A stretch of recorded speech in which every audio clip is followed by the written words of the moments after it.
Okay. Let's see if see if we got this right. Browse.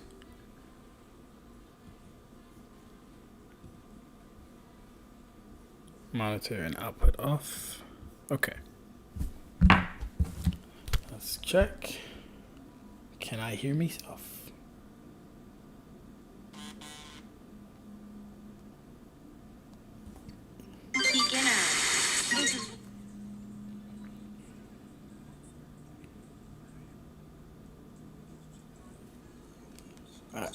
Getting hit with ads. Didn't they had ads on?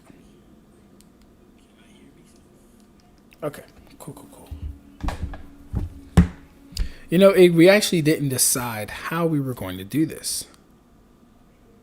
Was this going to be Discord again? It's probably going to be Discord. In which case, I do have Discord ready, if that's what it is. I got my clear frames on. Don't know if I like these more, though. Kind of make me look ugly. And they're dirty. Okay. Yeah, these are definitely dirty.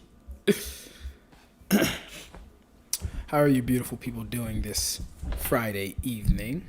It's been so long since we've seen each other, since we've talked to each other. It's like I've become a stranger to you guys. Anytime I'm not making content or providing some form of entertainment, you all forget about me. It's like I'm not alive. So, we need to change the dynamic of our relationship. Yeah? You guys need to start checking up in on me, making sure I'm alive, you know, sending me gifts, hitting that like button, sharing the video, subscribing to the channel, all that good stuff. Hold up. A little something in your face. Okay. There we go. But yeah, I hope all is well for you guys. Let me check, make sure the chat is actually chatting. We got Kino Yasan in the chat. What's good, Kino? Ig in the chat. It's beginning to look a lot like Christmas. Yes, sir. Chris TV70. Yo, what's up, Ab-stract? What's up, everybody in the chat? What's goody? Discord. All right, bet. Thought so. Yeah, tonight, me and my boy Ig going live just to catch up. Number one, it's been a long time since we talked to each other. I think it's been a couple months since me and Ig talked. Let Igneel tell it I've been ducking him, but that is not true. I've just been extremely busy. But it's very funny. One of these days, I'm going to show you guys me and Igneel's chats, bro. He is hilarious, bro. I can't with this guy. Where is my OBS? Okay. So if we're going to do it on Discord, I might have figured out a way, Ig, to where I can have your volume coming out of the mic without me having to take off my headphones. So we're going to try that first. If it doesn't work, we'll have to just kind of default to what we always do. It's not the best, but it should get us by. Excuse me. So I'll go to browser, hit interact, and I'll start the call. Let me try this real quick. So let's go to the scaling Buddha. What did you say about Buddha? Shit kills me. All right, so my man said there is no excuse. Yes, there is, sir. When you're married, when you get life together, all right, when you got to study for your Security Plus, you can't be dedicating all the time to lives and whatnot. I got a debate to show you Ab on Discord. Oh, really? Interesting. Who's debating? What's the topic? Is it interesting? Is it fun? Those are my questions. Are you ready, Ig? Are you ready right now? Oh, let's friendly since farmer. If you're interested in Daisy Tavern, let me know. Okay. We will get to that. Yes, so from what I understand, tonight's topics are going to be ranging from some 7 Deadly Sins versus Bleach stuff.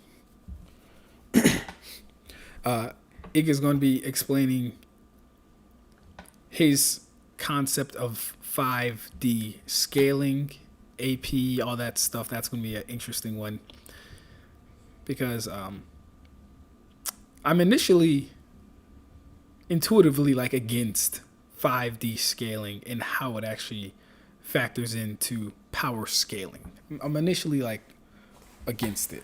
Just off, like I said, just off of intuition, how I know things to work or how I perceive things to work. It just doesn't really make too much sense to me. So we'll see if he can make some sense out of that nonsense that is 5D scaling. Ichibbe versus Gowther, one of the 7 Deadly Sins match versus Bleach match. That one's going to be interesting, mainly because we're talking about like 2 very hacked out fighters. And when I was like doing some little prep work for this, I couldn't find Gowther like fighting anyone as far as like outside of his hacks. I couldn't find anything for Gowther doing anything AP wise or doing anything like punching wise. He doesn't use a weapon aside from his like divine treasure or anything like that. So that's going to be interesting to talk about. What else did we have on the agenda? Also, these are all Iggs topics. I was very busy. I couldn't really think of any. Although, just through the course of the conversation, I'm pretty sure we can come up with more if we need to anyway. Someone I don't know. He said Grey Road versus Batagon. Don't know who that is, but we'll have to find out as this conversation goes. So, we'll see. Check Philly family. Okay. We got Kai in the chat. Hey, yo, Kai, you sleeping, Kai? Kino beat you in here, bro. What's up with you? What about the boys? What about the boys? We them boys. Hey, Ab-stract, Kubo confirmed what Kido Hachi used on Batagon. It was the forbidden transportation Kido, the same one Tessai used to transport Kisuke and Visors to his lab. I did see something. Although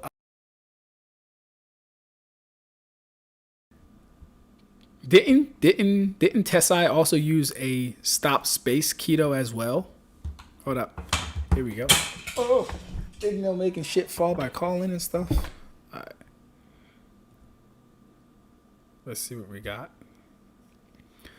Microphone access denied. Instrument link access to your camera can be found at this.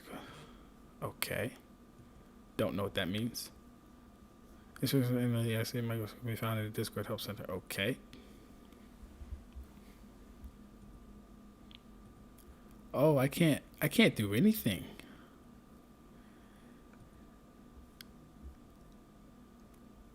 Okay. Input device.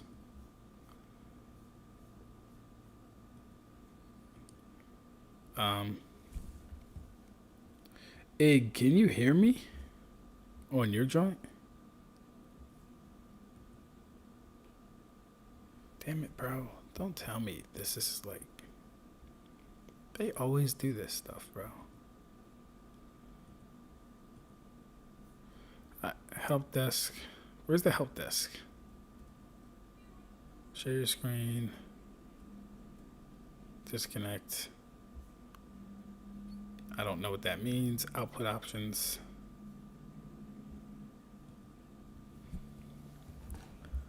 Voice settings. I tried this last time. This did not work.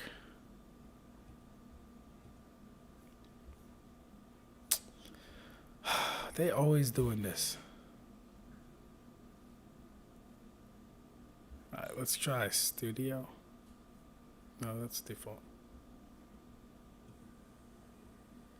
Okay, let's try that. Instructions for enabling access to your microphone can be found in the Discord Help Center.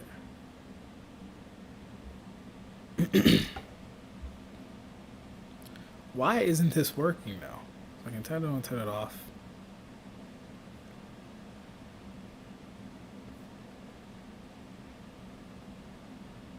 Is it the fact that it has to be here? Nope. Okay, so it's not.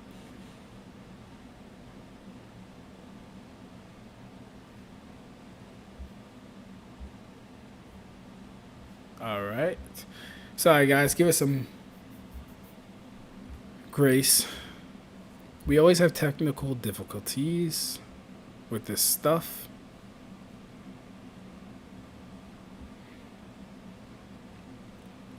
Voice isolation studio, so it's not in here, and so I'm automatically muted. Let me try this. If I exit this, and I get out of here, that is to say remove this. Oh, actually, hold on. Before I do that, let me try this. Advanced audio properties. So it's browser, monitor, and output. No, we'll need his output, though.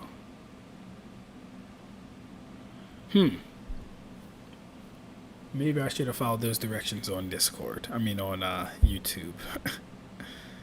Okay.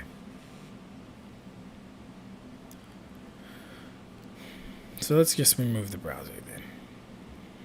We'll remove the browser. My screen is being shared, so we'll try and do it the old-fashioned way, I guess.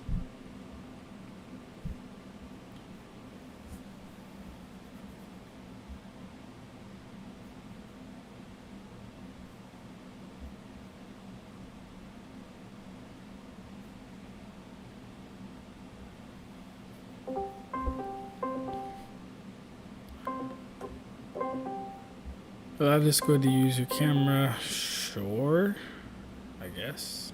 I'll put this to OBS. This will go here. Alright, we're ringing Ig. Let me know, can you guys hear that?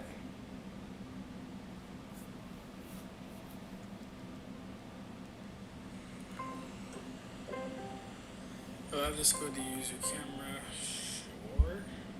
Hey, yo, you hear Ig? Alright, perfect. Give me 1 second. Let me make sure they can. Okay. Can y'all hear? Did anyone hear Nirvana Igneel speaking in the chat? Because I switched it to OBS. Now we're on my AirPods. Alright, perfect. Give me 1 second. Okay, yeah, so they can't hear you. I heard the ringing. Okay. You heard the ringing. Okay. That means it's playing through the Mac. Can y'all hear? Which means this shit be killing me with this stuff. Microphone.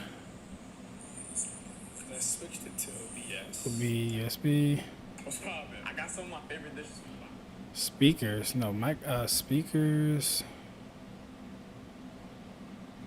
Here, open my window processing, show advanced settings, camera, FaceTime HD, stream soundboard.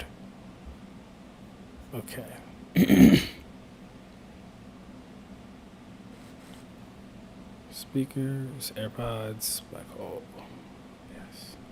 Okay, hey, just start talking, and let me see if they'll be able to hear you after that.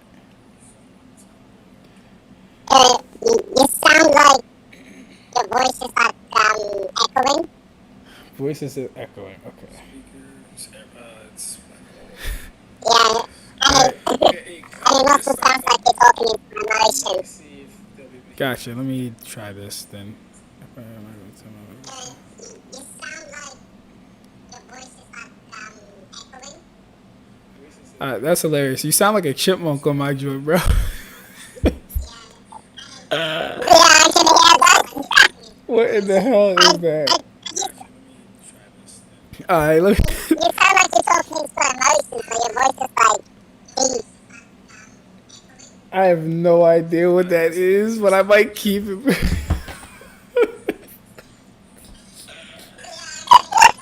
Oh shit! This is killing me, bro. Hold up. We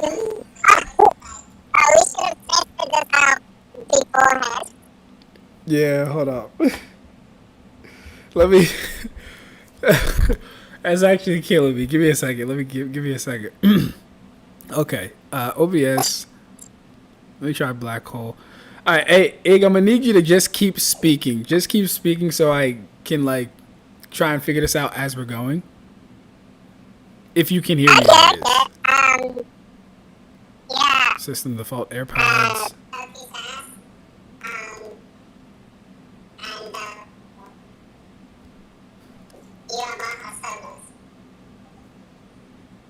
Okay, so hold up. Let me.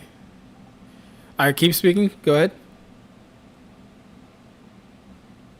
Yo. Oh, you sound normal now. Nah, you're not normal yet. Hey, you I'm sound not. fine on my end. You sound. It sounds good on your end. Okay. Yeah. You. You still sound like a Yeah. chipmunk, bro. Let me see. I don't know what is going on, bro. Yeah, what's going on? Hey, Michael says. Can Michael you hear me says. terrible? Tell him a story real quick. I'm gonna try. Just keep talking. I just need to. While I play with this, I just need to hear your voice change while I'm switching things. Because I don't know if this is. Okay. Yeah. Tell them a story. There you go. Tell him a story. Let me see. Let's see. Let me think of. Oh, based on a true story. Okay. So, one time, yeah, my previous travel job, it was shit. To be frank with you, it was terrible. So, we had to camp in this barn. This barn was hot as shit. And it was at 38 degrees outside, and it felt like 45 degrees on the inside. And then our living conditions was just terrible. Like, we had to like shower outside in this tiny ass tent, and like, we ran out of gas to take a shower, so we had to taking cold showers, pretty much on our hands and knees because the tent was so short. And then eventually it got too windy, and the tent flew over into the edge, and Voice. yeah, we just had to take a shower outside where all the farmers like are working, and yeah, and then the toilet was terrible because it was one of those portable toilets. It didn't flush properly, so we had to use the stick.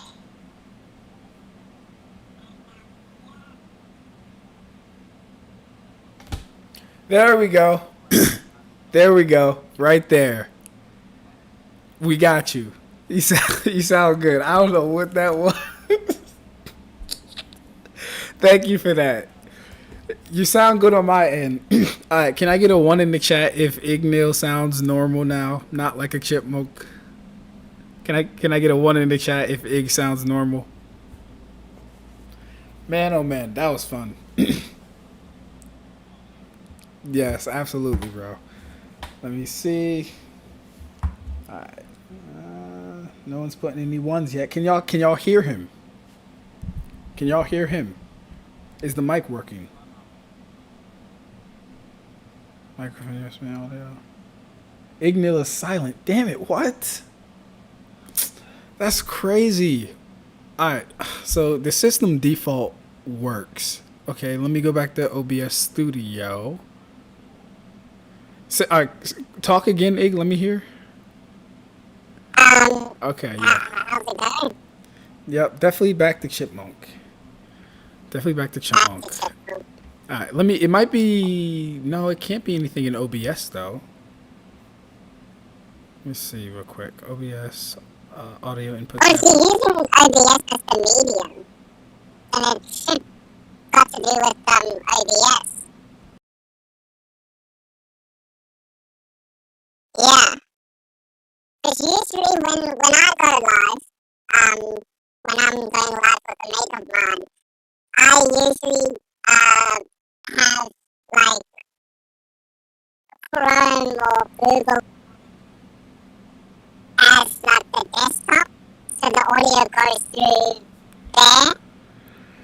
It's like how you watch your YouTube videos on YouTube. Same logic applies on Discord. Yeah. You know what? Let me do this real quick. Give me a second. Let's do, if I'm on desktop audio, we probably want that. Okay, go ahead, Ig. Let me hear. Shit. Nah, that ain't work. Damn it, bro. What? Why is this happening? This happens all the time. We gotta figure this out, man.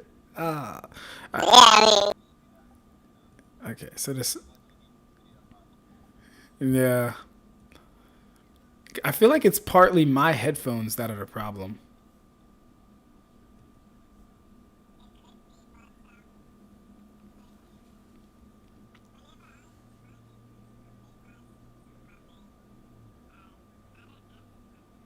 Nah, I feel that.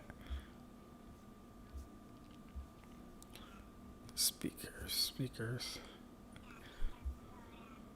Or your system is quite unique. Yeah, no, it probably is. So if it's playing out of OBS on this side, do I have to mute something? Like, what is it, bro? You know, it's okay. We'll have to figure that out. Let's I'll take off the headphones. Let me do it like this real quick.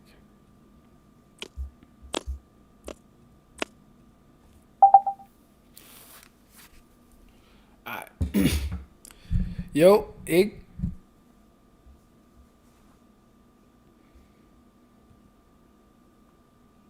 Whoa. Yo.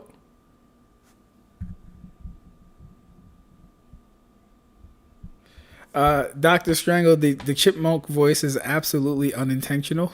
I was not trying to have that effect. Is this connecting to my phone or what is this? Yo. Ig, are you still here? Dr. Strangle, the chipmunk voice is absolutely unintentional. Microphone. Is this connecting to my phone? Yo, Ig, you still here? Okay, Ig is still here. Ig, are you still here? I see him over there. Now, something else has gone awry. So let's try MacBook Air. Okay, Ig is still here. Yo.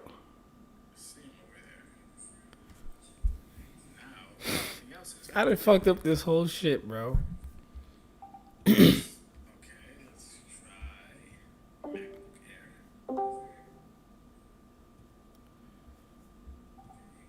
Yo. Okay, I can hear you.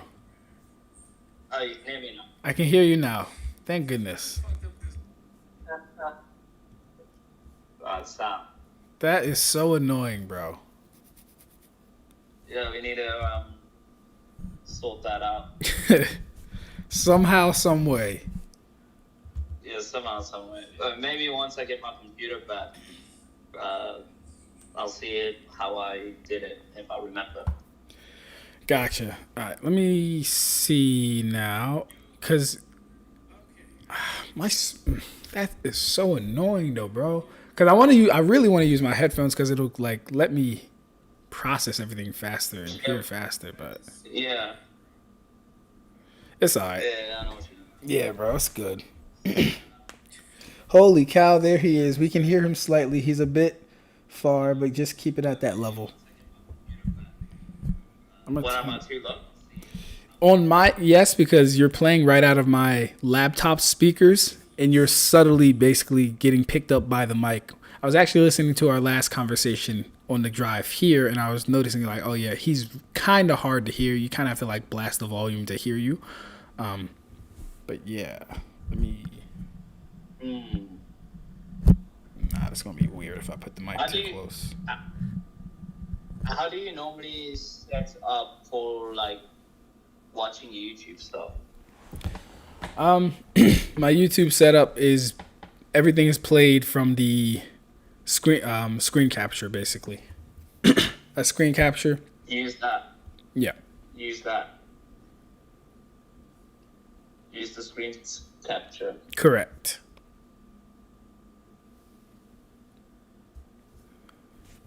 That's so fucking strange though, bro. That microphone, USB, PNB audio device, speaker, system, MacBook Air. But when I go to OBS desktop audio, you should be playing through there though. I don't get that.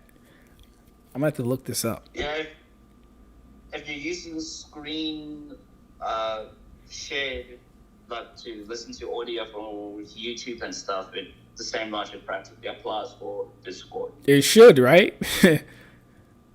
That's the crazy thing, like yeah. If your Discord's like online and it's not on an app, then the same logic should apply. Yeah, bro. Yeah, no, it's alright. All good. But let me see if I can do this. Turn you up. Okay, keep speaking.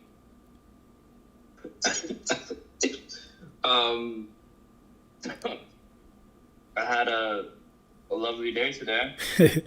Gotcha. Hey, All day. how's that? Keep the phone close to the mic. He's not on the phone. He's literally coming out of the laptop, Doc. But how's that volume? I turned him up. Hopefully you guys can hear him a little bit louder now. Do I sound good now? Chat. What's the chat saying? Chat is moving a little slow, slightly behind.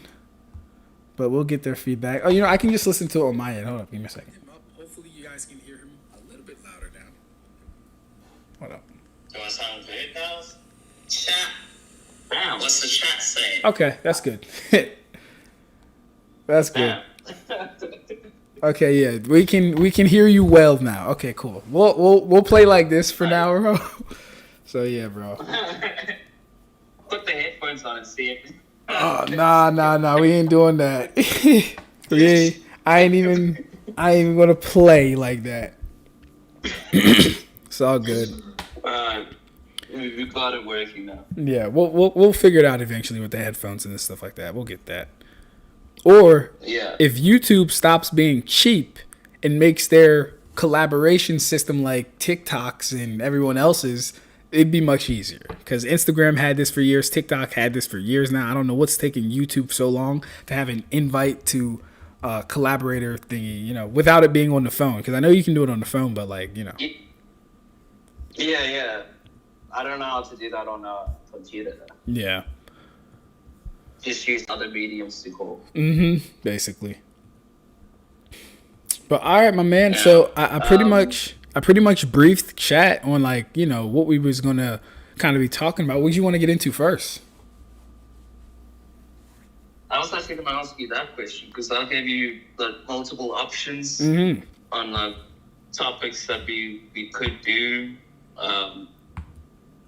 It just depends how long it takes for the topics. Do you want to talk about the Ichibbe and Gowther thing first? Because that's probably going to be the quickest. Yeah, we can go over that one. Because my thoughts on that, and I don't know if you were in the session when I was talking about that one specifically. With Ichibbe versus Gowther, it's kind of hard to pit them against each other in my head at least. It really, I'm seeing it comes down to who's going to have the first strike, I guess, so to speak. Because Gowther's going to be launching his arrows and stuff like that. Ichibbe is going to be trying to splash him with ink. And then I think okay, well, what are Gowther's defensive moves or anything like that? I don't really know if he has any. Whereas Ichibbe does have Keto and stuff like that to where he could probably defend. But, it kind of just spirals to whose hacks hit who's first. Is he going to use invasion? Is he going to get hit with black and lose? You know what I mean? So. The thing about that, I think we should first talk about how their powers would interact with each other. Okay. Of course, we'll just equalize energy just for simplicity's sake. But I really want to know how the hacks and their effects would clash with each other. Gotcha. If you know what I mean. Mm-hmm. So yeah, why don't you explain Gowther's abilities a little bit? Yeah, sure. I actually have some notes. I was actually writing a script for Gowther soloing the Naruto verse just because of how broken his axe is. Mm-hmm. But let's see. there's like 15 things that Gowther's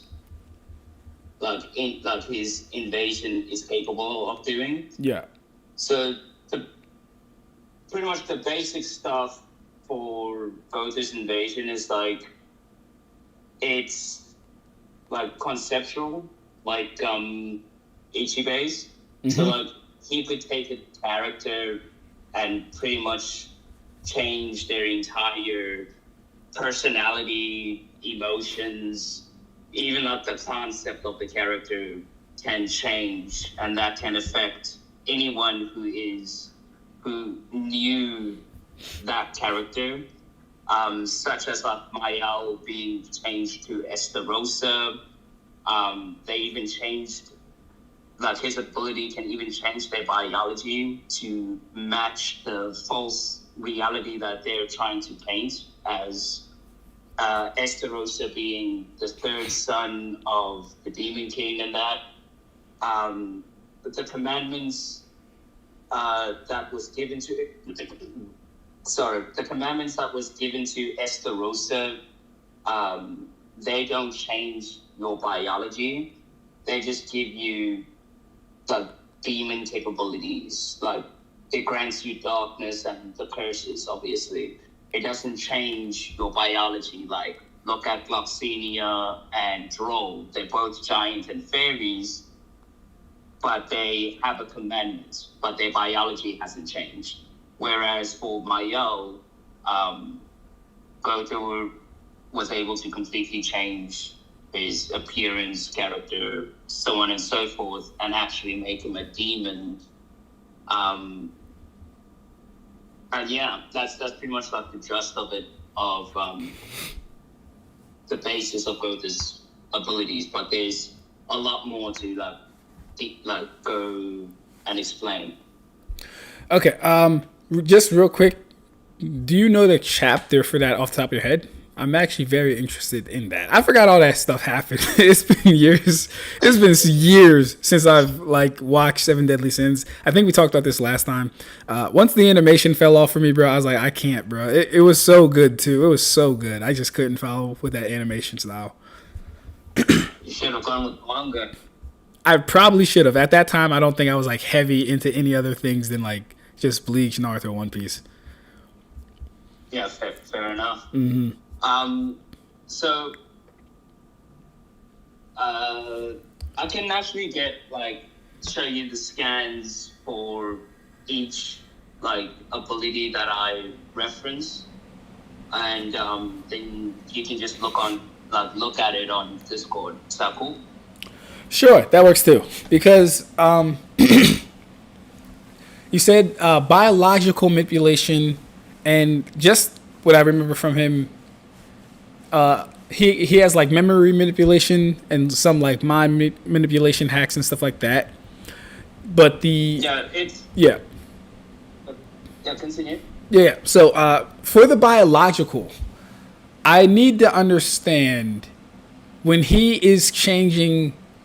Not even the biological. I guess for the conceptual. When he if he were to change Mael's name or Esterossa's name to either one, Mael or Estarossa, are you saying that the world is now impacted by that change in name as well, and that people that knew Mael as Estarossa will now know him as Mael and not Estarossa? Or opposite? Yes. Okay. Yes. Yes, it affects everyone who knows Mael. So if you change Mael to Estarossa, everybody who knew Mael will know him as Estarossa and will know the backstory of this false reality. So the story pretty much goes for Estarossa is that he's the son of the Demon King. He was born without the power of darkness. He was able to kill Mael somehow, which then made the Demon King give him a commandment to grant him more power because of his achievement. And then he's pretty much replaced Meliodas. And that's pretty much it. So everybody thinks Estarossa killed Mayel because of this false reality that, this false narrative that Gowther made, when in reality, Mayel is Estarossa. So he's not the son of the Demon King. Wait, say that again? So he's not the son of the Demon King because Mayel's an angel, right? Yeah, Mayel's a goddess. Mayel's a goddess. He's of the goddess race. Okay. So, I need to see the scans or the chapter for this. Sounds extremely interesting, though. I actually might have to go back and rewatch Seven Deadly Sins. Up until season 3 and then read the manga. Up until season 3. Got you. Yeah, because the manga didn't do it justice. Well, I mean, the anime didn't do it justice. The manga peaked up. Gotcha. There's probably more frames in the manga than the anime.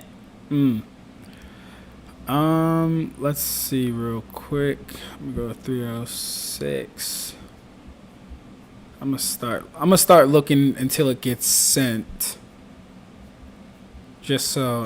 Okay. So, I already have like a whole file full of like Gowther stuff. There is how many? I think there's like let's see, Gowther. There's quite a lot actually. So should I first go over like the list of abilities that he's capable of, and then I'll show you the scans one by one, just to make it coherent and easy to follow. Yeah, that works fine. And then I'll point out where the biology and conceptual stuff comes from. Gotcha. Okay, so one of his abilities is called Blackout, which he uses his sacred treasure to pretty much turn off the thought process of everyone in a 3-mile radius if they have a spirit level less than 400. So the spirit level is pretty much just your composure in a fight. That's what has been explained by Merlin. And it extends, the duration is 10 minutes. So I'll send scans for that. Where is it? There we go. Mm-hmm. Add. Send.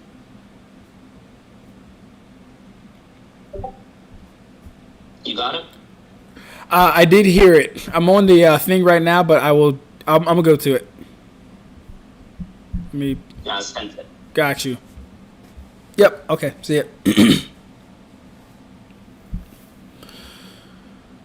Just tell me once you're done reading what it says. Yep. Gotcha. I'm good. Okay. So that's the first ability. His second ability is just Blackout Arrow. So he focuses the blackouts into an arrow and just shoots it at one target, knocking them out.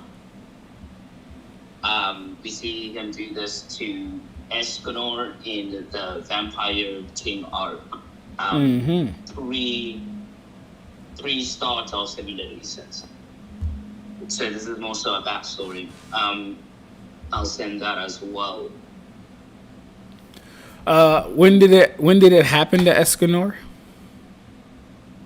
So it was it's not in the manga. It's in a separate manga that is 7 Deadly Sins. It pretty much just tells us what happened to the vampires, to the vampire clan after they got after their seal got broken. It's not in the manga. It happens in a what is it? A spin-off or a second manga? It's like a spin-off. It's called Seven Deadly Sins: Vampires of Edinburgh. Okay. So But I'll cut this going. okay. I'll let this. I'll just send it to you now. And what's the context of this blackout arrow hitting Escanor? So essentially, they kind of used Escanor to deal with the Vampire King, whilst Meliodas deals with some other vampires. Escanor noticed the Vampire King, and at this point of time, Escanor couldn't control his powers. So his power just pretty much controlled him. So they used Gowther to pretty much knock this Escanor out with Blackout Arrow. So it's just a stronger version of the AoE Blackout. He just compresses all of it into an arrow. Gotcha. And when did this take place? Like time of day for Escanor, that is. Time of day, pre-high noon. Pre-high noon, so in the morning? Yeah, sometime in the morning. All right. Nowhere near high noon. Gotcha. There you go.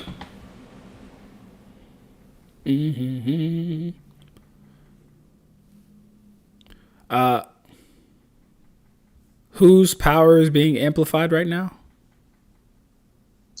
Gowther's. Okay. And that's Merlin, yeah? Yeah, that's Merlin. Okay. Why did she amplify his power? Why? Yeah. I don't know. I guess to be more effective. So they don't think his standard blackout would have worked on Escanor? Well, no, because Escanor's spirit level would be a lot higher than 400. Okay. I'm just trying to get the details. Yeah. This is a much weaker Gowther compared to current Gowther. He should be able to do this on his own without power amplified. Gotcha. Okay. So the next one. So you understand the second one, yeah?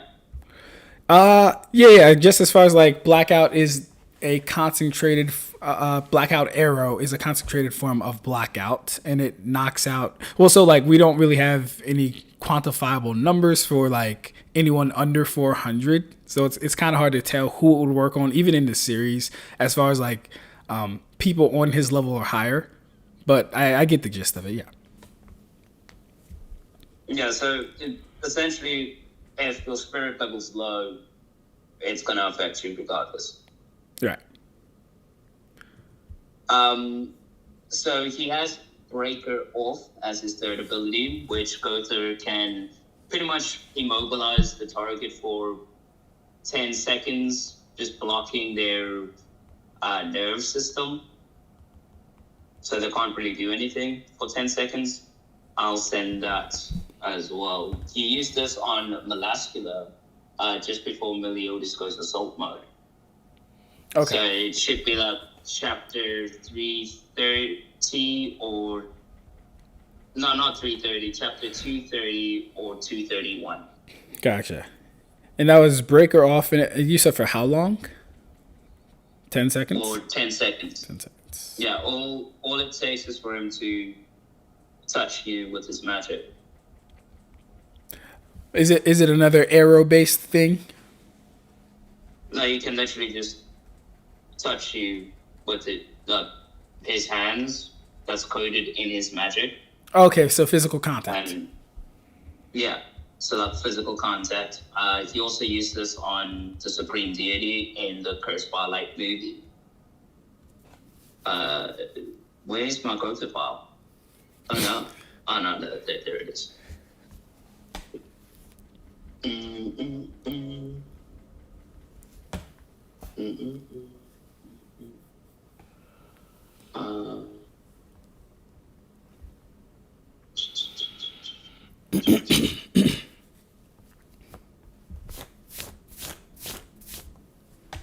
I could have sworn I added it.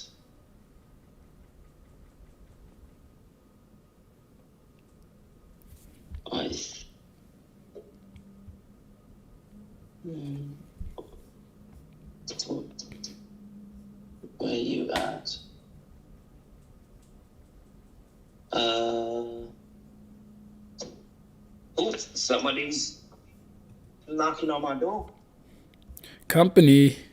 We do like company. I have company indeed. Hang on. Well, one breath. All right, let me see. I'm on a call right now. So what was that? What was the... Hang on. Let me use me pass. Stop real quick. Put the buddy up online. What are you doing?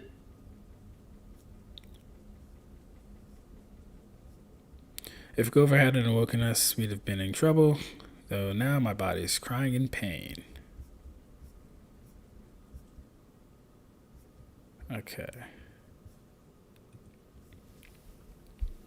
Yeah, so guys, like the tricky thing about two like primarily hacks fighters is who's going to get the first who's going to get the first blow, who has more advantages in the fight, and all these other things.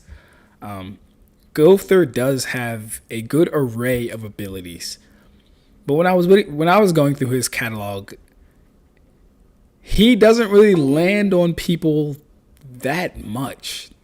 Not like that, at least. Like when he was fighting Diane, she was able to pretty much finesse around all of his attacks and wound him. When he was fighting Dreyfus impales him. Granted, Gowther does make physical contact, so his ability activates. But Dreyfus does impale him. That's not good. In a stronger Gowther, I don't know if we've seen him fight, really. But yeah. Because Ichibbe is going to be coming with pretty much every Kido you can think of, even the secret one. Well, of course, the secret ones, right? He pioneered them. He's going to be coming with that. He's going to be coming with Black, Bankai, and then, what's it called?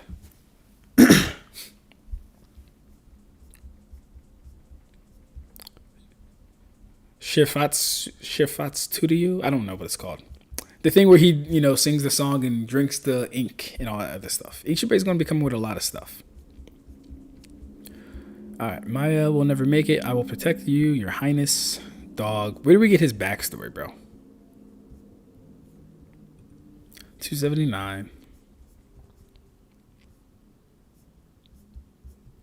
Okay. I like how Igneel likes verses that are magic based, like Seven Days Sins and Fairy, and I myself like the magic based manga called Bastard. It's very much stronger than both verses he likes. Bastard was fun to watch. I did enjoy that one. Yeah, I will say this. Ig is somewhat in the minority of Seven Deadly Sins. You don't really see a lot of power scalers repping. Back. Oh, gotcha. What's good, bro? Yeah, you don't see a lot of power scalers repping Seven Deadly Sins. Yo.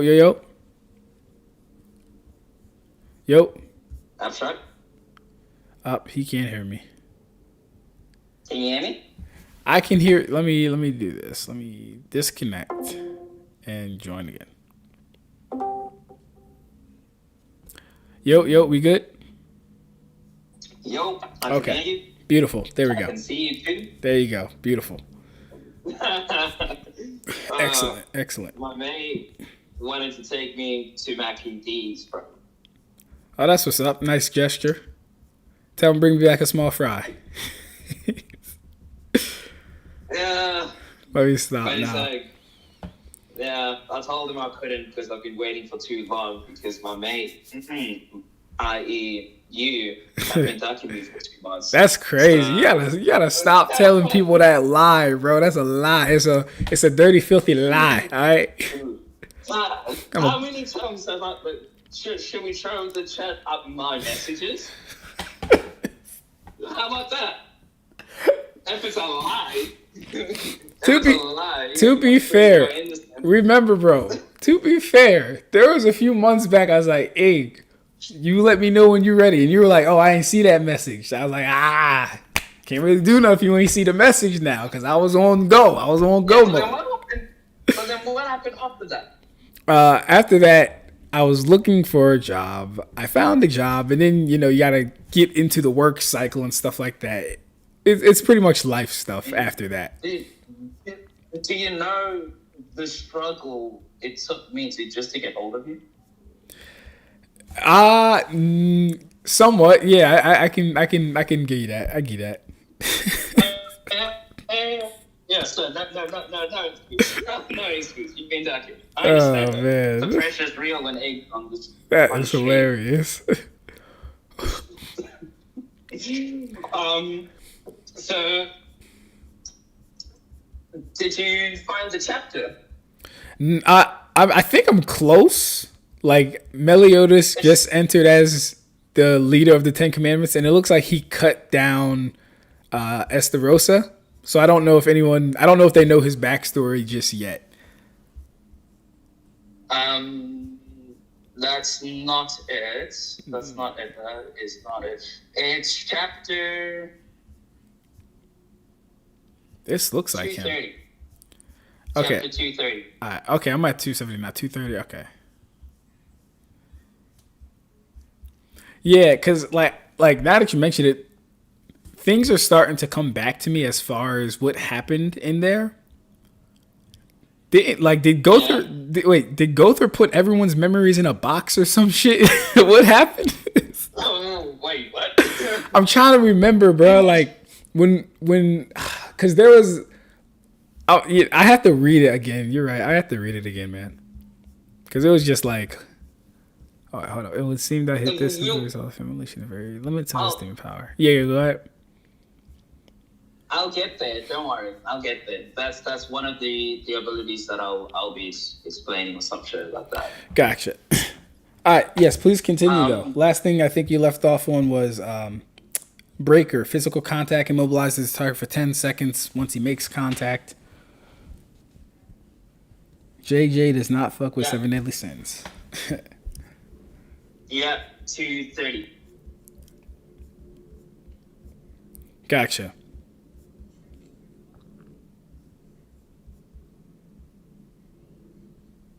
It's at page 158. Gotcha. Yep. I have completely disconnected your nerves for the next 10 seconds. Can't move, but a scantic.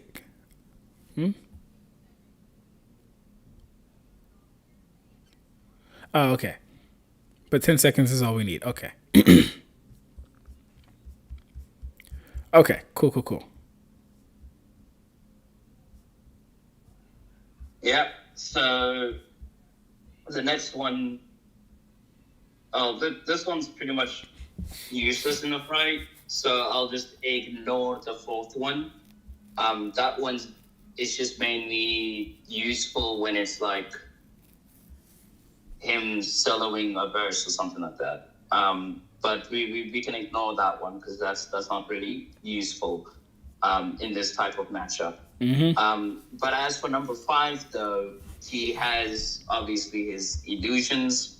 Gowther can create illusions without directly hitting his target with invasion. He created an illusionary attack to fool Chandler into thinking Chesterful arrow had been fired, causing him to use full counter on nothing, and created a opening for the real arrow to hit. Okay, so okay, he used illusions as support. Yeah, so he can pretty much do what's his face? I forgot his name. Eisen, you know how Aizen can make himself appear as if you're fighting like the real thing? Are you saying that Gowther can make his illusions like tangible, or like feel like they are tangible?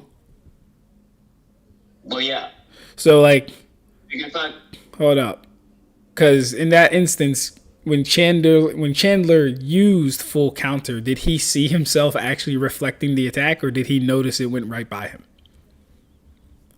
well, not the Gowther breaks the illusion to create an opening to actually hit what's his face, Chandler, because Chandler was caught off guard that it wasn't real when the illusion broke, when he tried swinging for it. Well, I mean, I assume he would have been caught off guard if he actually did. Well, I mean, in either scenario, I think he would have been caught off guard because the thing wasn't real in the first place. What's the chapter for that one? For that one, I'll tell you now. I'll just have to go to it. I think it's like it's chapter 240, I believe. 240. Okay, so I see Chandler with a hole through him, so I'm guessing it's like 240 or 239. No, yeah, 238. Yeah, 238. 8. Okay. Yeah, 238. An opening presents itself. Combo technique, celestial arrow. Now what have we here? That looks like it'd hurt pretty bad if you hit head on, but it won't work on me, Gowther, and you ought to know exactly what I mean by that. King, he employs the same full counter as the captain. No, it can't be. But if we fire at my signal, I'm confident it will hit its mark. I'm trusting you. Okay? All right. Gowther gives no mark.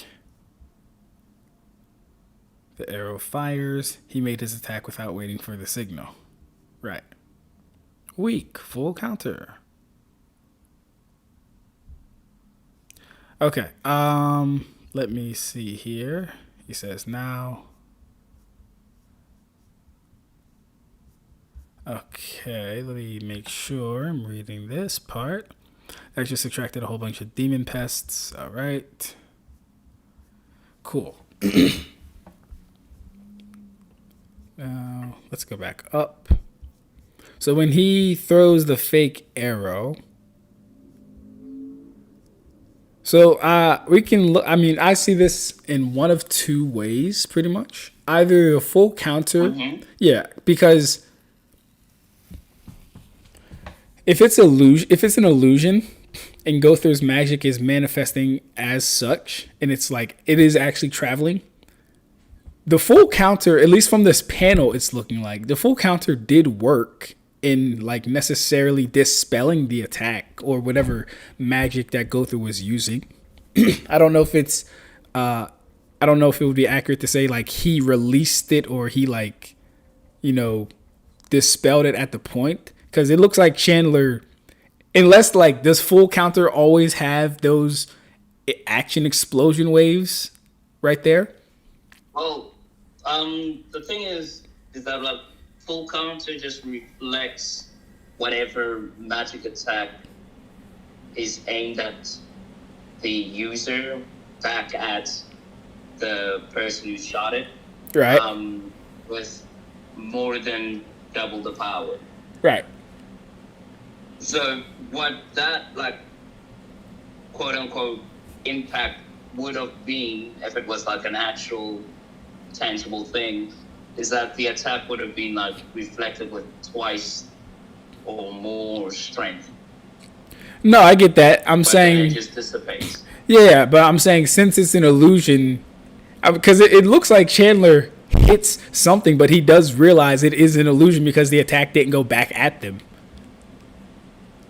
Yeah, it just disappears. Right. Okay. Cool. Okay, we can move on. And then he's up, and then he was like an illusion with question marks and exclamation marks, Right. showing that he was surprised. Yeah.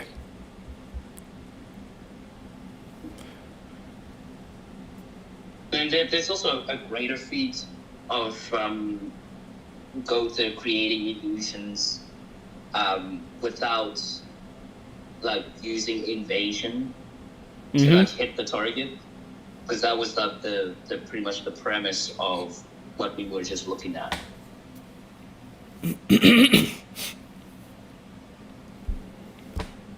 Gotcha. Yeah. So the next one is Jack. So pretty much Gowther can pretty much like hijack your body if the Jack arrow hits you, and he can also hijack attacks with the Jack ability. I'll just send you the scans for this one because I have no idea which chapter it would be in. Okie day. Let's see. Gowther.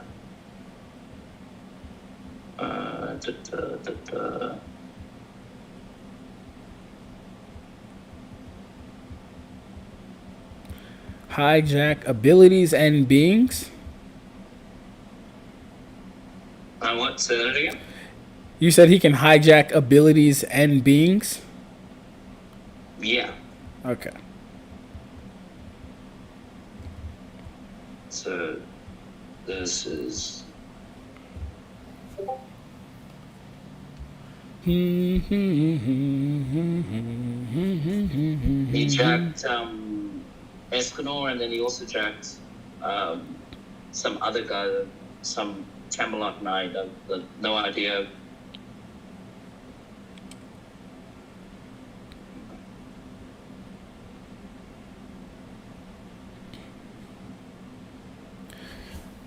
You said Escanor and who?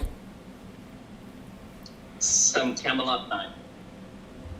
Does he do it to anyone on his magic power level or stronger?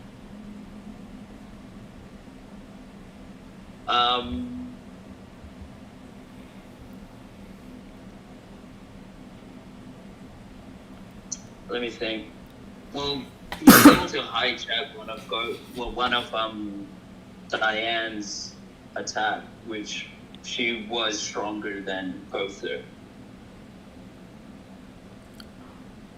You said he hijacks one of Diane's attacks? Yeah, which I think it's like the next talking point after Gatling Jack. What's the attack? Well, she created like some golems or something, and like, well, I'll just send it to you because okay. Off the top of the dome, So I'm pretty sure it was like golems. Diane creates some Actually, creatures or sentient creatures of rock, and he takes control of them. yeah. So here we go. So that's an interesting one. Okay. Well, they're not really sentient yet. Okay. Because they're just golems. They don't have any nerve system or a brain. They're just magical constructs. Yeah, I mean, I wouldn't think you need those things to be sentient. I think you can be sentient with just magic. I think you told me last time magic is will, experience, and something else, right?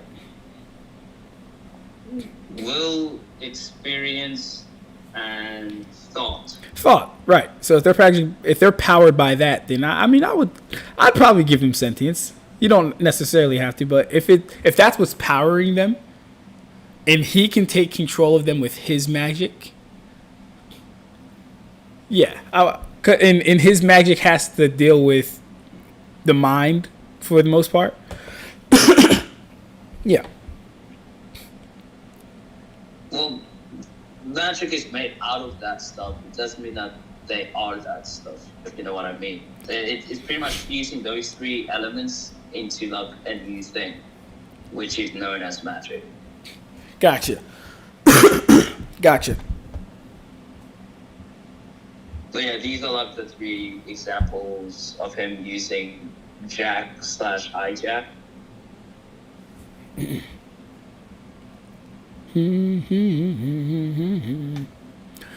Something has taken over my body. Okay. Invasion Jack, Tisphere, some weak, some, wait, Tisphere, some power. Okay. This will bending skill of Gowther the Sin.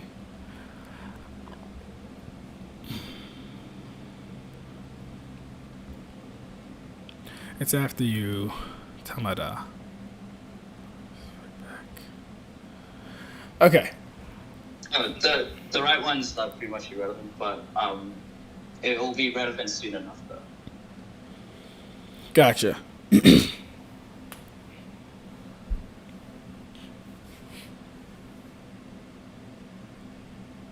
Okay. So So the next one is just Gatling Jack, so you can pretty much like machine gun shoot these types of arrows. So like you could like shoot out like 50 or like 100 and just spam them pretty much. Gotcha.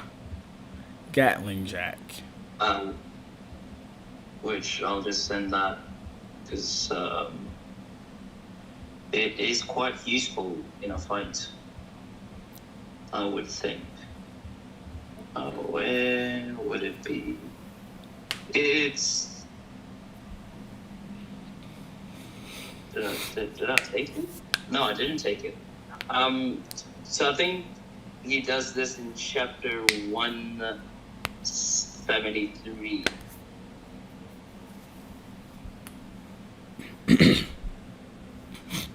Okay, that 173. Let's go back over here.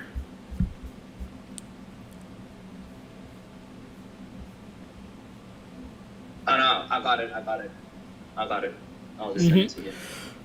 Okay, that. Oh, don't see if I stop.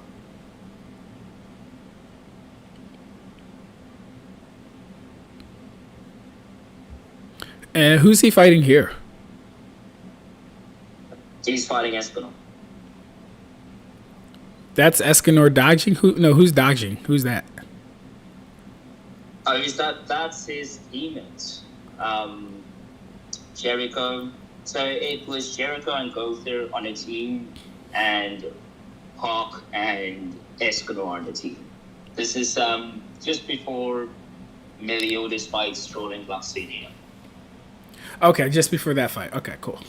But all right, cool. Yeah. So Hijack and Gatling Jack takes control of abilities and beings, but we don't. Well, so you said it didn't actually hit anyone on his level of power or higher, or no? Well, yes. It worked on Diane's like magic, and she's like a lot stronger than Gowther, as she was able to beat him even though he had a sacred treasure, whereas she was nerfed and tiny. So she was just human size. You said it worked on Diane? Yeah. Well, it worked on her magic. And she's, at that point of time, was, even though in human size, stronger than Gowther. Okay. She was able to beat him. Okay. Worked on Diane, but not worked on Diane's magic, but not Diane. Okay. Yeah, because he doesn't hit her with that attack. After this, it kind of like just cuts out, and then we only see the aftermath. Fight. Did she beat him? What was the aftermath? The aftermath was him losing. Okay, so she did beat him. Okay. And yeah, Ah. and he just gave up pretty much. Gotcha. Cool. And then Merlin turned him back into a dog. Gotcha. All right. Cool. What you got next for me?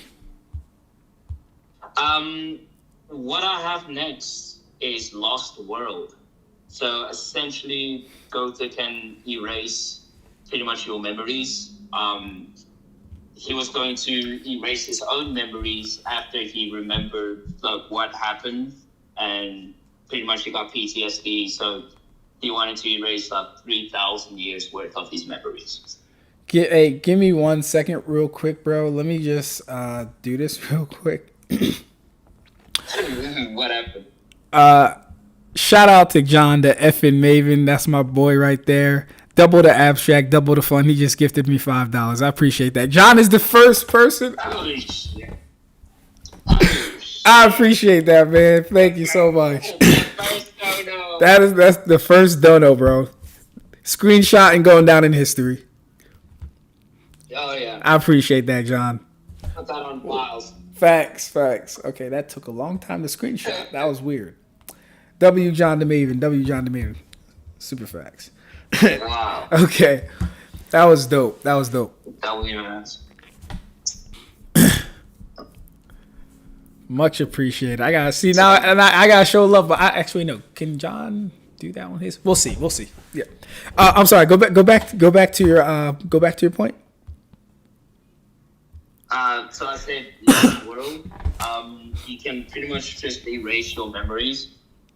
He was going to erase his own memories after he remembered everything and pretty much got PTSD and was planning on erasing 3,000 years worth of his memories. He also erased Diane's memories, like a few hundred years of her memories, pretty much, all the way back until like when she met Matrona, which was pre-start of 786. I'll send you scans for that. Gotcha. Erasing memories, that's an interesting ability. Is it predicated on how long the person's been alive or the amount of memories they actually have? Well, no, because it doesn't seem to really have a limit. It just depends on how much Gowther is willing to erase. Well, what's the limit? What's the highest we've seen? Well, the highest that's been implied is him erasing 3,000 years worth of his own memories. Okay. Instantly. But he got stopped just before he was going to do it because power of friendship. Yeah. Okay. Even though, okay, so he, yeah. I'll just need to do a quick deep dive Mm-hmm. and just find where that would be. I think it's maybe 250. No, not 250. A bit higher than that. Gotcha.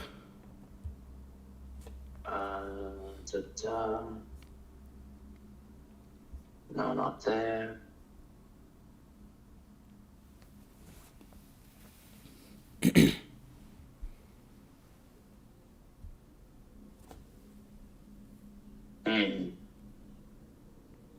Must be prior to that. It's 17 then.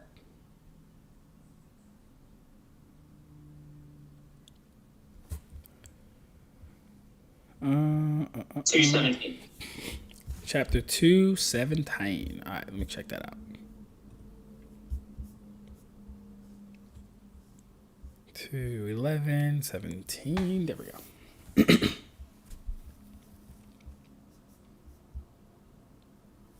Hey guys, long time no see. You've been doing well. Where do you even come from? Diane, King, you're all right. Yes. Page 81. All right.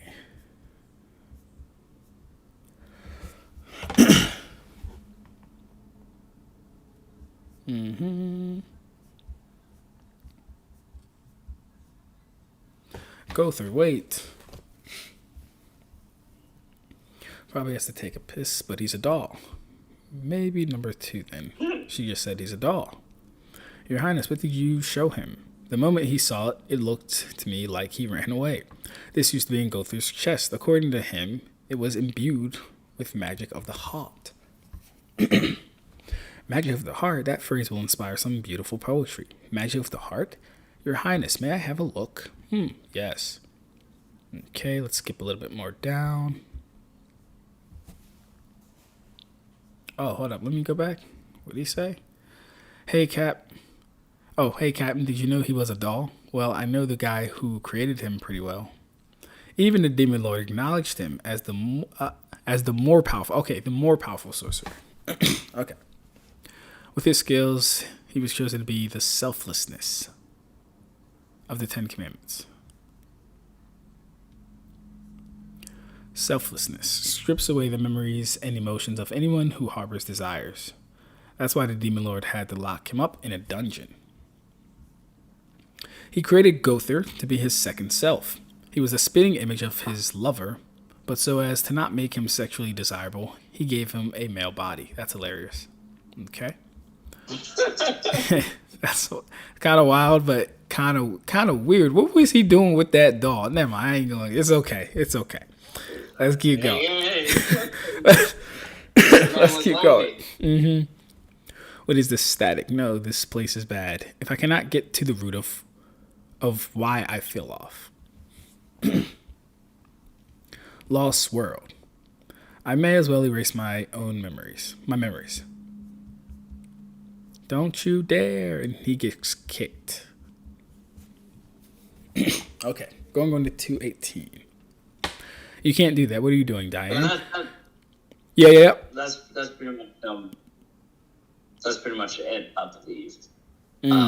Where he was going to erase his memories. Gotcha. Then, we also not Wait. Real quick. I didn't see the 3,000 years. Are you just saying that's as long as he's been alive? Yeah, that's as long as that's as long as he's had a heart. So obviously he doesn't want to remember I don't know, having a heart or something like that. Because as soon as he saw his heart, he remembered everything and was just going to erase it. So wouldn't he just need to erase the last 5 minutes? The last 5 minutes. Well, that would only erase the part where he sees his heart, but that wouldn't erase the times that he had a heart. Because prior to that point of him seeing, I don't know if you are aware of Gowther's backstory, but essentially he ripped his own heart out in order to try put it into somebody else's, and so he's had that heart for the past 3,000 years up until that point of him ripping it out. So if you just erase the part where he just sees his heart, I don't think that would erase the return to memories of him having a heart. Where does he confirm that? What I mean. Where is he confirmed he remembers having a heart and the entire past of Gowther and all that stuff?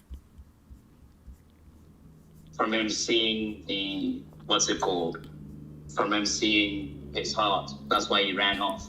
What chapter is that? Because he talks about not wanting to remember or hear this, whatever this static is. And he's not very specific about what the static is, but it does bother him.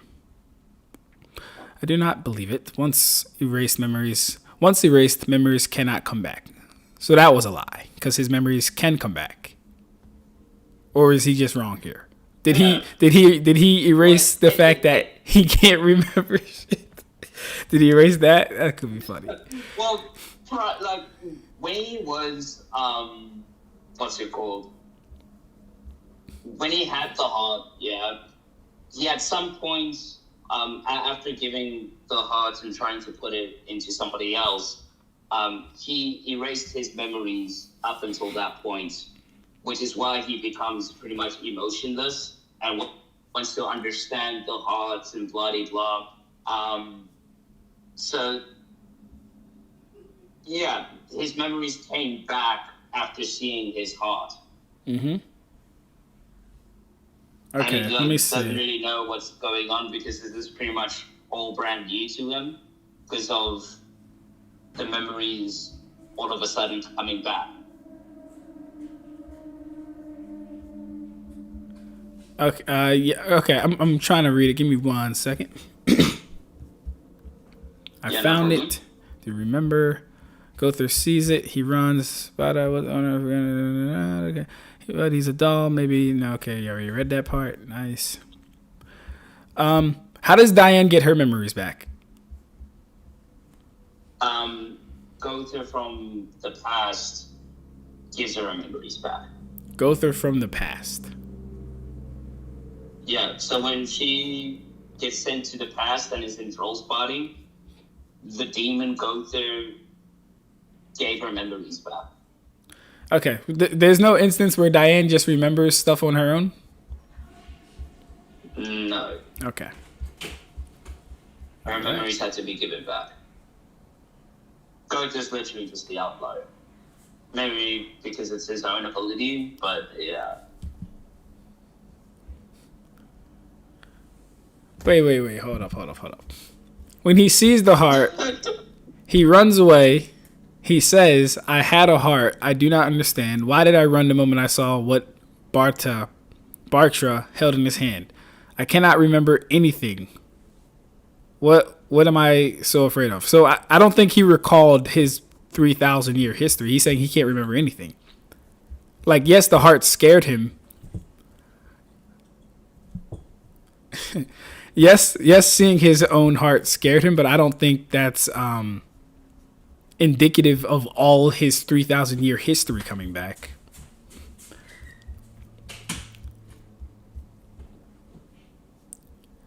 Don't you? Lost world. I may as well erase my memories. I mean, yeah, I don't know about that one, bro. I don't know about that one. Because it would make sense for him just to erase the moment that he saw the heart, so he doesn't have to like deal with seeing the heart and confronting his past. You were about to do yourself what you did to me. You were going to erase your own memories, weren't you? Then that means you're so close to remembering something, doesn't it? Okay, yeah. So he doesn't. Diane's reinforcing that he doesn't remember something. I was only trying to eliminate the static that had developed, which was caused by seeing the heart. What if that's your heart? I have no heart. Do not get in my way. Okay, he fires his attacks. Diane dodges very nicely. Keeps dodging. With every evasion of my attack, her combat class is rising. What is happening? This magic, is it Diane? It's coming from the castle. I do not believe. Combat class, 15,100. Ooh, okay. So, right, that's right. Diane dances and gets more powerful, as is the Giants' tradition and whatnot. Okay. Oh, go to page 92. 92? He confirms that he has raised. Yeah, page 92. Not chapter 92, page 92 of the same chapter that you're in. Okay. You're in chapter 218, you know? Yeah. Okay. What did you say? Wait, okay, let me just... Yeah, Get into the castle quick. I don't want to know what's going on. How could you try to erase your own memory so easily? I must erase this static once more. Huh? What did you say? What did you just say? Once more.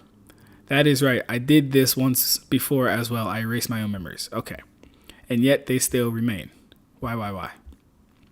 What is it, Gowther? Don't let go of him, Diane. Okay.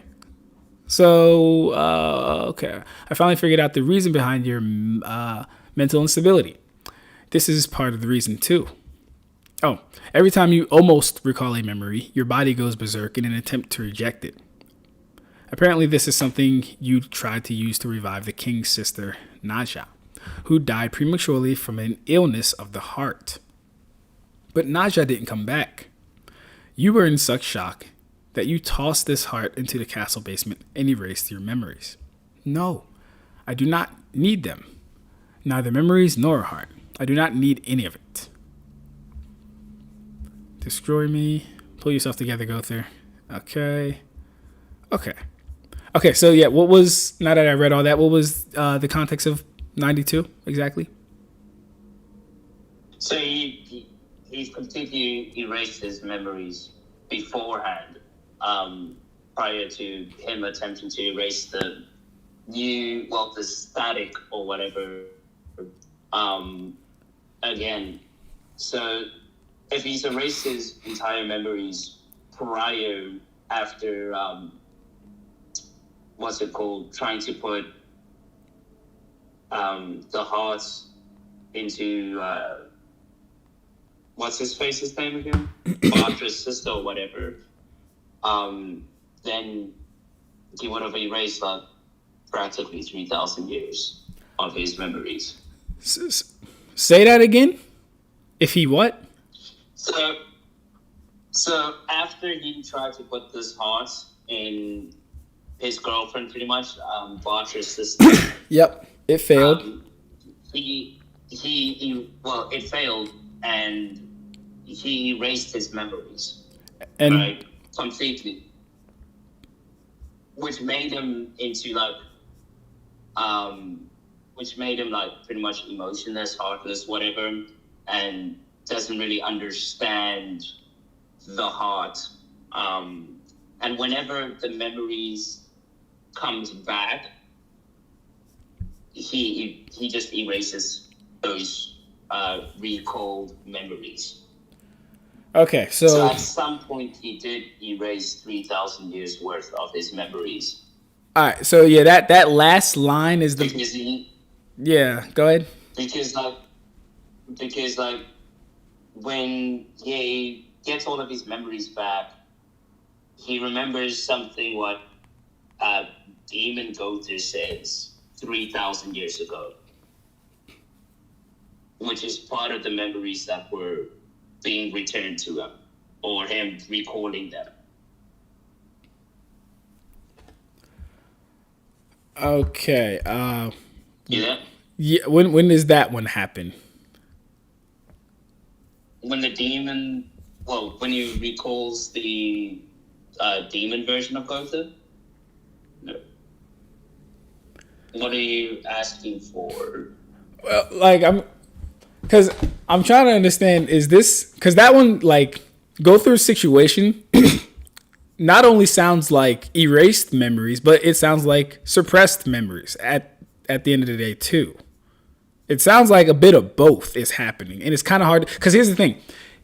It's not like he doesn't know anything. He has memories currently. We don't know when those things would be. Those are new memories. Right, but every time he goes berserk and erases memories, he still knows he has the ability to erase memories. So he's not deleting everything. He still knows things about the world and himself. He still knows speech and all these other things. So I'm trying to figure out, you're saying he's erasing the entire 3,000 year history.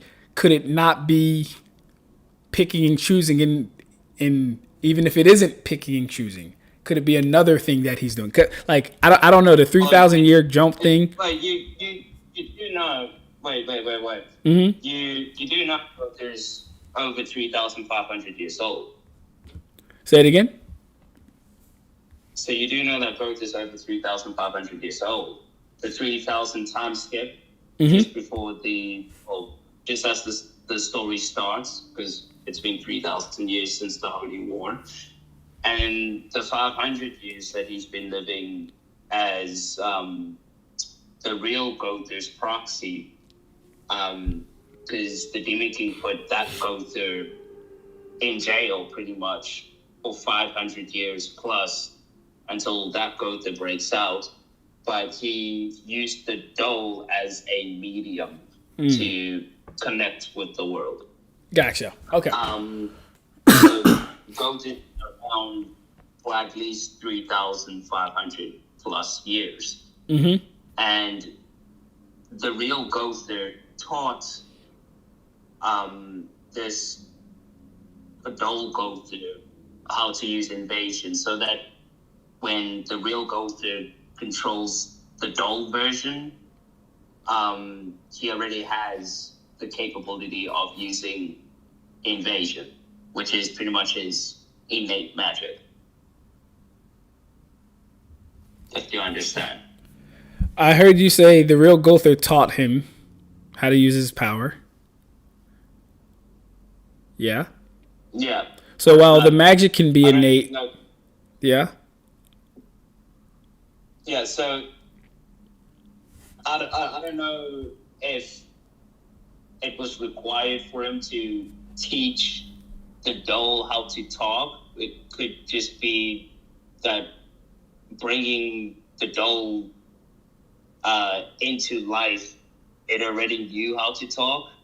Like how Gowther can just give people personalities and change their personalities.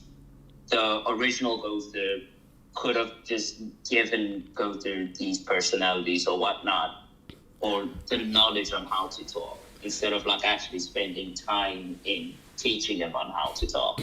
Right, but he definitely taught him how to use his abilities, right? Yeah, because that's the... well, he just taught him, like... the way he taught that Gowther was pretty much just trying to link his real body to the doll and just using the doll to use invasion. Like, there's actually a scan of just him like testing it out so that he can be in prison but also still interact with the world. And that's the only thing that he pretty much engraved in the doll. Is invasion. That's okay. That's a little confusing and convoluted. Was Gowther conscious or sentient at this point, or is this the real Gowther doing all this stuff through the medium of the doll? Yeah. So currently, Gowther's in automatic mode, whereas prior it was like manual. So it was the real Gowther just engraving the magic onto this doll Gowther. But nothing that I can remember of that Gowther being sentient at the time. He's only sentient when he's in automatic, when he's on auto mode. Okay. Yeah, that's a lot. Seven Deadly Sins is definitely worth revisiting. Don't know when I'll do that. It's so much shit that I forgot about this joint, man. Yeah, does the chat understand what I'm saying, or? Nah, most of them. Well, Max is saying he didn't erase. Kino is saying it could just be mental attacks like Bleach's Reiatsu. Hold up. Yeah, Max is saying he didn't erase. It's more like he forgot. Which is also why I'm saying it really could be repressed memories on top of him erasing. I really do think it could be both because he went through a traumatic experience. So it definitely could be that as well. But it's like it's literally stated that he erased his memories. Yeah. No, I get that. Whenever they get recalled through something. Like, you can use the heart for the example. He saw the heart and all of a sudden he's starting to regain some memories. So he just erases that.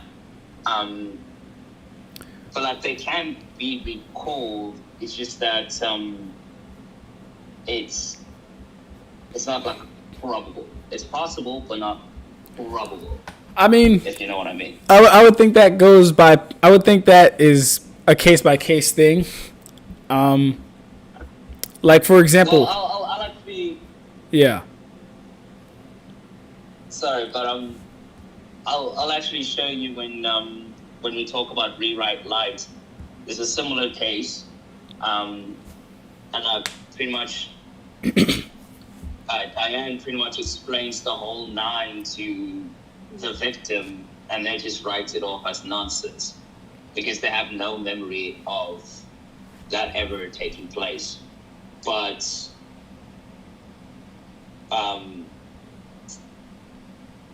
Damn, I forgot where I was gonna go with this.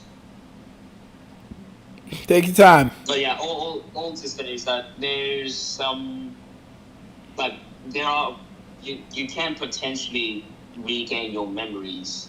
It's just unlikely to happen. Okay. Yeah. I would say based on like even just his own triggers, clearly something that you're heavily connected with will begin to jog and start getting your memories going. Yeah. His own heart is a great example of that. When did he erase Diane's memories? I'll send that. I mean, my fault. Like, was she an adult or a child? Adult. She was an adult. Okay, cool. Yeah. Wait. An adult for an adult time or an adult for a giant? Like, what? Which one? Because the giants age slower, don't they? Well, to be fair, Diane's still a child in giant years, even though she's almost 1,000 years old. That's what I'm saying. So it would scale to that race's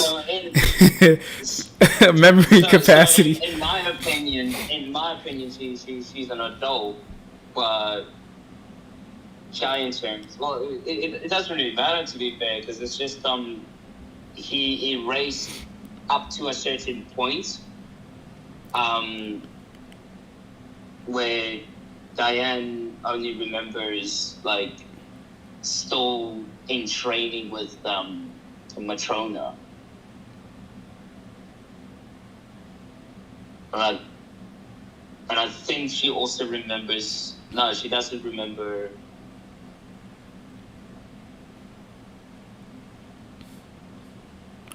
Wait, doesn't she meet?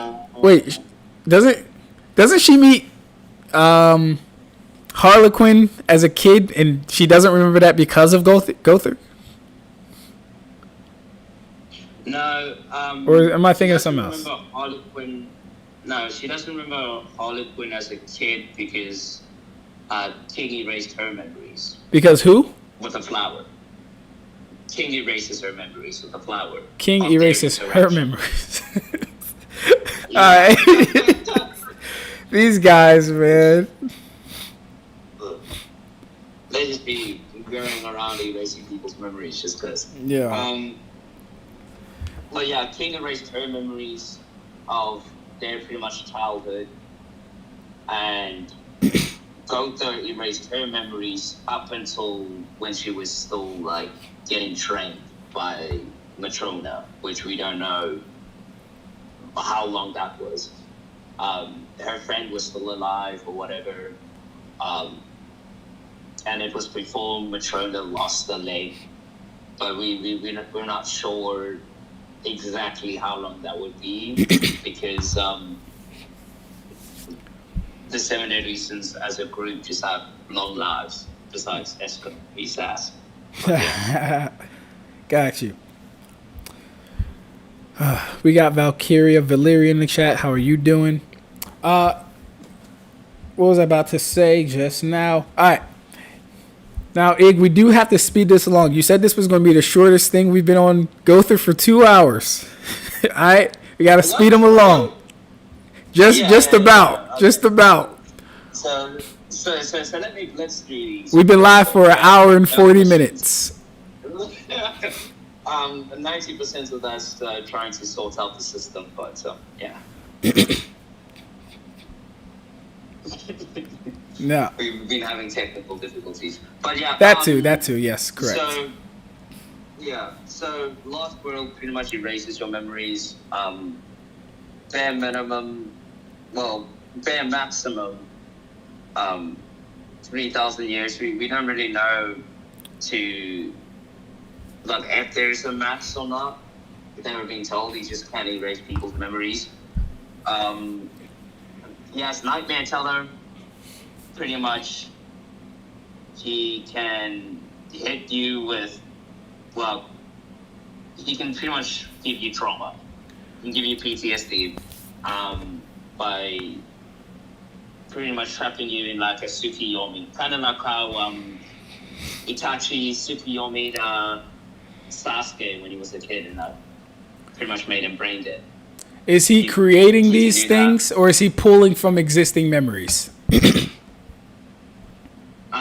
So he pretty much finds the most traumatic memory of your past, and then he creates.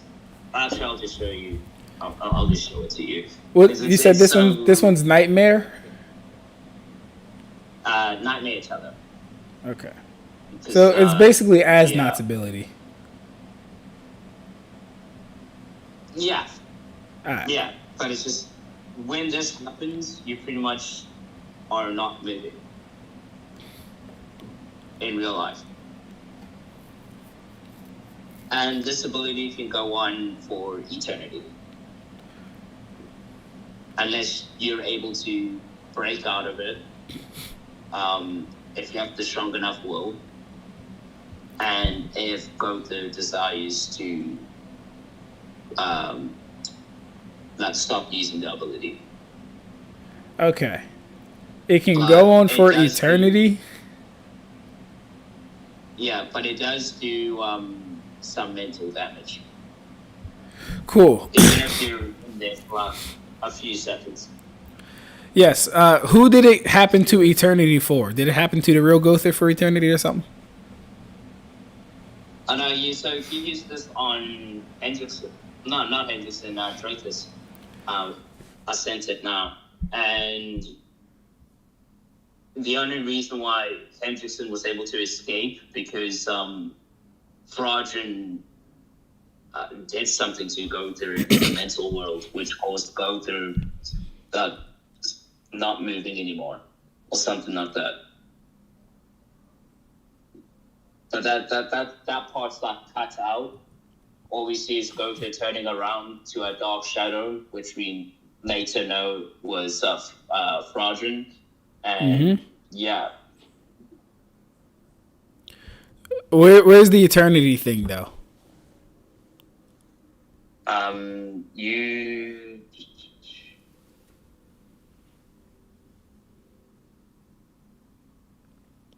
And it says they both instantly froze. Why'd Gowther stop moving if Hendrickson was under, or Dreyfus was under the nightmare? Because you see the one where the dark shadow's behind him, and he says, "Look, who are you?" Yes, but that's inside Dreyfus's mindscape. I'm just saying he froze on the outside world too, though, right? Yeah, because his consciousness is inside Dreyfus's mind. So while he's in the mindscape, he's also frozen. He's also frozen, but he can leave whenever he wants to, and you'll still be in the nightmare. Okay, so what if someone's not afraid of the nightmare? What if they just decide to fight, go through there, or like leave as well? And what would stop them from leaving exactly? Well, what would stop them? Well, it's their own mind. They can't leave their own mind. Why not? Well, I mean, some people may not be able to. What? I can't believe what I'm hearing. Nah, it's cool. We can get to it when, because like a lot of these abilities, a lot of his abilities are, how do you say, man? Real quick, can we get to the physical and biological thing? Yeah, that's the next one. Actually. Okay, beautiful. Yeah, let's pull that one up. Yeah, so the one that he uses for like rewriting memories and erasing memories and so on and so forth is called Rewrite Light. Gowther can fire a barrage of invasion arrows, instantly rewriting their memories of those struck causing them to perceive Gowther and his allies as friends, lovers, or whatever else Gowther wants, completely manipulating your memories and emotions. However, they quickly become undone if the victims realize the inconsistencies in their memories, but this isn't likely, as we also see him rewrite Giola's entire memories up to the current point, with him being her lover and removing her brother from her memory. Yet when Diane tells her this is your brother, she viewed it as nonsense until Gowther rewrote her memories back to normal. Did the brother know that that was her sister? He did at the time, but then he became a victim of losing his memories as well. From Gowther using an attack on him, though, right? Yeah, so Gowther just erased his memories, and he pretty much didn't even know where he was at. Okay, because before... Didn't know who he was, didn't know nothing. Right. So, because in the beginning you said that it would be like if he were to erase X person's memories, everyone around them would also not know. But if the brother remembers his sister, yeah. The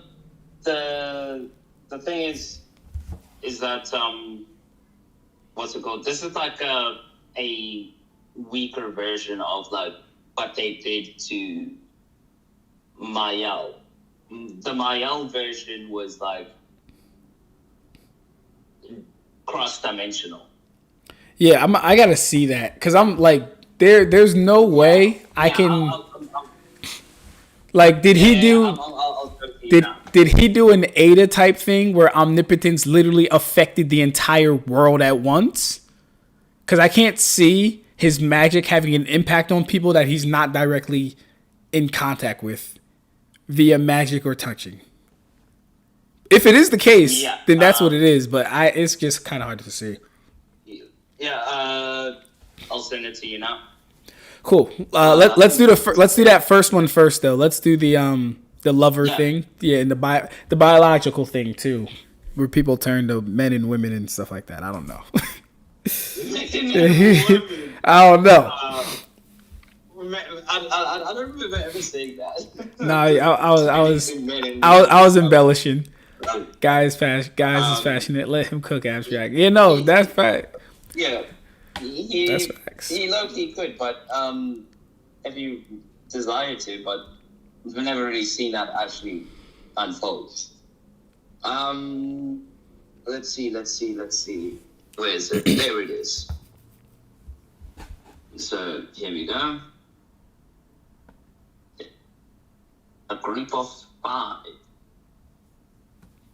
It has sent. I lied. It has not. Okay, now it has. Gotcha. All right. Zale's not acting right.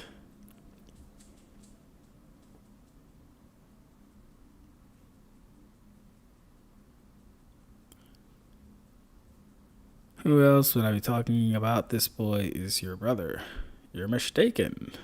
This is my only family right here. Okay. Oh. Gowther, don't tell me you mess with their memories too. That is correct. That is correct. What are you thinking? I can't believe you. This is a necessary action and process for me. Now that I have constructed my relationship with Gila, I have no need for her little brother. I want a heart that understands emotions. Gowther, what have you done? Do you realize what you've done, Gowther? So, but like even people like Diane aren't convinced that this is his lover or his wife. I can't say anything with the brother because I don't think he spoke yet. I decided that it was love, not friendship, that I must study. She was in the right place at the right time. So you only pretend to save Gila from the agony of turning into a demon, to manipulate her memory instead. Make no mistake, I did save her. The source of her demon blood going berserk was her inferiority complex and self-hatred for being weak. Okay. After I had erased those memories, I rewrote things so that she would have a happy childhood. Okay. I made it so that we were betrothed from an early age, and she'd become a holy knight by her own efforts. By imprinting that into her mind, I completely quelled the demon blood. Okay, so he didn't erase the demon blood, he quelled it. Like, he made it subside. Was that one of the points you were talking about? No. Okay. The demon blood. So it's still there. Irrelevant. Well, no, it's still there. Yeah, though. the demon blood's still there. Okay. Yeah. Hold up. It's still there. That's not literally in her system. What do you mean it's not in her system? No, it's literally in her system. It's in her like veins right now. Okay, I see. Because remember, like, they were drinking the demon blood out of a cup to get more stronger. Yes. In like the first season. Mm-hmm. That's it. And then like Henderson was like trying to like make the demon blood go berserk with that ring or something. So that was the cause for the demon blood going berserk, and he pretty much neutralized it in a sense by giving her memory. Yeah. Okay. By erasing her entire memories and reconstructing her memories. Right. To make it so that they're lovers and she never had a little brother and whatnot. So it's just between her and him. Right. So it's not existential to the entire world, though. No, not this version. Okay. Cool. This is just the lesser version. Gotcha. Cool. Where was the biology stuff also in this one, or is that the next one as well? That is the bigger version, which we'll get into that one, which I'll send that one next. I think it's honestly just 2 scans. I'd send everything. Send everything all at once. Yeah, I'll probably just do that. That'll probably be quicker, a lot quicker. Send them all. I think I can only send about 10 at a time. That's fine. No issue with that. Don't know what just happened with my screen. There we go. Okay. So the 2 scans that I just sent is explaining the Mael situation. Mm-hmm.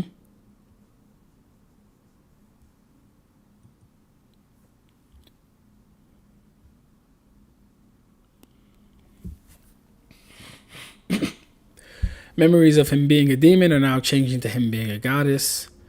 Okay. And the memories of his big brother Meliodas are changing to those of his big brother being Lodocio. Cool. Oh, there's more. There's more. My bad. There we go.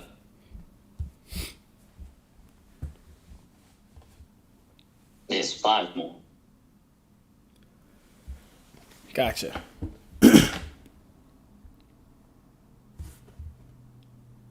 just taking a little bit some time to load the last one for some reason. No issue. While you're sending those, I'll read some chat. Someone asked me something.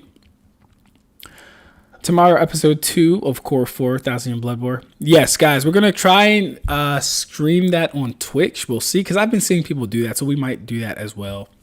A Twitch stream. Not tomorrow. I'll be going to Pennsylvania tomorrow, so not tomorrow, but yeah. But considering that Gerard was frozen in Shitar's Bankai, do you think it means he would be defeated by Toshida or Holybell? Hollows are natural enemies of Quincy's, and she may be a win-con. I think you meant... Oh, yeah, no. Hollows are natural... Yeah, okay, yeah. That's a good one. I don't see Holybell making a reappearance, honestly. I'll be surprised if they somehow rope her into the story again. Like, I don't expect to see Holybell until, like, the very end of these series. Gotcha, I saw it. Let me see. I don't think Gerard is going to be defeated by Toshido. I think Toshido is going to do a lot though, because they're not even giving us any previews or sneak peeks of his adult form aside from like just seeing his face out of the smoke and stuff like that. So I'm really excited to see what Toshido comes with against his indestructible cross. Yeah. Hopefully, I mean, it'd be very nice if Toshido had a hand in that, but we'll see. You have Twitch. I do have Twitch. I don't go live that often, but I do have Twitch. I'm going to start going live on Twitch more often, but I don't go live that often right now. All right, back to Mr. Ig. Let's see what we got. All right. Mael of the Four Archangels. Okay, let me see here. What? There's something's emerging from that black mass of darkness. Are you kidding me? That is the truth. There never was an Estarossa of the Ten Commandments. This is the true form of the man everyone only perceived to be as such. No way. It can't be. Oh gosh, I can't read this one. Oh my goodness, this is really small. Okay, hold up. The one that has 131, I really can't read it. It's so zoomed in, or it's probably like a bad quality pic. Let me see if I can. 131? Yeah. Let me see if I can do it like this real quick. I don't know if any problems on my end. Do you want me to read it to you? If you could, let me try and click it on one more time though. Let me see. Okay, it just loaded up. Okay, you want to know if their perception of him can be returned once altered him? Wait. Okay, so I gotta go back then. Let me go back. Mind you, this is not in order. This right. is just, yeah. Let me. Yeah. Because I'm not getting the full context of a lot of these things, so I don't really. Let me go to 130 real quick.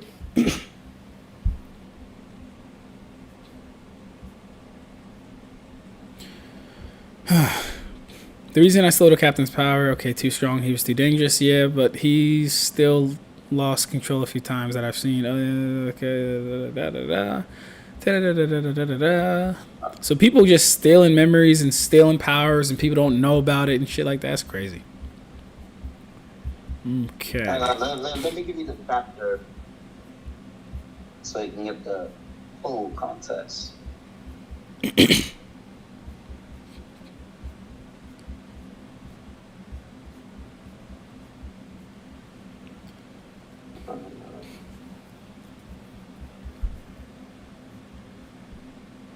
Go to chapter 274. 274. Wait, no. When does it actually start? Yeah, go to chapter 273. All right.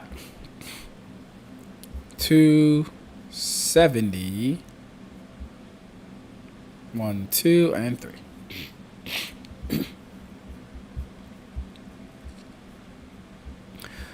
Okay, where are we at? That pig jerk who kidnapped Elizabeth Chan was Estarossa, right? I've never met a pig jerk so far off his rocker. Okay. Estarossa. No, that man is... Listen to me, Gowther. In order to end the holy war, I'm now going to invoke a forbidden spell in exchange for all my magic and life force. A spell? It will alter one man's memories and the perception of all those who know him, even the gods. Okay. Cool. Now, you're saying Gowther can use this ability that the real Gowther is sacrificing his life for freely? Well, yeah, current Gowther. Current Not Gowther. the Gowther at... Yeah, not the Gowther at, like, this point of the series. Because he's pretty much buns. So he's did it? He's demonstrated that? Has he demonstrated that? No, but he has demonstrated the magic capacity to be able to do so by fighting a being above the gods. So you're inferring. Because it took the real Gowther's life in life force to do this. Yeah, so listen, the real Gowther funds, right, compared to the current level of power where we're at in Four Knights of the Apocalypse. So The commandments. Mm-hmm. So this Gowther is being fueled by 5% of the Demon King's power because he has a commandment, which is a the 1/10 of the half of the Demon King's power, because the Demon King split his power in half and then split that half into 10 fragments, which are the commandments, and he gave them to loyal demons. Mm-hmm. And the original Gowther is one of them. So he is being fueled by 5% of the Demon King's power, and he also does sacrifices his life force to make his magic stronger, kind of like how Escanor sacrificed his life force to use the one ultimate to make him stronger. Right. So like when he says, in order to end the holy war, I'm going to now invoke a forbidden spell, that would intimate it's not necessarily about his magic capacity or anything like that. The very fact that it's forbidden would tell us that he's exchanging something to get something in return. I don't think it's based, like, for example, the Reaper Death Seal. Anyone can perform the Reaper Death Seal no matter how much chakra you have, chakra volume, chakra levels, chakra quantity. The trade-off is you die too. So I don't know if you could find, or if you could show me something else that might be linked to capacity for this spell. That would be helpful. So, for example, forbidden spells aren't really like sacrifices. Like Merlin did a forbidden spell to recreate life. She required no sacrifices. It's just a forbidden spell because it goes against the laws. That's why it's forbidden. Yeah, well, so that'd be why that specific spell is forbidden, but he specifically says he's going to be invoking this forbidden spell in exchange for all his magic and life force. So that's kind of like, that's the payment for the forbidden spell. Yeah, because what's it called? He needed enough magic power in order to use the forbidden spell, which is why he later asked Gowther to help him to, like, let me use some of your magic as well to actually cast the spell. Oh, okay. I gotta go down. When's he say that one? I gotta go down more, I guess. Just go down a little bit more. Just okay. Continue reading. Gotcha, my man. Gotcha. Gonna have a good time. Hey, hey, hey. It's actually the page after that one. The page or the chapter? The page after that. The page. Okay, let me see. Did I not see that? Just scroll down. Okay, let me see. Okay, yes, that's how powerful this spell succeeds. If the spell succeeds, the goddess will not have to use the coffin of eternal darkness, but I still need a little more magic to do it. Okay, I'd like you to lend me some of yours too, Gowther. Sure, okay. I hope you'll forgive me for burdening you with this grave sin, my child. Okay. Okay. So it was just, he lacked the magic capacity to actually perform this this forbidden spell. Gotcha. Now the next question would be, does Gowther know this forbidden spell? And can we demonstrate that he knows it? Yes. Because he did it with, what's his face? The real Gowther. He what? He did it with the real Gowther. Okay. Is that also in this chapter where he does it with him? Why do you think he's asking for some magic lucky so that they can do the spell? Well, yeah. So lending your power wouldn't intimate or definitely equal knowing how to do said technique that you would be lending your power to do. That's just I need more magic power to do the technique. That's not saying I know how to do the technique myself because I was there and I saw you though. Because Gowther clearly doesn't know it because Gowther says forbidden, so he doesn't know the technique innately. Yeah, he doesn't know the technique at this point of time because they haven't done it before, right? What? When they do it, yeah, okay. So this is the first time they're ever using this forbidden spell. So the Dol Gowther has no recollection, like no memories of ever performing this spell until they actually do it in the First Holy War, which changed Mael's character. I understand that. So and affected everybody. So now we need to demonstrate that Gowther can perform the spell as well. Well, he can, since what's his face? He did it with the what's it called? He did it with Demon Gowther, and obviously what was required was enough magical power to do so, in which this Gowther has more than enough magic power to perform this forbidden spell. And we've actually seen the forbidden spell work, and it looks exactly the same as Invasion.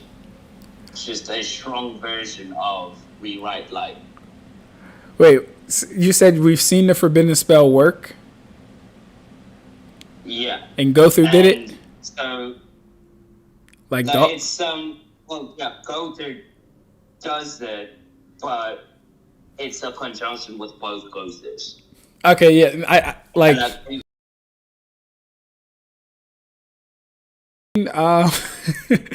What's the show called? Have you seen My Shield Hero Rising? My Shield, nah, that sounds weird. Okay. Nah. Have you seen? Let's do this. Let me think of a thingy. Okay. You know what? No, that's not going to work because it's a different technique. Essentially, though, my biggest contention with this is the fact that assisting in a magic ritual doesn't mean that the assister knows all the steps, the preparations, what goes into it, or anything else like that. He specifically says, I need your magic. I need more magic. So it's a lack of it. So you're right. I can give you as far as the capacity stuff, but unless we know Gowther himself, as in the doll, can also perform this technique, I think it's more speculative to say that he can. I don't think assisting is a strong enough barometer because there are countless examples that I can pull from that you might not know of people assisting in an effort, but still not like being the ones to generate it themselves. I yield the floor. Such as do you mean like in real life or? I mean, you could probably say real life. I'm not really talking about real life. I'm more so talking about other manga and anime out there.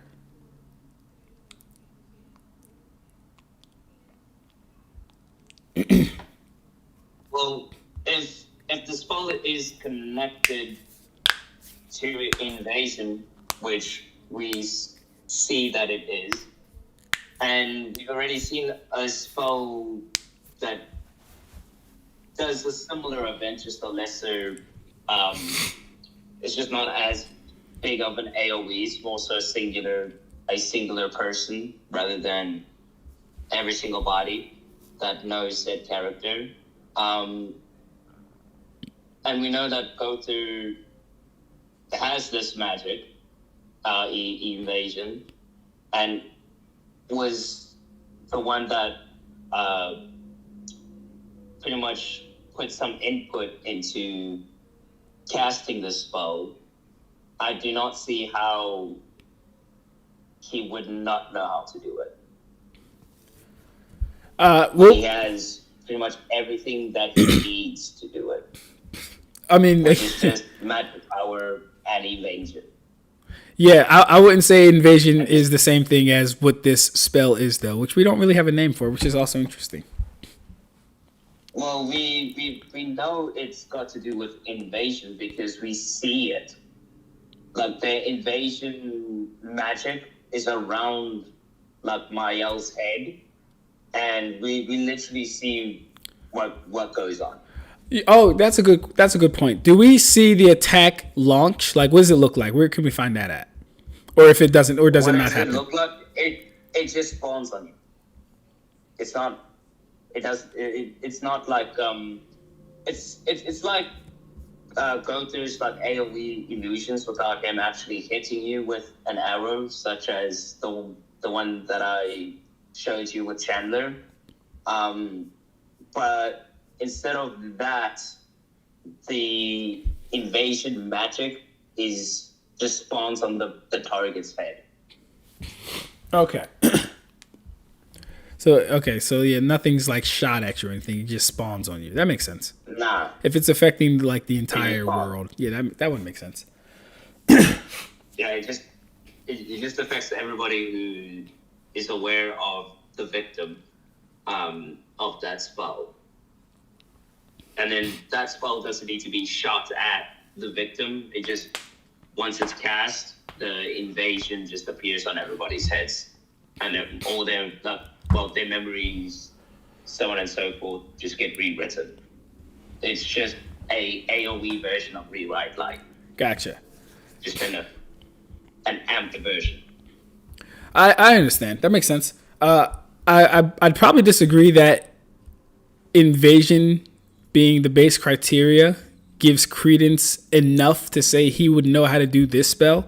And I would probably liken it to something like the Sharingan versus the Mangekyo Sharingan, or the Sharingan versus the forbidden jutsu of the Sharingan, right? Just because you have the tools doesn't mean you know everything about it or how to implement it or how to use it. Also, we know the base Sharingan can do things such as... Say again? Yeah, but like the issue with that is that we've seen him do lesser versions of that, pretty much the same thing, just rewriting the person's memories. Yeah, and that's cool, right? But now we're talking about existential things like rewriting the entire world's memories. That's a step above just a single person and affecting a single person. It's a step above. Well, he has affected. Like, yeah. Well, he's affected multiple at once by using the arrows. But the thing is that he has the based on I'm using deductive reasoning. So I'm just gonna lay out like the premises that lead to the conclusion. So he's performed this forbidden spell with the person that knew it. So he was pretty much shown how to do it. He has invasion that is the basis of the spell. He has the basis for rewriting said person's memories, which is Rewrite Light. And he has the enough magic power to perform said spell, and he also has demonstrated getting people caught in illusions that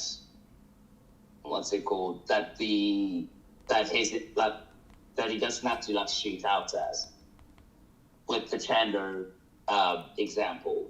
And in the Four Nights of the Apocalypse, he's able to cast an illusion that spreads out an entire dimension that has multiple stars in it and moons and so on and so forth.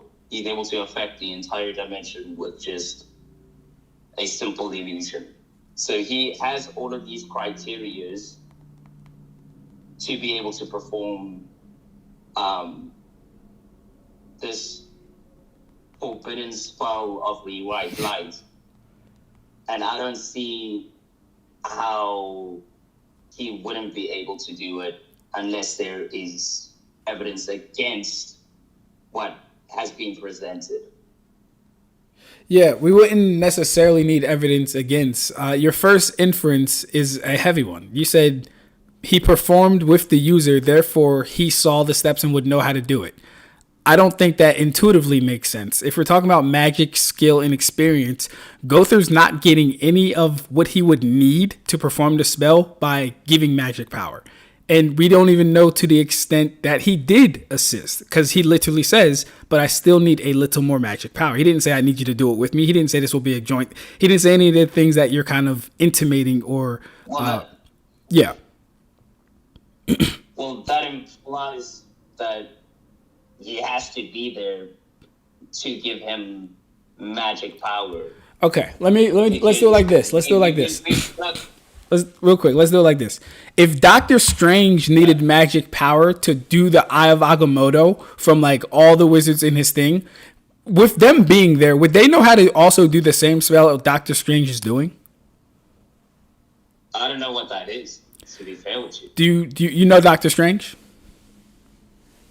Yeah, I know Doctor Strange, but I don't know the Eye of whatever. Let's do any spell. It really doesn't matter. I chose the Eye of Agamotto. How about the spell that erased everybody's memories on Peter? On Peter? Sure. Let's say his students were there and saw him actually do it. You think just because they were there and saw him actually do it that they can all replicate the spell? By the way, Doctor Strange messed up the spell himself. Yeah, he messed up the spell because Peter was distracting. Right, and he's a genius. And he's a genius. Does Gowther the doll have the capacity of genius as Gowther the man, or the whatever he is? Is he a demon? No, he is a demon. And okay, cool. Yeah, I would say because this Gowther doesn't actually have any real showings of like geniusness, because he's just pretty much off screen. Whereas the doll Gowther has lots of demonstrations where his IQ does come into play. Okay, that's an interesting take. If there's any genius from the doll Gowther, I would say that would probably come from the real Gowther. The real Gowther created the doll Gowther. Okay. That's a side argument though. That's still a side argument. We can I kind of want to go back to the inference. Yeah. That's actually kind of irrelevant. So the thing is that if Gowther is there, which he would be there to supply the magic, and he sees the steps that we don't even know if there's steps needed for the spell.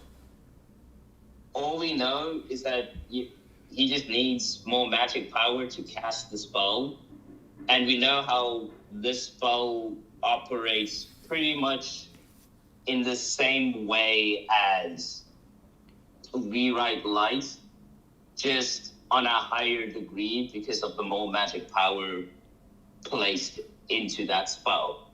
Kind of like how Blackout Arrow is just a stronger version as the AoE Blackout Arrow because of power amplification. But we know that this Gowther would be able to do it on his own because he's a lot stronger than that weak version from like season 1. And you've already seen him cast a multi-solar system range illusion carefully. Yeah. In Four Knights of the Apocalypse, which I will show you to you. Gotcha. So like you're taking different attacks and different abilities and kind of meshing them together to try and get a conclusion of him being able to perform this spell like the real Gowther did. I don't think any of these links actually lead to that conclusion though. Like the illusion thing could operate totally different from Light Arrow. to where he's just projecting an illusion in the world and things are happening. Light Arrow could act totally different from his AoE Blackout, which could act totally different from the forbidden spell that changes not only the man's memories, but the people but the people of the world around the man as well. Go ahead. Okay, so you're not understanding what I'm getting at when I bring that up. What part? I'm pointing out the fact that he is capable of putting people in illusions without actually using the arrow, which is one of the effects of the quote-unquote forbidden spell. What do you mean by in an illusion? So they pretty much got infinite Tsukiyomi. So it's kind of like that. So in their heads, Well, yeah, no, not really in their heads, but like it's what they perceive as real. Okay, that I wouldn't say that's anything like Tsukiyomi. He's doing real-time illusions. That's cool. Yeah. He's doing like real-time illusions, so on and so forth. But I'm not pointing out that he can do real-time illusions. I'm pointing out that he can affect those without actually using his arrows. He can affect people with invasion without needing the arrows to affect them. What attack is that one? Forbidden spell. Wait, real quick. What attack does he use? Is that when he touches them? Physically? No. Okay, so when does he invade someone without using an arrow for invasion? The Chandler is the example. What did he do? He put him in an illusion. All right, hold on. Chandler wasn't put in an illusion. Gowther created an illusion. Chandler fell for it. He wasn't put in an illusion. Okay, so how are you supposed to see illusions if the illusion isn't affecting your perception? No. It is affecting your perception. So let me clarify. When you're saying put into an illusion, because you keep bringing up Tsukiyomi, so this is why I'm thinking you're making this connection. When you're saying put in an illusion, I'm assuming you're talking about under a genjutsu, as in it's all taking place in their mind. That's not what's happening with the Chandler thing. All he's doing is he created a fake arrow made out of magic that Chandler visually saw and, perceived and acted accordingly. He thought it was coming at him. He hit. It wasn't really there. If he was put in an illusion like it was genjutsu, then Chandler wouldn't be doing anything in the real world. It would all be happening in his head, and they could have just hit him with the arrow anyway. That makes sense? So, no. Okay. Because the arrow is not made out of magic. It's just, there's nothing there. Nothing was shot at him. Did he use magic to create the illusion? No, because otherwise he would have reflected it with full counter. Hold up. So Gowther can create illusions without using magic? No, what I'm saying is that he's able to make you see, like, he's able to change your perception with magic. With magic. Without so why are you saying no, bro? No, I'm not saying that like the illusion is constructed out of magic, like what you were implying. No, I get that. I changed it. Because I understand what you're saying. Yeah. The illusion was created via magic. I get that.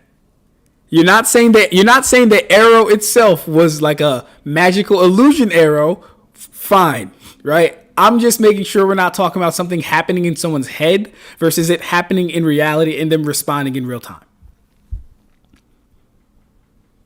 How do you think like real life illusions work? Our perception probably gets distorted by something that causes us to misidentify something. For example, like heat waves when we're like too far away, but it's really, really hot. It looks like looks like the ground is bouncing, but it's not really bouncing. But that happens from a far distance. It looks like there's water, but there's no water there. Right, but that happens in reality. That doesn't happen in no one's head. So he wasn't under an illusion. He saw an illusion. Yeah, but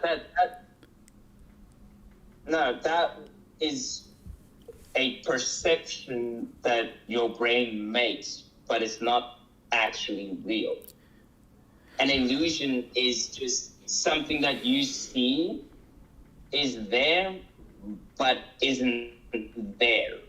Kind of like how that sometimes when you see something in the corner of your eye, you think that, oh, there was somebody there, and you like get a fright, and when you look at it, there's nothing there. Cool. It was just Yeah. So, but like you're the way you're framing it is you're saying that's equivalent to invasion, which invades the mind. That's not what's happening with those illusions, though. He's not invading the mind. He's tricking perception. he's in. Like, you do know your perception is connected to your mind.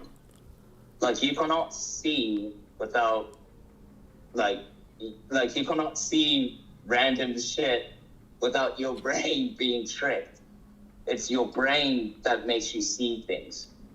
Without your brain, you won't be able to see nothing. I'm aware perception takes place in the brain first. I'm aware of that. That wouldn't mean. Yeah, so let me. So if Chandler were to close his eyes, you're saying he would still see an illusion somehow. That's what you'd be saying. Is that true? Well, no. Okay, cool. So obviously he sees his eyes closed. Cool. So we can get the mind. Hold up. We can get the mind thing out of there. Because if it was in the mind, even if he closed his eyes, that's what he would see. If he was actually doing invasion and taking over his mind, he's only taking over his perception, which is still physical. This is gonna be. It seems like you're like when I say like the illusion that's on the mind. I'm saying like how Kyoka Suigetsu makes it appear that you're fighting the real Aizen, but it's a fake.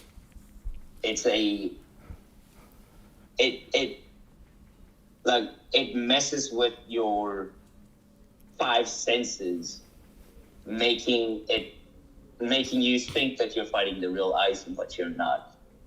Chandler thought that he was full countering the real arrow, but in reality, he was full countering at nothing.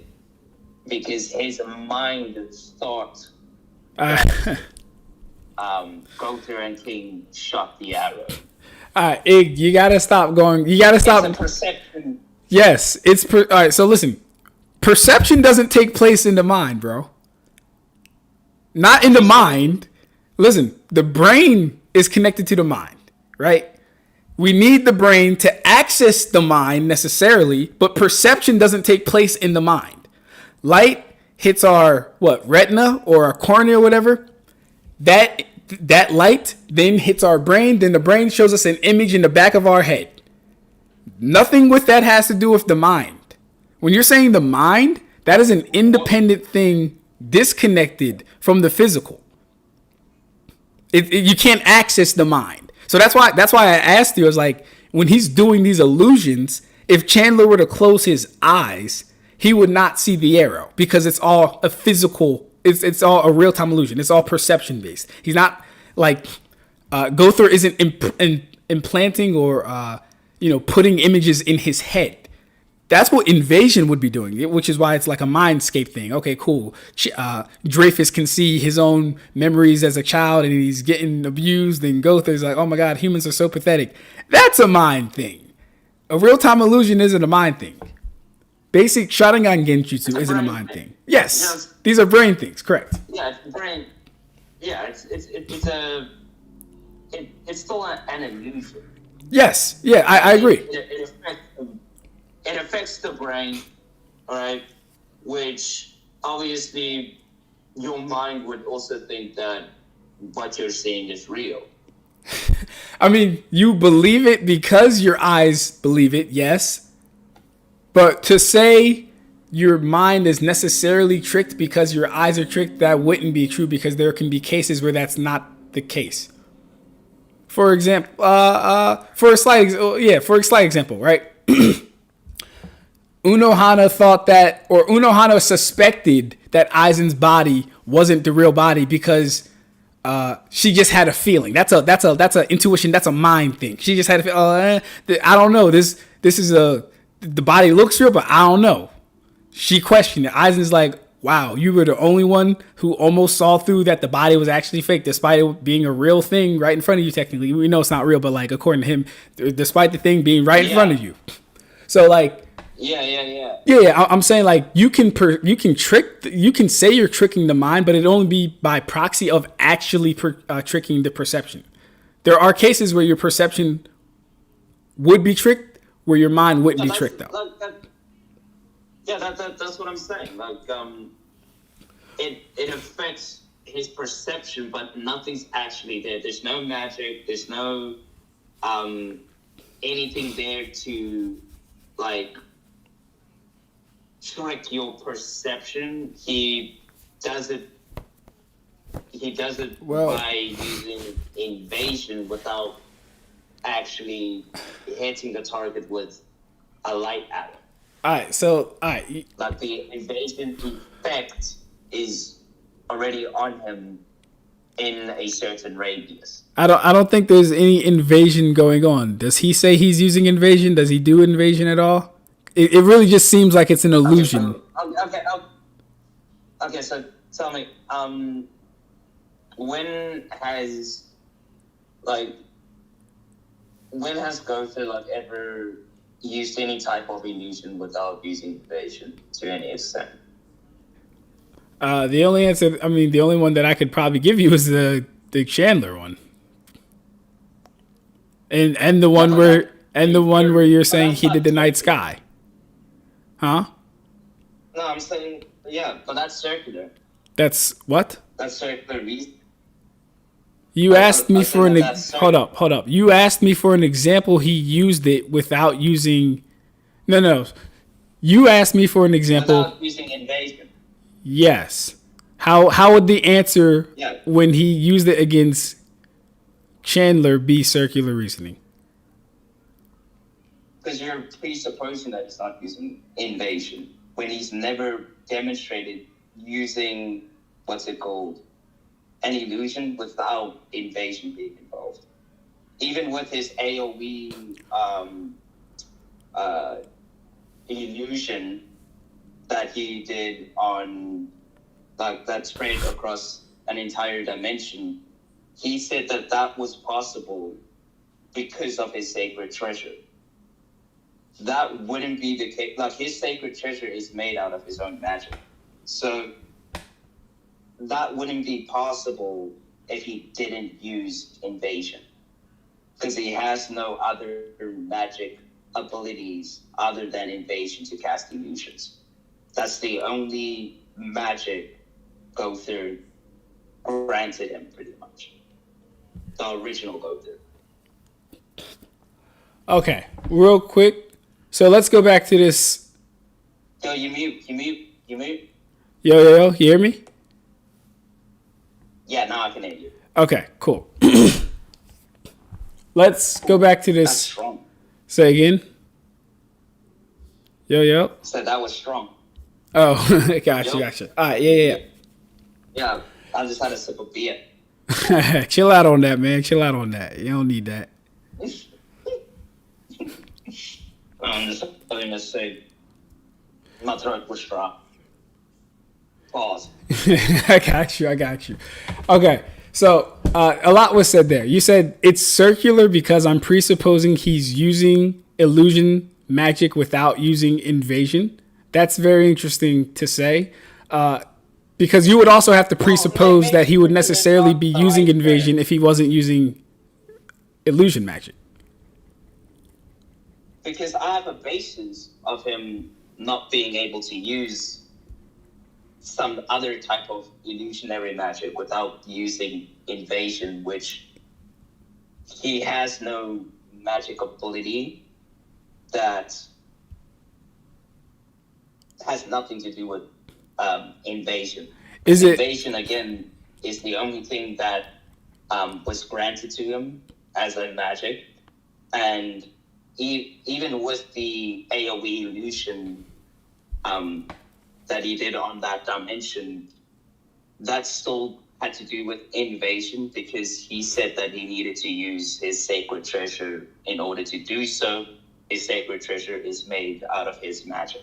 So it sounds like you might be unintentionally maybe limiting Gowther. Is it possible that, number one, invasion can have an umbrella of abilities? Number one.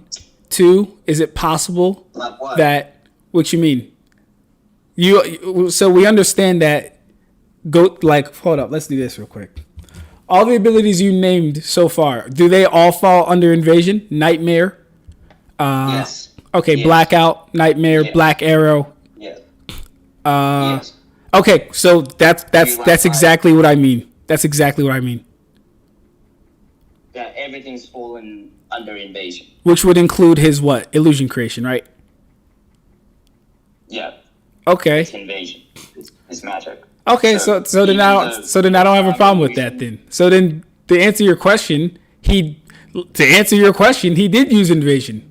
But that's that still wouldn't be an attack of the mind. It would just be illusion creation because it falls under a set of abilities that he has under invasion.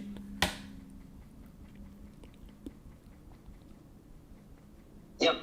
I just spoke when I say the mind, but like because the way I painted it was like the mind and brain are just interlinked, so that I viewed them as the same. Mm-hmm. But it's still a false reality that he placed on pretty much everybody without actually firing an invasion arrow. I agree because the illusion was physical, so it Which, wasn't again, happening in their heads. Yeah.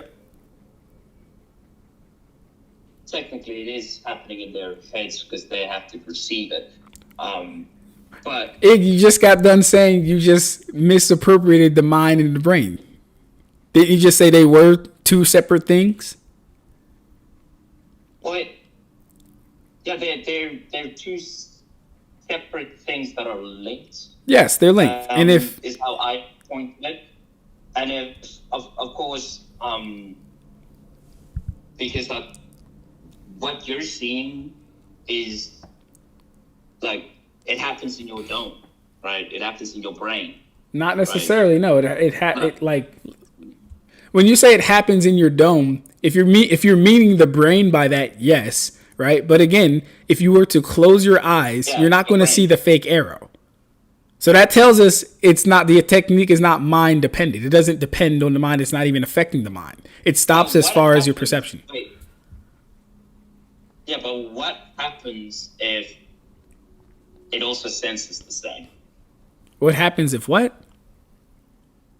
Like if you see something and like let's say like some type of energy like spiritual pressure and it feels real, like you can sense that it's like spirit, like that person's actually there. Would that not be affecting the mind as well? Not really, no. Or would it just be affecting the brain? I mean, there's a lot of things that could go into that. Like you could be psyching yourself Like- out. It could be a placebo effect of Like- like it really depends on what it is. What I mean by that is like pretty much your sixth sense. Well, the sixth sense usually picks up. Yeah. Well, the sixth sense usually picks up on something either in the mental realm or in the spiritual realm. So it would have to be operating on maybe one of those two planes or axis. But Gowther's attack, yeah, one or both. But Gowther's attack was literally limited to what Chandler could see. Yeah, but it also stands as that the magic attack was actually gonna hit him, which is why he would have used full counter. Yeah, that was the point of the illusion, to make it seem like it was going to hit him. Gowther probably conjured the sound that came with it and the force that might have been generated from it. He probably conjured all that stuff It probably seemed very real. But it would also have to trick his sixth sense. What sixth sense? Because they have a sixth sense.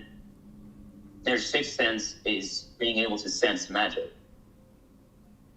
Oh, so like this is the. Because they have the five senses, but they also have another sense, which is the ability to sense magic. Right. This is gonna. Yeah. This this is gonna kind of not devolve necessarily, but go into the case why Kyoka Suigetsu even works on people in the first place, right? Because the Bleach characters obviously have five senses, but oh my gosh, guess what? They're also ghosts, which would mean they have a sixth sense as well. So it wouldn't really do for their five senses to only be affected. No, the technique wouldn't be effective if it can only affect the five senses. So it's obviously going to scale in relation. Hold up, I got you. It's obviously going to scale in relation to the beings it's being used on. If these people are magic using beings, you're not going to use a non-magic type of illusion and expect it not to work. No, it's going to work because it's accounted for the people that it's fighting against. Same reason why the captains couldn't see through Kyoka Suigetsu is the same reason why Chandler thought that the arrow was actually real. Gowther's illusion fooled him and whatever senses that he had. Yeah, so it would by default trick the sixth sense. Like I don't limit Kyoka Suigetsu with just the five senses. Because I also place as being able to sense the spiritual pressure as a sixth sense, something unique to the Bleach characters. Same as how I would consider sensing ki from Black Clover or Dragon Ball as an extra, as the sixth sense for that verse or whatever. Right. Being able to sense magic in Black Clover or whatever. Yeah, I got you. What my point is this. Yeah. Yeah, you know, my overall point is that, like, if we're talking about a sixth sense, it's usually in relation to people who either cannot tap into it or don't have it at all. Everyone within their universe has this sense. It's accounted for. So what I'm saying is it wouldn't really matter if Chandler had it, right? Because it's not above what Gowther can fool. So you saying it tricked his sixth sense is the same thing as saying, well, Kyoka Suigetsu tricked the captain's sixth sense. But hold up, these are all spiritual beings. These are demons we're talking about. They're six. Yeah, go ahead. Yeah, but that's the whole point, is that they do have a sixth sense. All right. So they have a point is that it does affect the sixth sense. That's my whole point. And you said that the sixth sense is a mental or spiritual thing, or both. I said usually when we're talking about it, that's what people are usually alluding to. It kind of depends on how the thing frames it or how the series frames it. Because for Naruto, a sixth sense could be sensing emotions. It could be danger. It really depends on what the series is actually talking about. So in this scenario, we're talking about magic sensing, right? So where is that's that? Their sixth sense. But like, so is that qualified in the series as a sixth sense? Is it qualified in the series as a sixth sense? Yeah. What do you mean by that qualified? Is Seven Deadly Sins a series where most people have magic?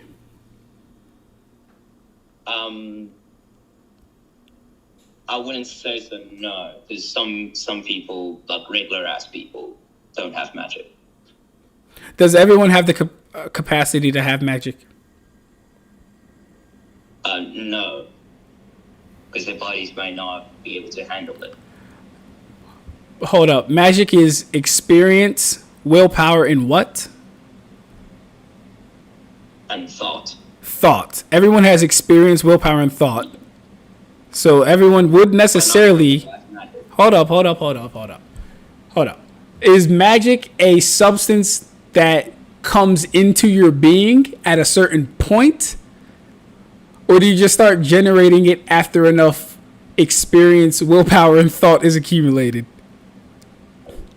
Shout out to Revenue Rolly. He's back in the chat. What's good, Rev? Shout out to Tay. I'm sorry, bro. My fault. Hey, keep whatever you're about to say. Peace to the Saints. Shout out to Twins and Things. Shout out to Tay, bro. How are you doing? Go ahead, Ig. Yeah, so you're born with it. Some people aren't born with it. Some people aren't born with magic. Yeah, so even if they do have the 3 criteria to generate magic, remember, to generate magic, you need those 3 things. So if they don't have magic, then they're unable to actually generate it. So they're unable to create. They wouldn't have experience, will, or thought. That's what you're saying? Hang on, sorry. What? They wouldn't have experience, will, or thought. Oh, my fault.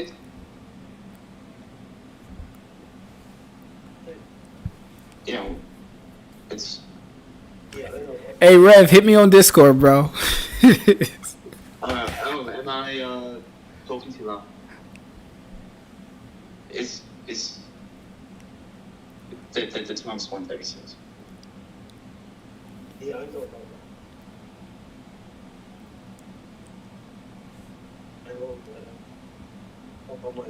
that. Oh, internet. Oh, you want to connect to my hotspot? Yeah, sure, bro. Do you want me to tell you the password? Just connect to turn on your Wi-Fi, and it's Igneel's phone.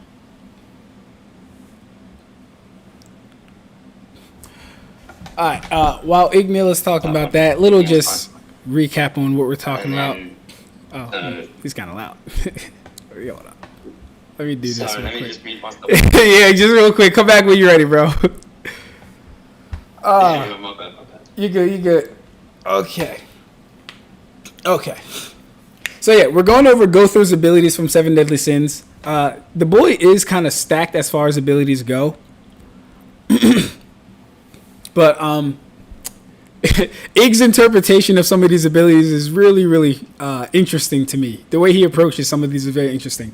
For example, he's, in my opinion, I would say he is either conflating or misappropriating how Gowther's ability, Invasion, works. Invasion allows Gowther to enter an opponent's psyche, mindscape, memories, or whatever, and do things on a mindscape level, a mental level, an internal level, even a spiritual level, maybe, right? He's saying that when Gowther did a real-time illusion on Chandler, and he threw an arrow at him. Do I have the panel up? No, I don't. And threw an arrow at him, that Gowther was necessarily basically also using Invasion because it imprinted on Chandler's mind that was happening. And I'm saying, hold up, bro.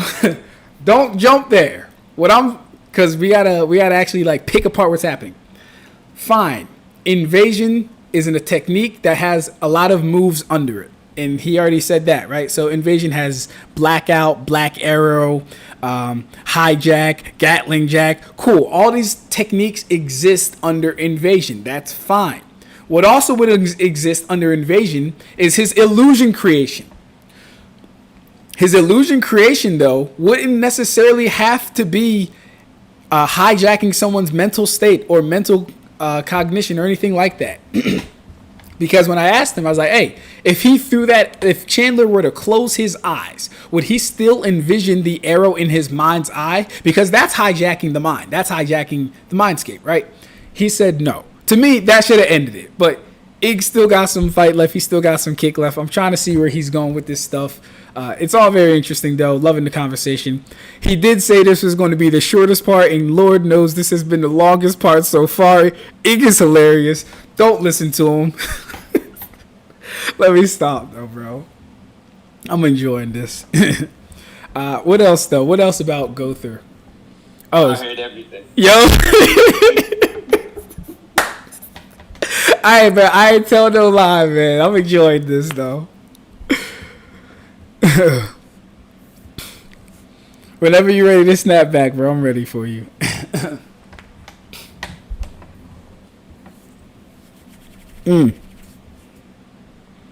Man, oh man, this is making me really want to do my presentation though, honestly. I might have to see. I'm going to end up covering 7 deadly sins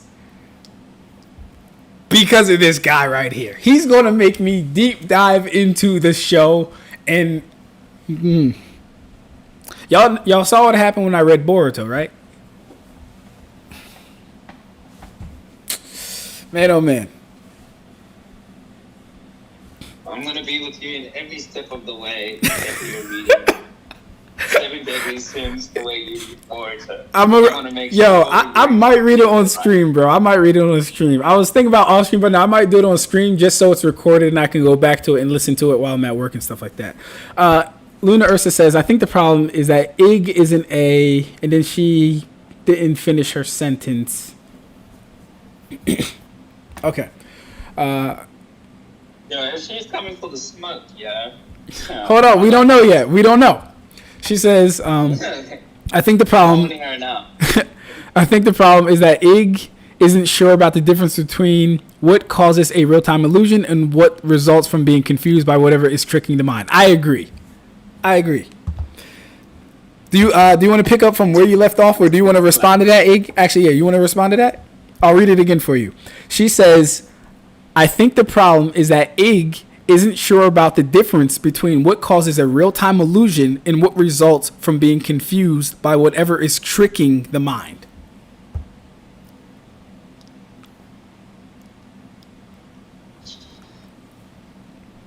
No, I'm not.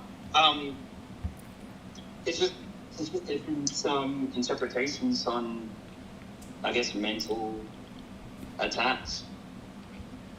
Because I've always just linked the brain and mind as one thing. Correct. But I view the mind as like the thought process or some shit like that. Yeah, see, I would say the mind... Well, real quick, before that, Neo Animatrix says, at least you use the source material. So that makes you pretty much better than almost every other power scaler, which I will say for you. I do appreciate that about you, Ig. You stick like this whole time, all we've stuck to is the manga, and I appreciate that a lot. So, thank you. Yeah, no, shout out to you, bro. That's really good. Let's pick it up from where we left off. Do you remember where you were going with your cipher before? Yeah. Low key, I forgot what we were even talking about. Well, we were discussing Gowther's invasion ability. We covered so far that it is an umbrella of abilities. You just happen to be on the side that when he's using invasion, he's necessarily also invading your mind without actually making contact with his magic, which would also be inconsistent to how we've also seen him use invasion before. But that's fine.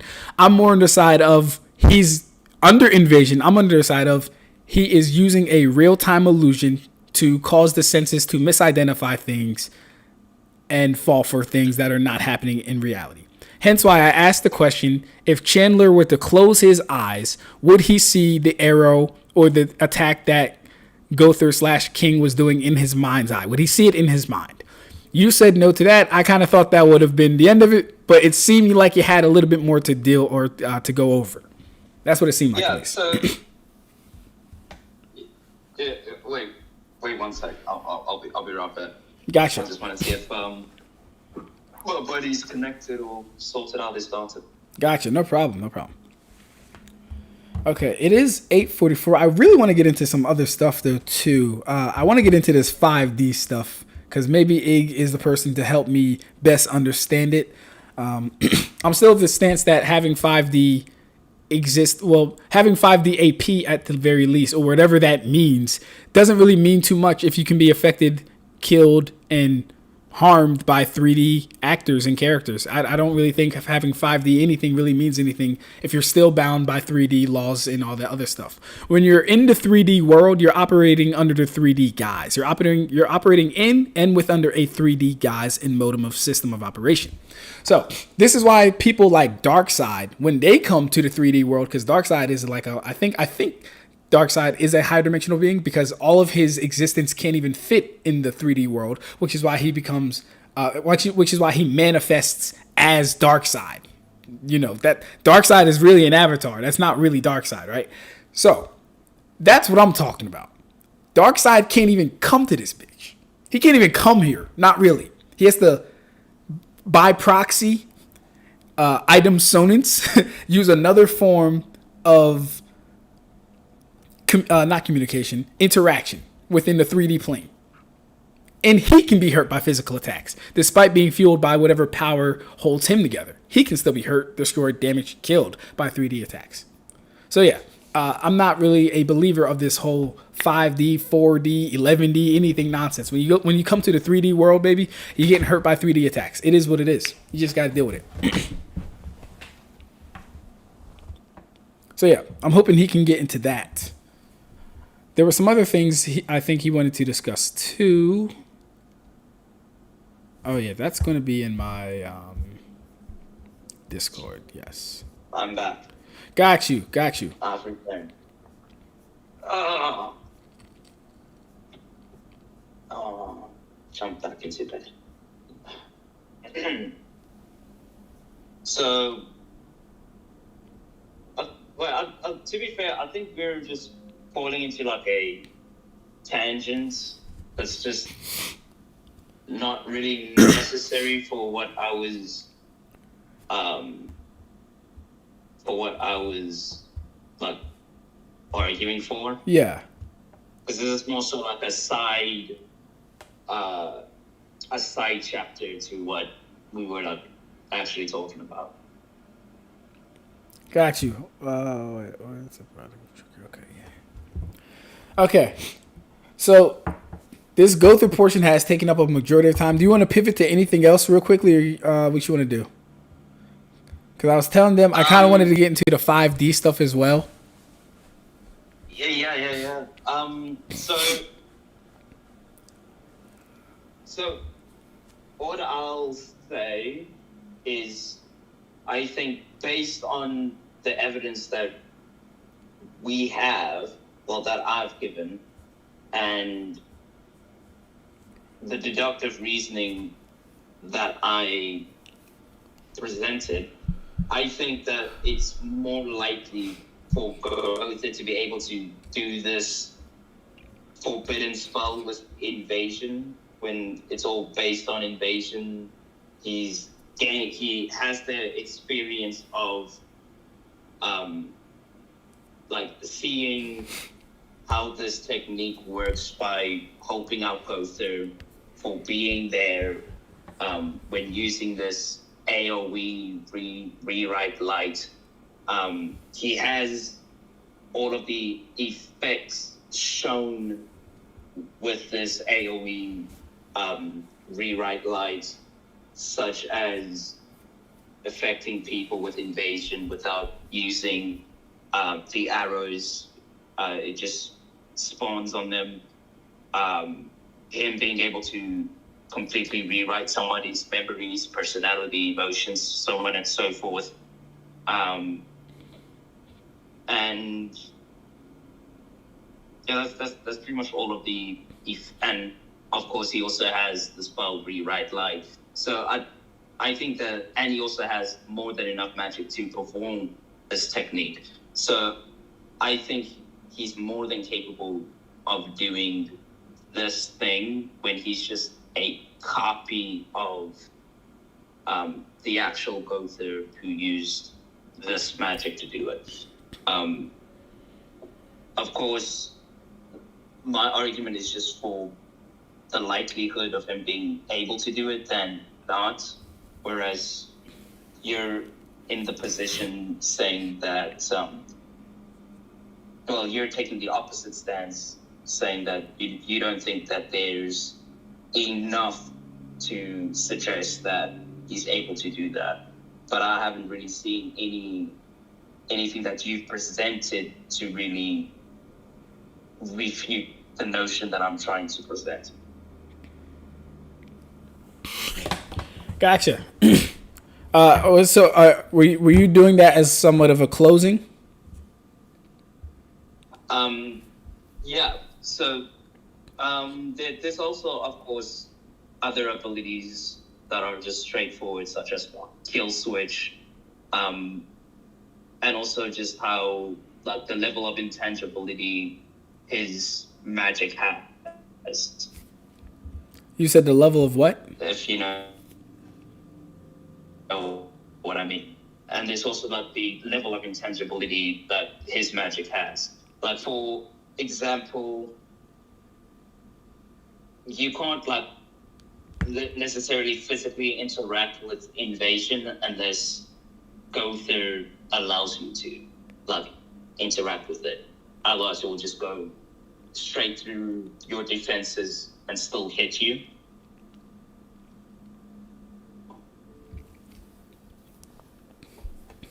Do you need evidence for that? Well, I mean, I'll pin it. yeah, you can definitely send something. Sure. Here you go. I'll just pin it. Gotcha. While you're doing that, just to respond to his closing,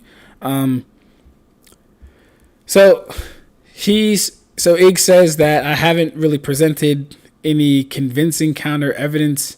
I still kind of stand on what I said in the initial exchange. I think the first premise or first inference is the biggest leap that he's taking, just as far as, okay, assisting in a spell now means that I somehow know the inner workings of it, the mysticism of it, the esoteric nature behind it, and I can perform it to the same proficiency and degree and to the degree as the original caster.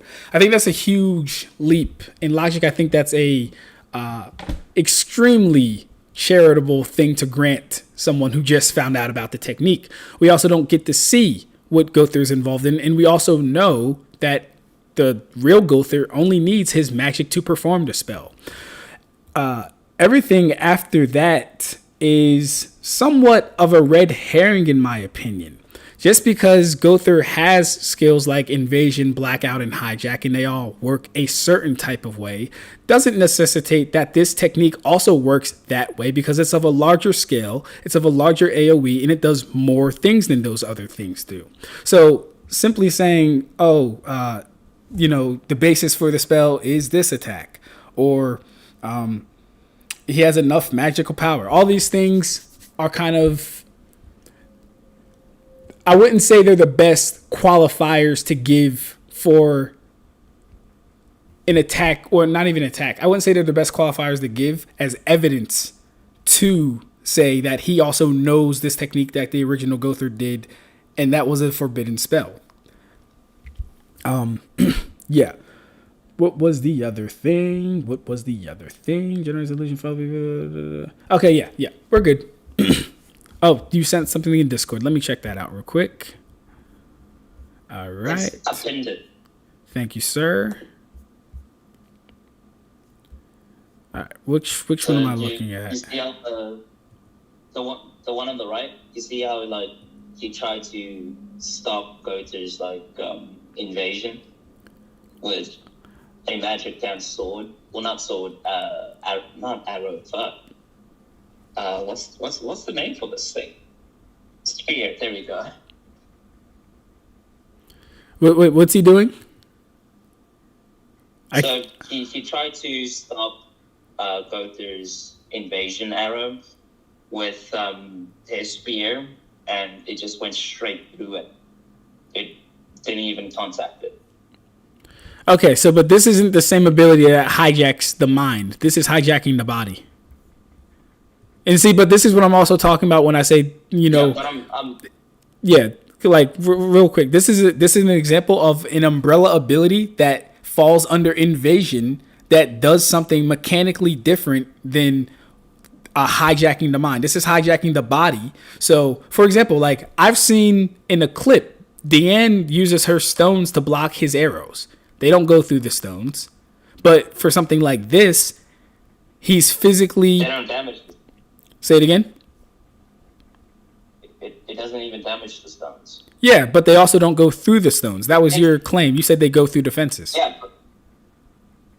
Yeah, so my claim was he can make it intangible to the point where you can't actually stop it.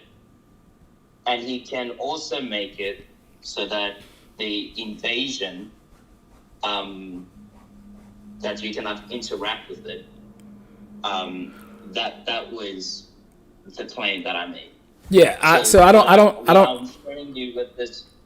So what I'm showing you with this, with the scan, is the intangible nature that he can make his invasion, which all of his invasions, arrows, are just his magic. He can make it intangible or not.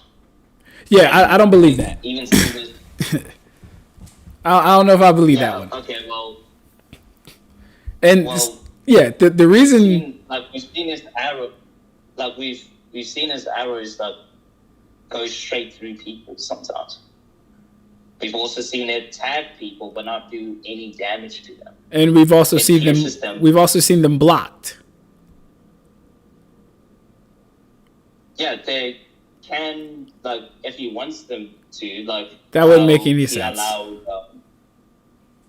How he allowed what's his face? I forgot his name. It's in Four Knights of the Apocalypse. I forgot the fire user's name.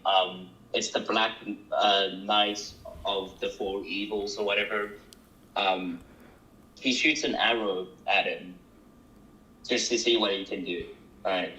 And he was able to block it with a cup, but that cup didn't shatter or it didn't crack or anything, even though it's pierced pretty much straight through. But it did stop it, right? But on the other hand, if he wanted to, if it was like an actual fight, he could have shot the arrow and would have just gone straight through the cup and still tagged it. Yeah, I don't know if... Can you demonstrate that? Demonstrate what? Well, bypassing someone? No. Specifically where Gowther wants the attack to go through something that someone is using to block, and it does that. That it does that. Well, I already did with the spear. Well, no. That's not the same thing. I'm talking about, so, because listen, under my view of this ability, Invasion Jack falls under the umbrella of invasion, which means it's a subset category of the techniques that he's using, right? But these attacks have different mechanics. When he's using Invasion Jack, he can hit something and it might connect to the person, right? As opposed to where he's firing his arrows can be blocked because they have different properties. They work differently, different mechanics.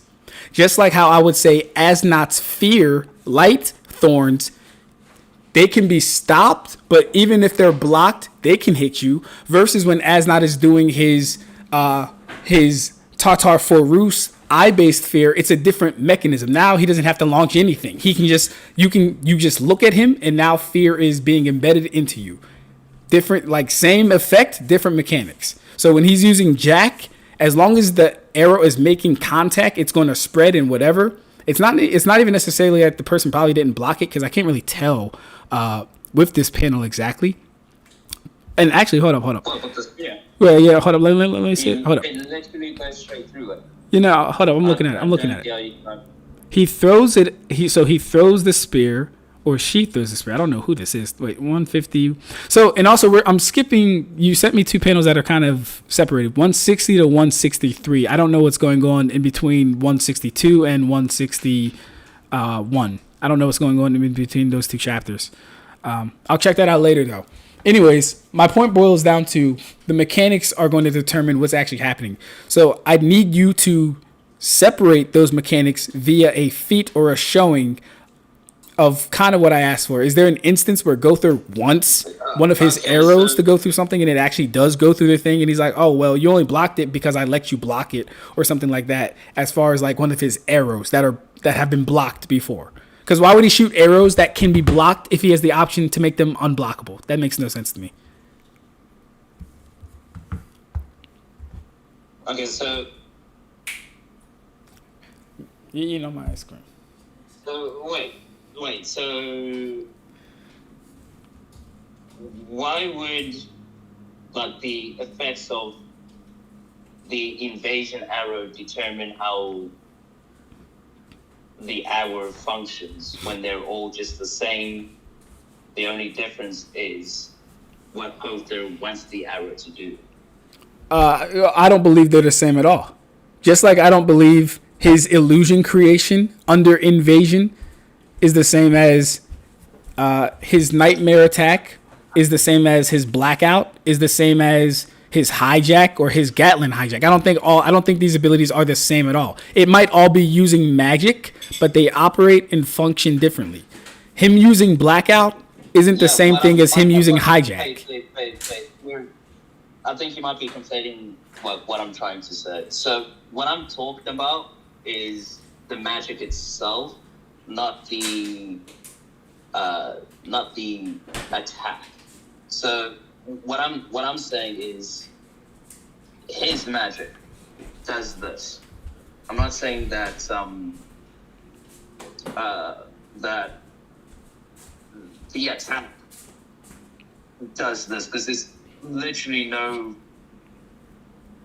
evidence to suggest that his arrows, his magic arrows are like a different magic arrow from like invasion arrows. Like they're all the same arrows. It's just that he can pick and choose what he wants that arrow to do. Like the same arrow that he shots at the Sins to read their memories is exactly the same arrow that he uses for broadcast. Is exactly the same arrow that he uses to use Hijack or Gatling Jack. The only difference is the amount of magic put into said attacks. Into said arrows, not attacks, into said arrows. There's also, I also wanted to bring up that we've seen his arrows just negate, like, I guess, like, conceptual defenses, such as, like, causality manipulation to a certain extent. Like, being able to reverse the effects of magical abilities and being able to be immune to magic abilities. His arrows can just bypass that, even though it's magic. What exactly, as far as conceptual manipulation, are they bypassing? What's the thing they're bypassing? So, example, the ruler. The ruler is a form of causality manipulation. It changes the effects, the cause and effects, like it just reverses the effects of magic abilities, and it also has the other property that the Demon King gave to Zeldris that makes it immune to all magic. So what did the arrow do? Did it like? I'm confused. What did the arrow do? This arrow just invaded. Like it hit him, and it's in the Demon King fight where he takes Meliodas' consciousness and his own consciousness into this Demon King Zeldris' consciousness by the invasion arrow. So it hits them, and then their consciousness goes to that mind state.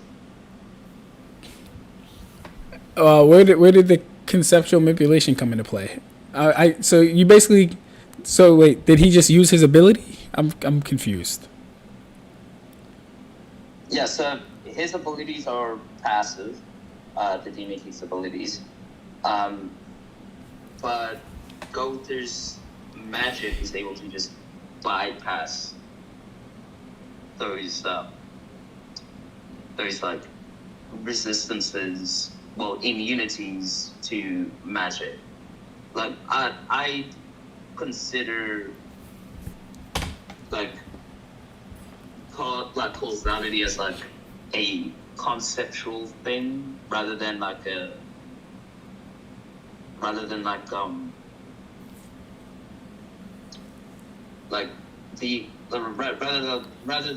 a physical thing, like being able to change the effects of something.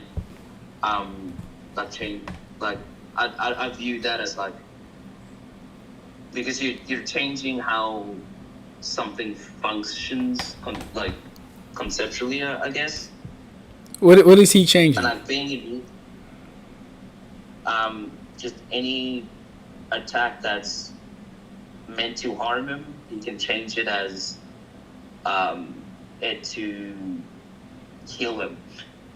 He just reverses the effects of any magic that comes into contact to him. And then he also has the other ability that makes him immune to all magics. So this isn't really conceptual manipulation, more so rather than Gowther just bypassing his immunities. Well, maybe I'm phrasing it wrong, but in my perspective, I just view those types of like abilities as like conceptual in a sense.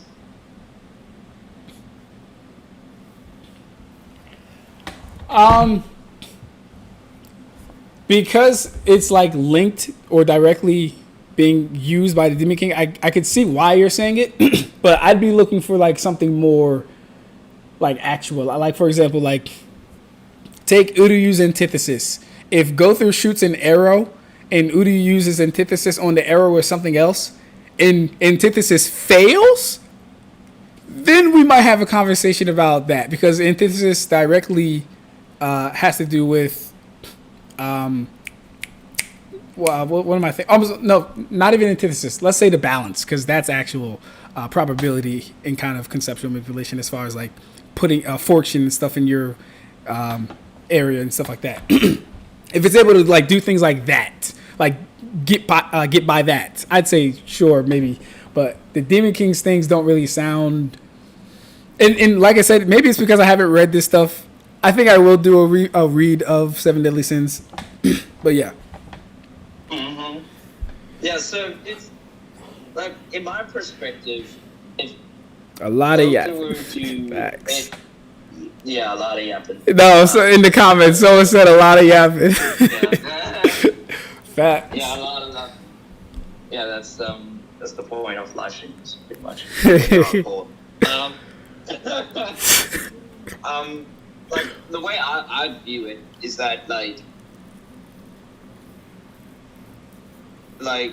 if Gowther were to hit, what's his name, Uryu, with his invasion, I just won't see his like causality-esque manipulation thing work on it. Right, but that's something like of course we can't see it, but we need an equivalent thing in his universe actually happening. Like if he were to fire an arrow at Yhwach and Yhwach physically sees it and Yhwach can't stop the arrow somehow, then you could be like, all right, that's kind of crazy. Yhwach couldn't stop it. Well, that's kind of crazy.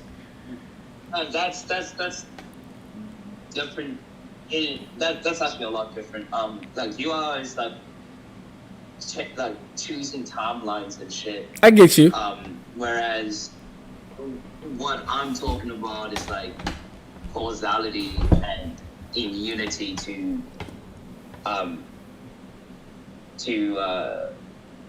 magic in general. So like the concept, like, and like magic in general is in a sense conceptual based on how it's generated, how it's created. It's created by these concepts. Right. So it's more like metaphysical compared to like, I don't know, spiritual energy.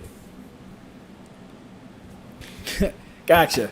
All right, real quick, let's wrap this up and go on to the 5 or 4D Yeah. joint real quick. Yeah. Sure. So what I would like to ask before we leave this topic is, how would you view like this interaction with like Ichibbe's ink? Oh, how would I view it with Ichibbe's ink? Do you mean like as far as like if it were to hit Gowther? Right? No, like if the arrow were to, like, if any of his magical abilities were to hit this ink, what do you think would happen?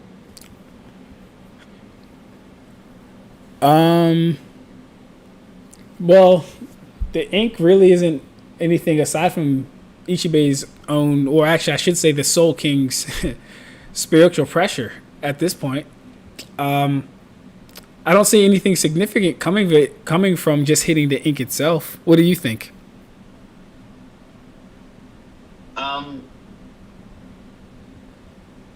So,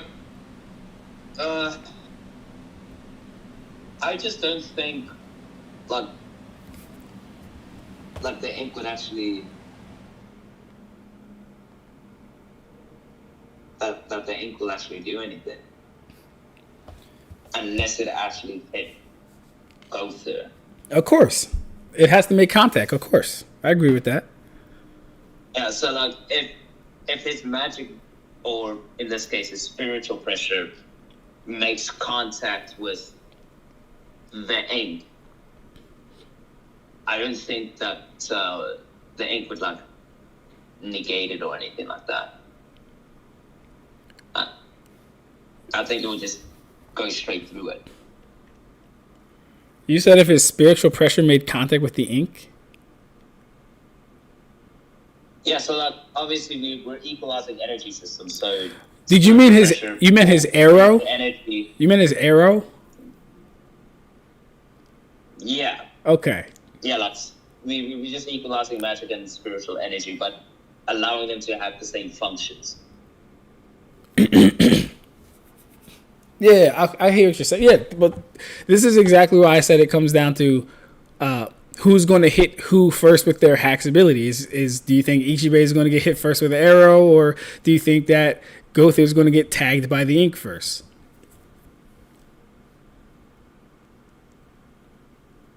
That's kind of why I said in the beginning. It kind of comes down to that whole first interaction. Yeah, but like, what if?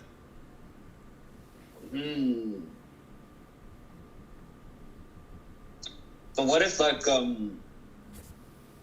don't know, Ichibbe like cuts his name in half, and then like Gowther just like gives back his name or some shit, like uses what's it called, kill switch to negate the effects of the black ink. What does kill switch do? Which one is that one? It just actually I don't think I sent it to you. My bad. Let me send that to you. Mm-hmm. So he used this on the Demon King to turn to like just ignore his like I guess layered immunities to magic. Okay. There we go. Yep. It would be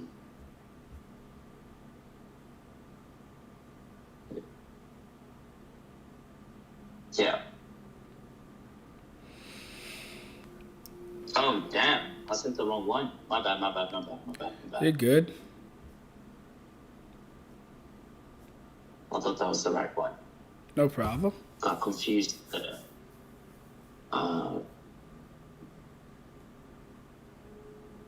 Do that, and do that.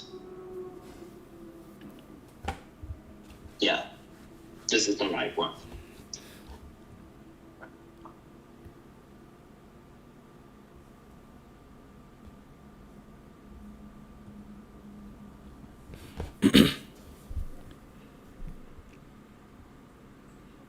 So yeah, you can also coat his body in it as well. Okay, so I don't have any context for these because I actually haven't seen this stuff, so I don't really know what's going on, but I do believe you. So on the right one, Merlin just tells us what Kill Switch does.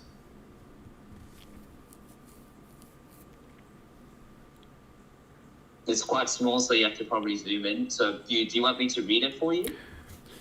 Oh, I see it now. Yeah, that like the text was coming in very slowly, not slowly, but like it was kind of like blurry. So I was like, all right, I saw the powerful conversion, but like everything else was like still coming. All right, you're the idiot. With Gowther's kill switch, we can turn your magic off. Okay. So like hold up real quick because it doesn't have a page number.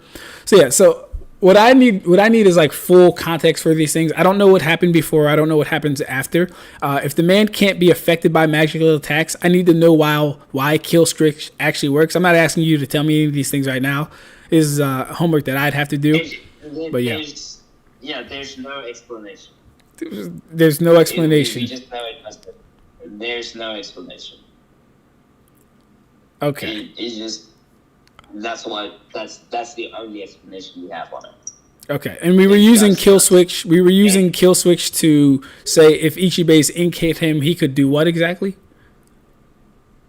Like negate the effects of like his name getting cut in half.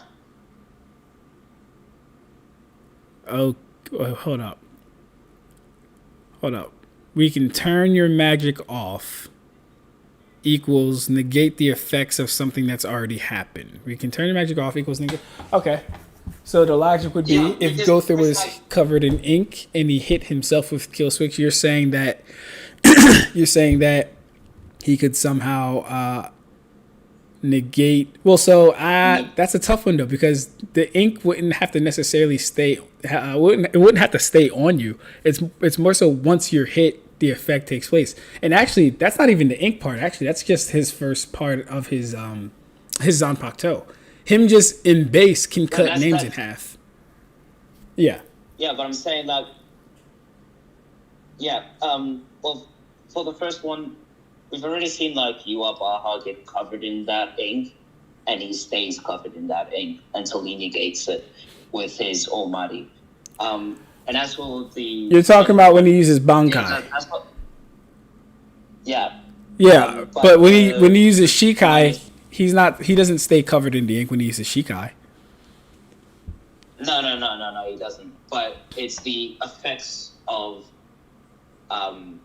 his power, his spiritual energy or whatever, his Shikai. But I'm saying that if his name to get cut in half, do you think that kill switch would be able to negate it? That's really hard to say, honestly, because on some level I understand where it's coming from. I was like, Yeah, on some level I do understand where you're coming from with it, and let me think about this. And I think about it. His kill switch can negate like 2 layers of immunity to magic in general.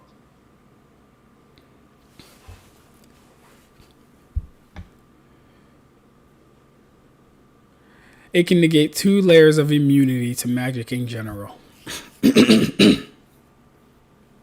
Yeah, so like just the idea of magic can be negated by this ability.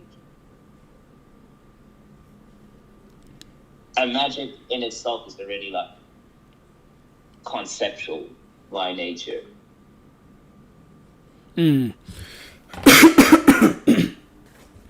I'll say this. So I'd want to revisit that. Honestly, it's hard to give an answer because in my head I'm like, okay, I see where you're coming from, but also when Yhwach release, like for example, when Yhwach loses his voice and he literally can't speak, he has to crush his own throat basically and grant himself power in order to speak.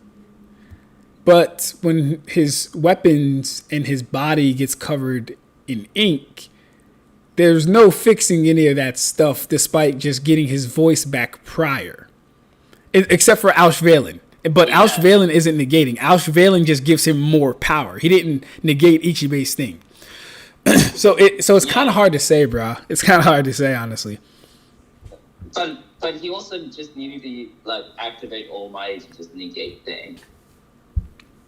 Like his entire concept was like rewritten, and he just like, nah, I'm Yhwach.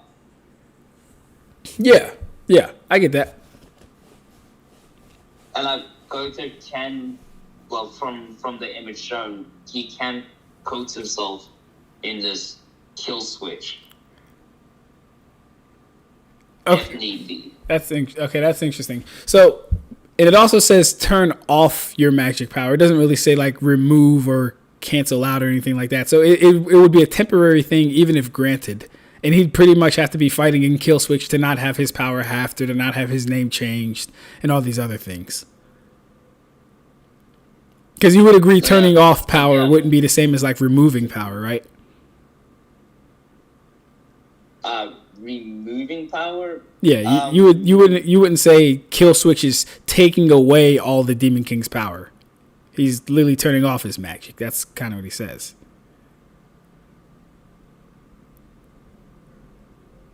Yeah, he's turning off like the effect of his magic. Right. But like he would still have his like. Does it have a? Yeah. Like he'll still have his magic. It's just that he won't be able to use the effects of his magic on content. I get what you're saying. Yeah. Applicable. Right. I get what you're saying.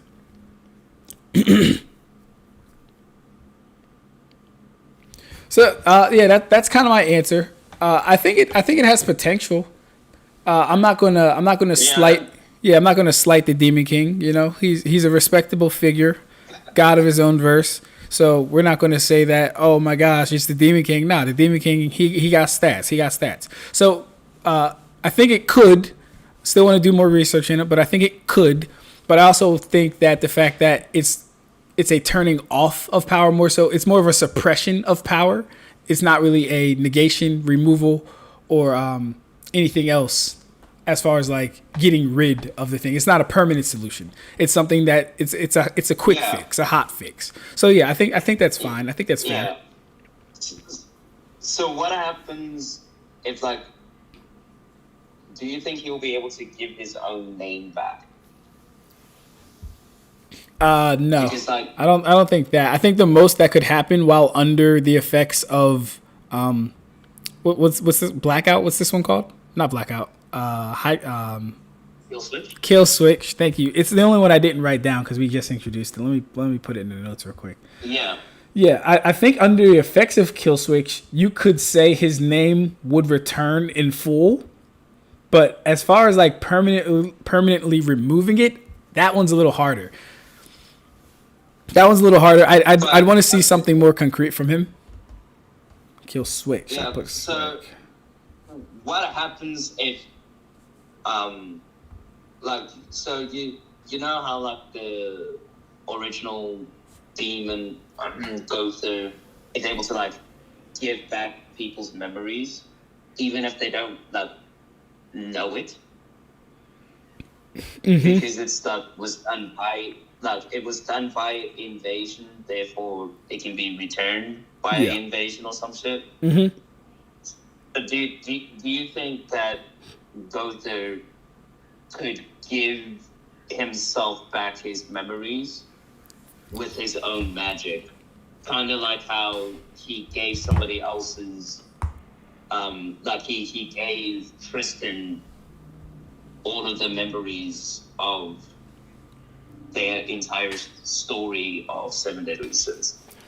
I would probably be leaning more on no for that, only because what Ichibbe is doing, he's not causing you to forget anything. He's actually erasing the concept of the thing entirely.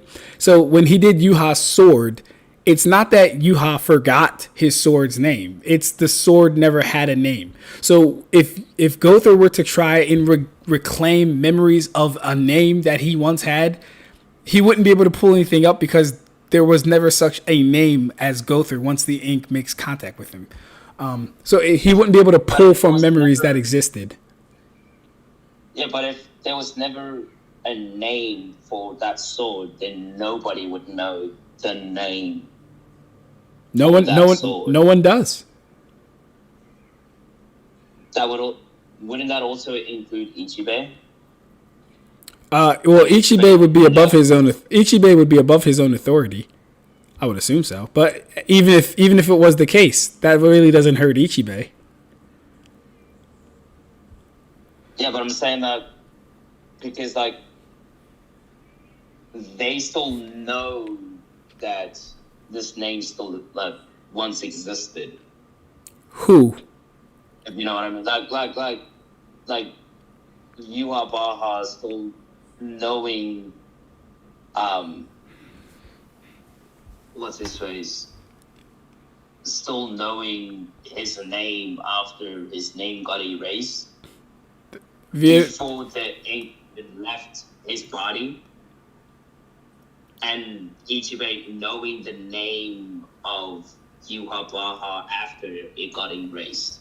Yes, that's Ichibbe though. Ichibbe is going to be above his own authority. That's showcased kind of through the fight. Your Yhwach example, were you saying that he knew his name pre-Almighty or post-Almighty just now?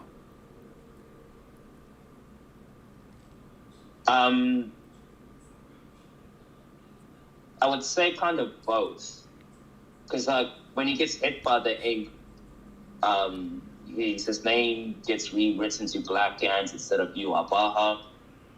And he pretty much says, like, to think I would be able to see this far with my eyes closed, which his whole almighty ability is tied to his name as Yhwach. It's a Yhwach specific ability. So I wouldn't say all that.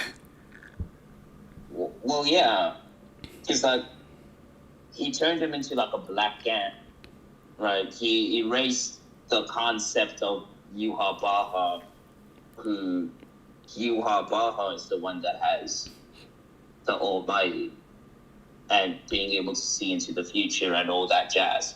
So him still knowing about like aspects of himself pretty much granted him the ability to like give his name back, because he would need to know his name in order to grant it back to himself. Well, none of this actually. Yeah, but none of this actually happens until the Almighty is actually awoken.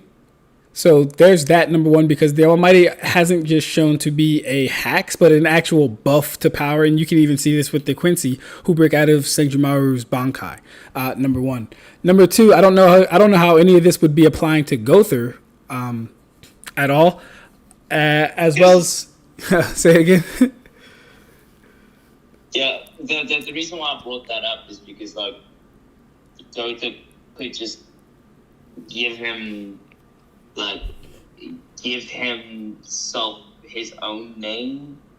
Yeah, he wouldn't know it though. That's the thing. He wouldn't know it. There would be no traces of it because Remember, it's not like Yhwach's not having a memory problem when he can't recall his sword or he can't recall his cross that got ink on it. It's not a memory problem. The thing just does not exist anymore because it has been painted over. So using memories to try and get back something that doesn't exist is about as useful as using memories to try and get back something that doesn't exist. It doesn't work. I remember one thing. Yeah.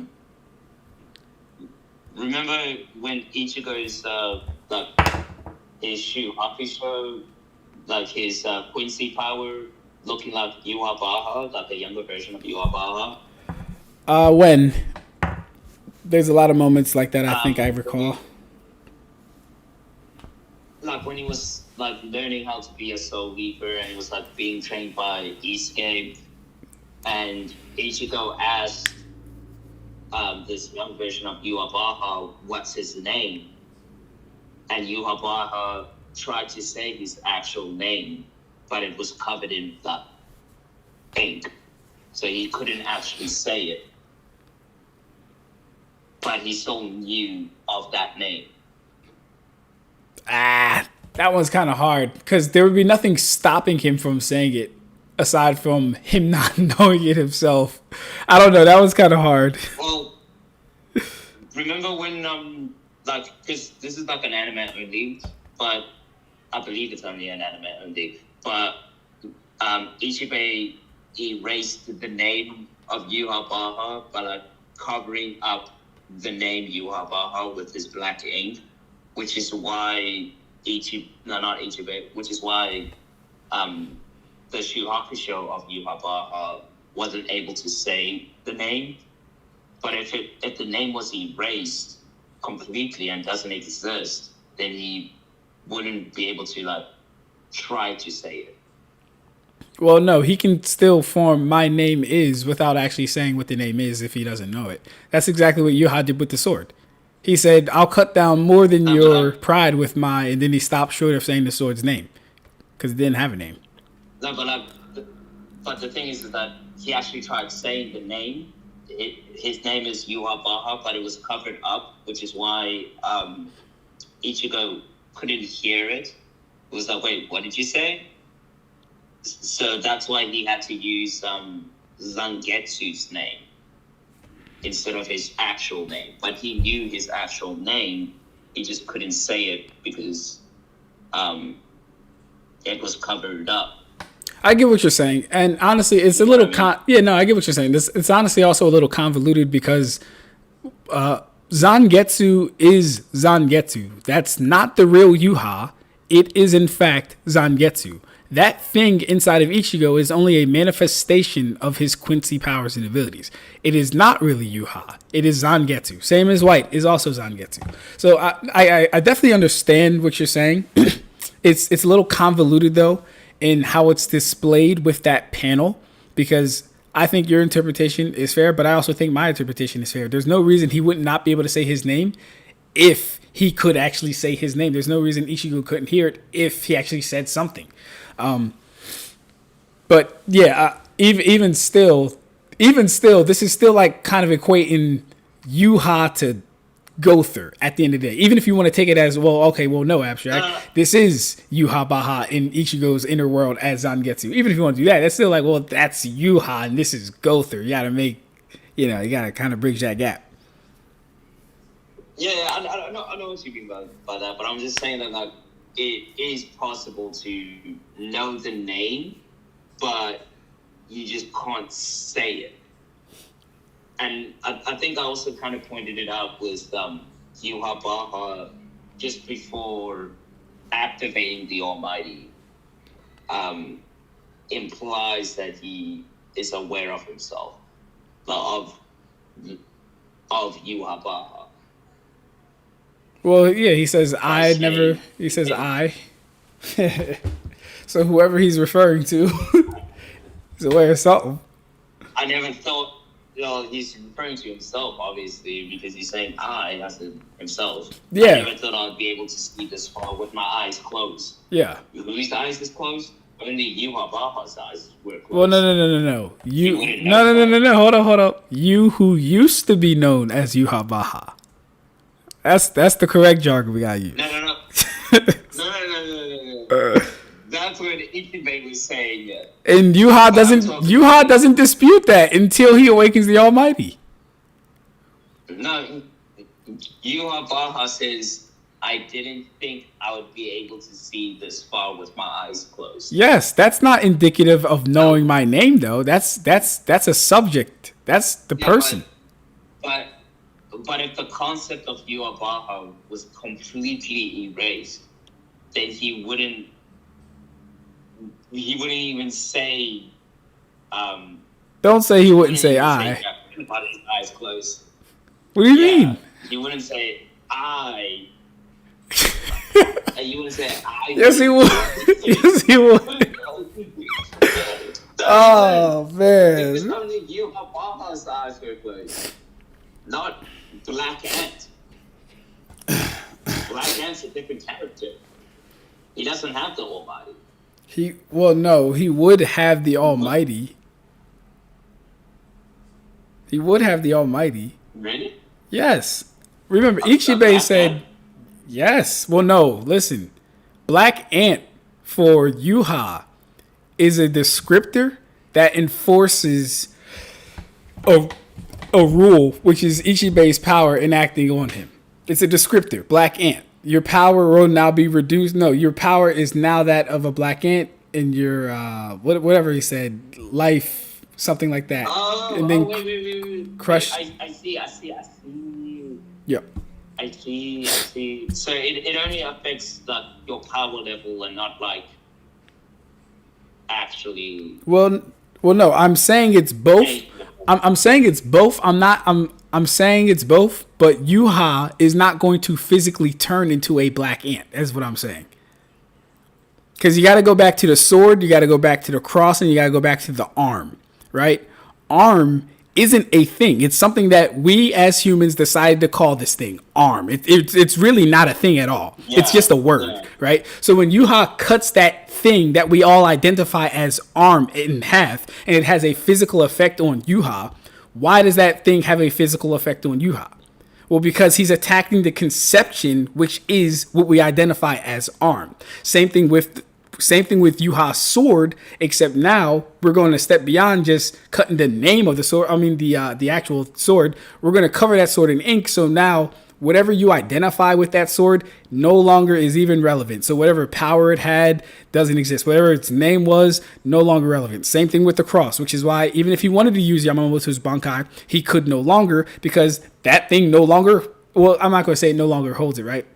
But whatever power that was associated with it is now gone. It's now depleted. It's now reduced to whatever power Ichibbe's ink can reduce it to, right? So that's kind of what I'm saying as far as his inks. Oh, we got Karibo in the chat. Karibo finally got here. This guy. You showing up late to class, Karibo. Don't be doing this when I start going live on my Naruto stuff, man. Yeah, man. Yeah, so I think I better understand Ichibbe's ability. It just like, for simplicity's sake, it just pretty much suppresses the victim to whatever level Ichibbe writes the new name. Yeah, that wouldn't be it. That wouldn't be an inaccurate way of putting it. Yeah, it suppresses or reduces in power to, yeah, that wouldn't be a bad say. Real quick, Lightspeed says. Okay. Hold up. Interesting. Yeah, Lightspeed says Ichibbe could literally erase the name Kill Switch from reality. Once nameless, the ability ceases to exist. If Ichibbe splashes his ink onto Gowther, he loses his name and his powers. Lightspeed also, do you want to respond to that? Of course, yes. You want me to read it again? I'll answer that. So, no, I think I understand what he was saying. Okay. The thing is that the whole purpose of Kill Switch is to negate / suppress the effects of magic. So in this case, spiritual energy or spiritual pressure or whatever, or Ryatsu. So the thing is that Kill Switch is able to like negate 2 layers of immunity to magic, which magic itself is already conceptual in nature. And being immune to something just means you're like, in general, this thing shouldn't work. Like it will have no effect, but yet it's able to negate it anyways. So this black ink stuff that has like 1 layer of immunity or negation or whatever, I don't think would work on Kill Switch, based on my understanding. Okay. He also says, Lightspeed also says, Kill Switch cannot erase the color black from existence. Ichibbe can still draw upon the darkness of the environment or his own clothing to manifest his conceptual ink and paint over Gowther. Well, what happens if Gowther just erases Ichibbe's memories entirely? Right. So we never really got a concrete answer for that. I think the most you went back is 3,000 years. I don't think that would be enough at all. Yeah, but like, what if he just erases Ichibbe's memory of what black is? Like the word black to him. How would he know the target? Well, number one. Yeah. Well, So Ichibbe is a primordial. That is his innate power. Almost like how you were kind of trying to argue that Gowther's innate power is invasion. Same thing for Ichibbe. It'd be pretty damn hard for him to erase the concept of black. It wouldn't actually really make sense because it's what Ichibbe is actually tied to. You can even see when Ichigo calls calls Ichibbe's name, he literally forms in black ink. So that's pretty much what the guy is. He's pretty much black itself at this point. Yeah, but like he's not going to like erase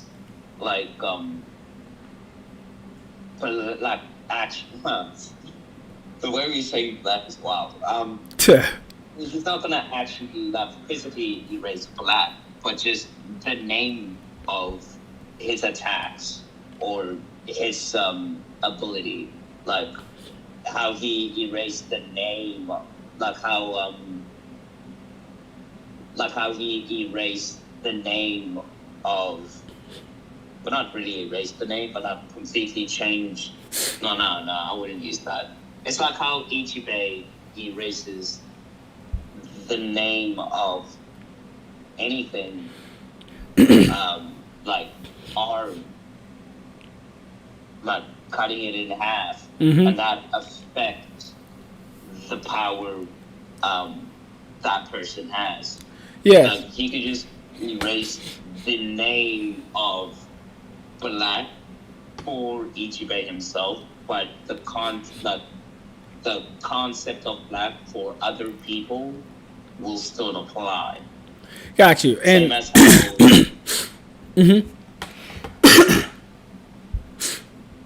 how, same as how the concept of arm would still apply for everybody else besides Yhwach, because he has no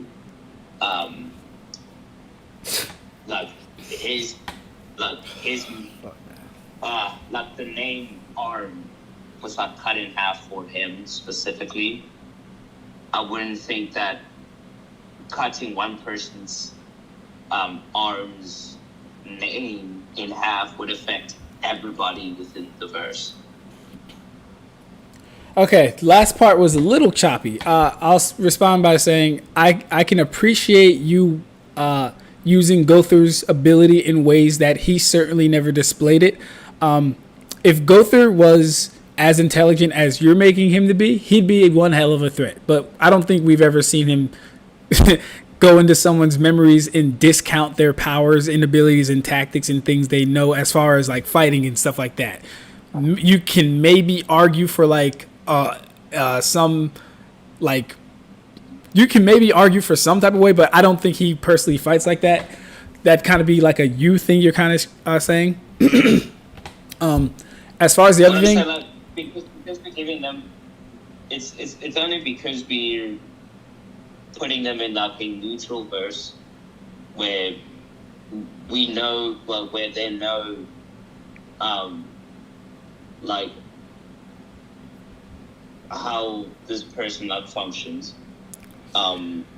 Like in Bleach, erasing the names affects your power, whereas in Seven Deadly Sins, that's not the case.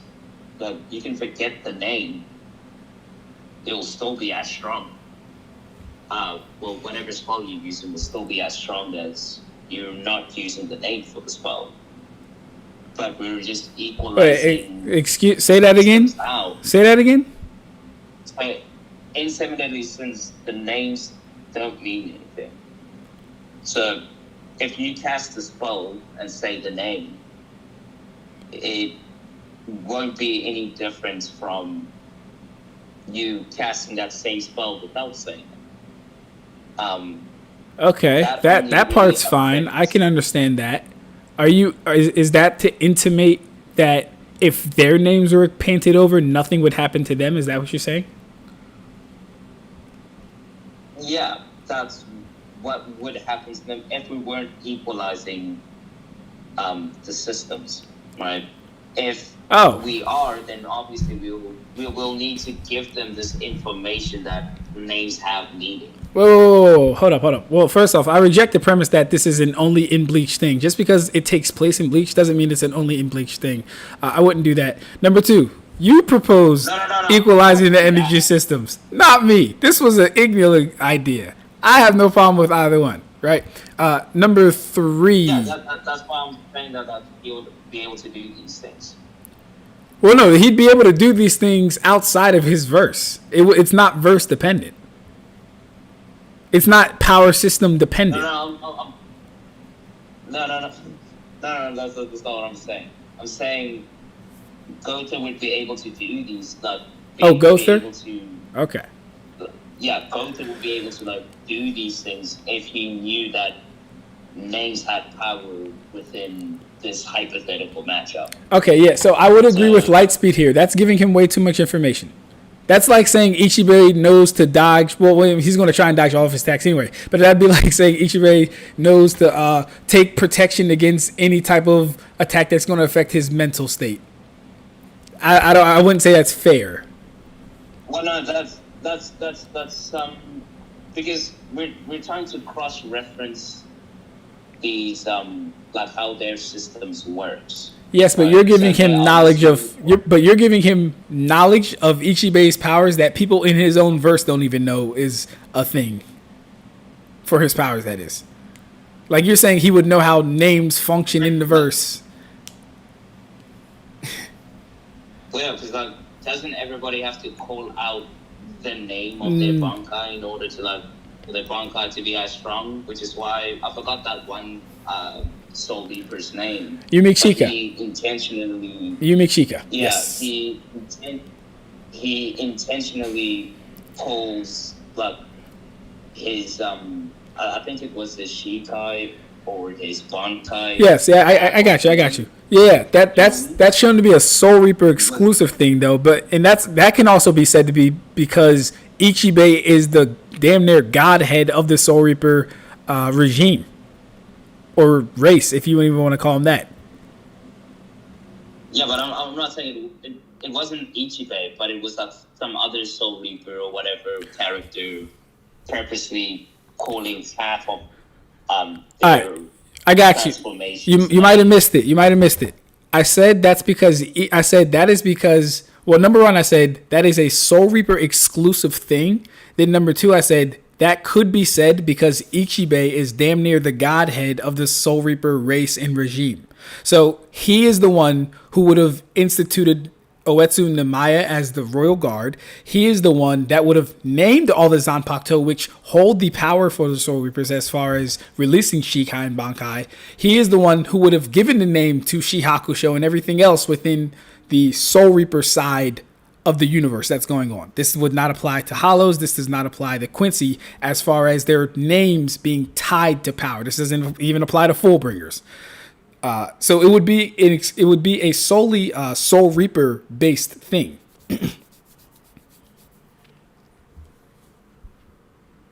Okay, so.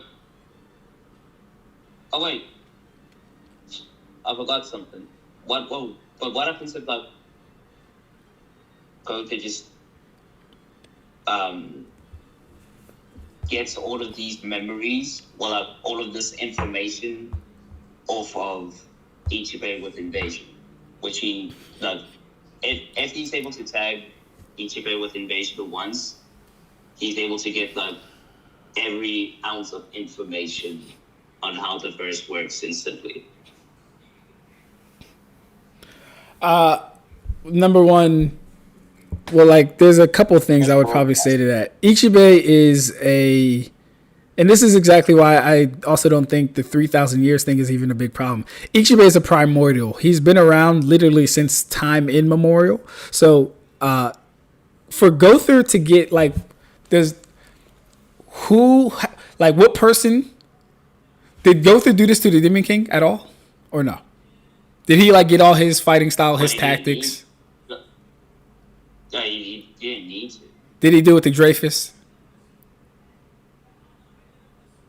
Did he do it to Dreyfus? Has he did it to anybody? Got like all their techniques, tactics, fighting style? Has he did any of that to anybody? Okay, tactics. Well, no, you got pretty much like everything he needs to know about themselves just by hitting them with an invasion arrow. Has that ever been expressed in the form of knowing what they can do as far as their fighting abilities and anticipating moves? And like, I'm trying to find out the real fighting application of him knowing things and him pulling out this information and data. Well, yeah, he pretty like when he puts like when he invades your mind, he pretty much can go through all of your memories. I understand. It just depends on who he's hitting. So all of your memories for one person isn't all of your memories for another person. I honestly do not believe Gowther has the capacity to remember the memory of someone who has been alive since time immemorial. I don't know if he could sift through all that stuff, much less use it all appropriately in a fight. I don't know if he's that intelligent. I don't know if he has that capabilities. This is why I'm asking for examples of him actually doing it in real combat. Yeah, well, the thing is that he doesn't really have like a limit when it comes down to like brain capacity, because he doesn't have a brain to begin with. He doesn't have like the human limitations. Like that's fine. I didn't base anything off of a brain. I said capacity. I'm fine with that. Yeah. So like, I'm saying that he would be able to like get that information, and his brain, well, not his brain because he doesn't have a brain, he'll be able to process it without like getting like his brain exploding or whatever. Well, I wouldn't. Or whatever. I wouldn't say not having a brain would mean unlimited processing power or potential. That wouldn't make sense. He can't even process his own emotions without trying to erase them. That wouldn't make sense. Well, having like that's more like emotions is a lot different than getting information. Information and emotions are two different things. I'm saying though, he can't even work through those things. How is he going to work through the millennia of Ichibbe? Because emotions and memories. Well, emotions and information are a lot different. Like you feeling sad isn't the same as you getting a memory from someone being able to do this. The memory can make you sad, and you have to work through that emotion and process it and go through it, which Gowther can't actually do. And that's on panel. Well, you can't look. Yeah, like it's like how he's like able to like read everybody else's like memories and what they've been through, so on and so forth. It doesn't affect him because it's not him. Would you say that again for me? Like we've only ever, so like he's able to like read, like see everybody's like memories and that, all at once, and it doesn't affect him emotionally because it's not him. It's either like we're not talking about if he's affected emotionally. We're talking about his processing power. And you're arguing that if he uses invasion, he can go into the mind, into the memories, and extract things that people do, like their techniques and abilities. I tried to ask for examples of him ever doing this, and you kind of defaulted to, well, I mean, he can see the memories, and I'm like, I mean, I understand that, but I'm trying to find actual real life examples of him actually employing this in combat or actually demonstrating this is what he does when he's going in there. You just saying he can see all the memories is cool, but. And normally I probably would give it to you, right? Yeah, Hold up. I got you.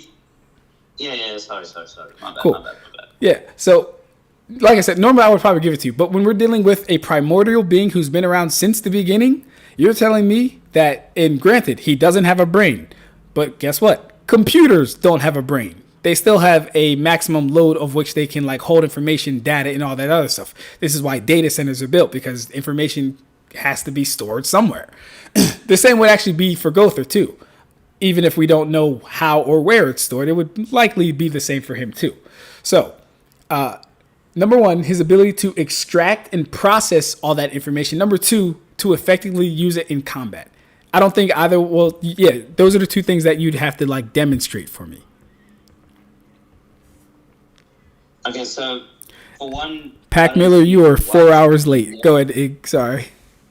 Yeah, for one, I don't see why it would be necessary for him to do this in verse, whereas we're putting him in a hypothetical matchup against some Buddha or whatever,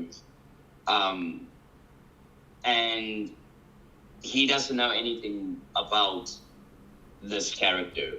And we have seen Gowther when he doesn't know pretty much anything about anybody that he's facing. He invades their mind to try and extract information. He did that with Palgar.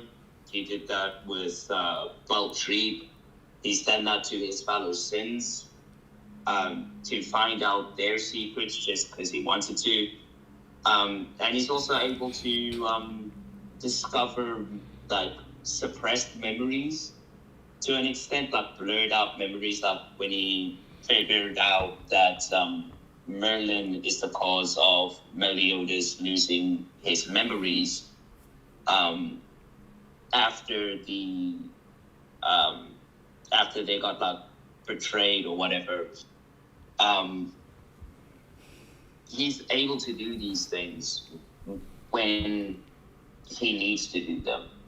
If he's fighting someone that he already knows how they fight already and like what they're capable of, he wouldn't need to do it. So if he's fighting against Ichibbe, then obviously he's going to want to figure out, okay, what's this guy's deal? How does he fight? Is he dangerous? Type thing. Yeah, no, and I get all that. I don't know if my contentions were actually challenged though. I don't know if you actually answered those. I gave a reason why it's not really needed to be like, I don't have to like demonstrate him doing this in a fight when everybody he's fighting he's well aware of and what they're able to do. So you're suggesting to us that Gowther knew every person he came in contact with. He knew how they fought, their abilities, and all that other stuff without using his power. Or even when he did use his power on them, he extracted that information. That's what you're saying.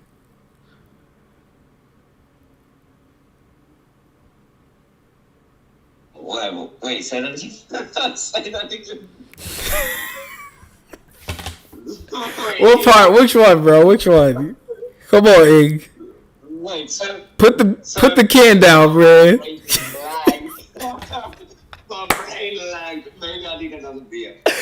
Put the can down, man. So I'm saying how he would go about fighting what's his face, Ichibbe, because he has no idea what this guy is, what he can do. He's completely alien to him. Whereas everybody he has faced and the sins, he knows what one. He knows what they're dealing with. Like, look at everything that the sins, like, look at everything what the sins have faced. Like, from season 1 to everything. He already knows about them, right? He already knows how dangerous they are, if they need to be taken seriously or not. But in this hypothetical scenario, he would most likely try to get enough information to figure out how to deal with this guy, especially when he's on the ones. Now listen, I think you might be missing it. I'm not even saying that he can't do what you're saying. I'm asking when, like, because here's the thing. Number one, I reject the idea that everyone that Gowther has come across, that he just automatically knows what they're capable of and what they can do. I don't believe that for a second. It wouldn't make narrative sense for that to be the case. Number two, let's just say he can do these things you're saying. How well is Gowther going to employ these things in combat? Because you're Igneel. You have a controller up Gowther's ass, right? You're saying he can do all these things. I like demonstratable feats. When I say Ichibbe is going to hit Gowther's arm and it will, like, it's actually coming from what Ichibbe does. I'm like, I try my best not to do that as much as possible, because then we could really just turn it into whatever conversation we want at that point, right? Control up the ass. It's very easy. I want to know Gowther's going to do the same. I want to know Gowther's going to do the things you're saying he's going to do, because he's actually demonstrated him actually doing them. If he's never actually did the things you're suggesting he can do, I have no reason to believe he would actually do them in a fight. Furthermore, the whole Ichibbe is a relic type thing, right? He's a millennial. He's not a millennial. Why is he a millennial? He is a primordial. When has Gowther demonstrated the capacity to read someone's memories, someone that is that old, and use all the information, or even a little bit of the information, and come out with a win on that person? Why was Dreyfus able to silk and skewer him through the chest? Did he already know Dreyfus's attacks and moves? Why wasn't he prepared for that? So many things for Diane. Did he know that? Like, I mean, there's just so many things, man. There's just so many things. Go ahead. No. That's not what I'm saying. I'm not saying Gowther knows everything about these people. I'm saying he is aware of how dangerous they are. He is aware of what they can do, such as he knows, like Gilthunder, like his fighting style, to a degree. He's like, wait, how is that? By fighting with Gilthunder, or how do you know this? Because they've, I would assume they've fought together. Well, actually, no. The Sins and Gilthunder's dad, who has the exact same magic as Gilthunder, they grouped up to deal with the vampires. It's not that complicated being able to see what somebody else is capable of doing. And his dad was a lot more experienced and a lot stronger than Gilthunder. Yeah, I want to know about enemies, though. Tell me about the enemies that he's already come across, that he already knows without having to fight them. Okay, so the enemies that he's already came across, such as Grey Demons. He's fought with Grey Demons. Oh, obviously. hell no! Don't, come on, don't do. Oh, my fault. Hold on. Well, No, listen. I thought you was about to name some cannon fodder. You said Great Demon. I was like, oh, a hollow. Come on, bro. Don't do that to me. But you said Hendrickson. Okay, we like Hendrickson. Yeah, Hendrickson has a name. Yeah.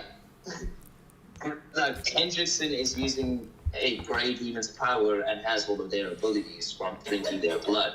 Same with the Red Demon. Right. So now we need to know why he got pierced and ran through by Silken Skewer. Why'd that happen? Because he lacked the stats. He lacked the stats. Yeah. He got pierced, didn't he? I mean, he touched them at the same time. If he lacked the stats, I don't know if that would have necessarily happened. It was a mutual strike. Yeah, but the thing is that isn't deadly for him.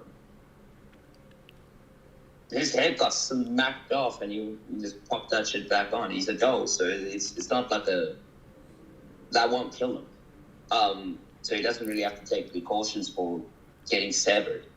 But the only reason why Gowther was put in such a bad situation was because he didn't know that Fraudrin was inside of Dreyfus. But he knows what Dreyfus is capable of. Wait, Fraudrin the demon, right? Was inside of Dreyfus? Yeah. Oh, okay. Well, that opens the door for Zanpakuto being able to help out their master, so I'm glad you said that.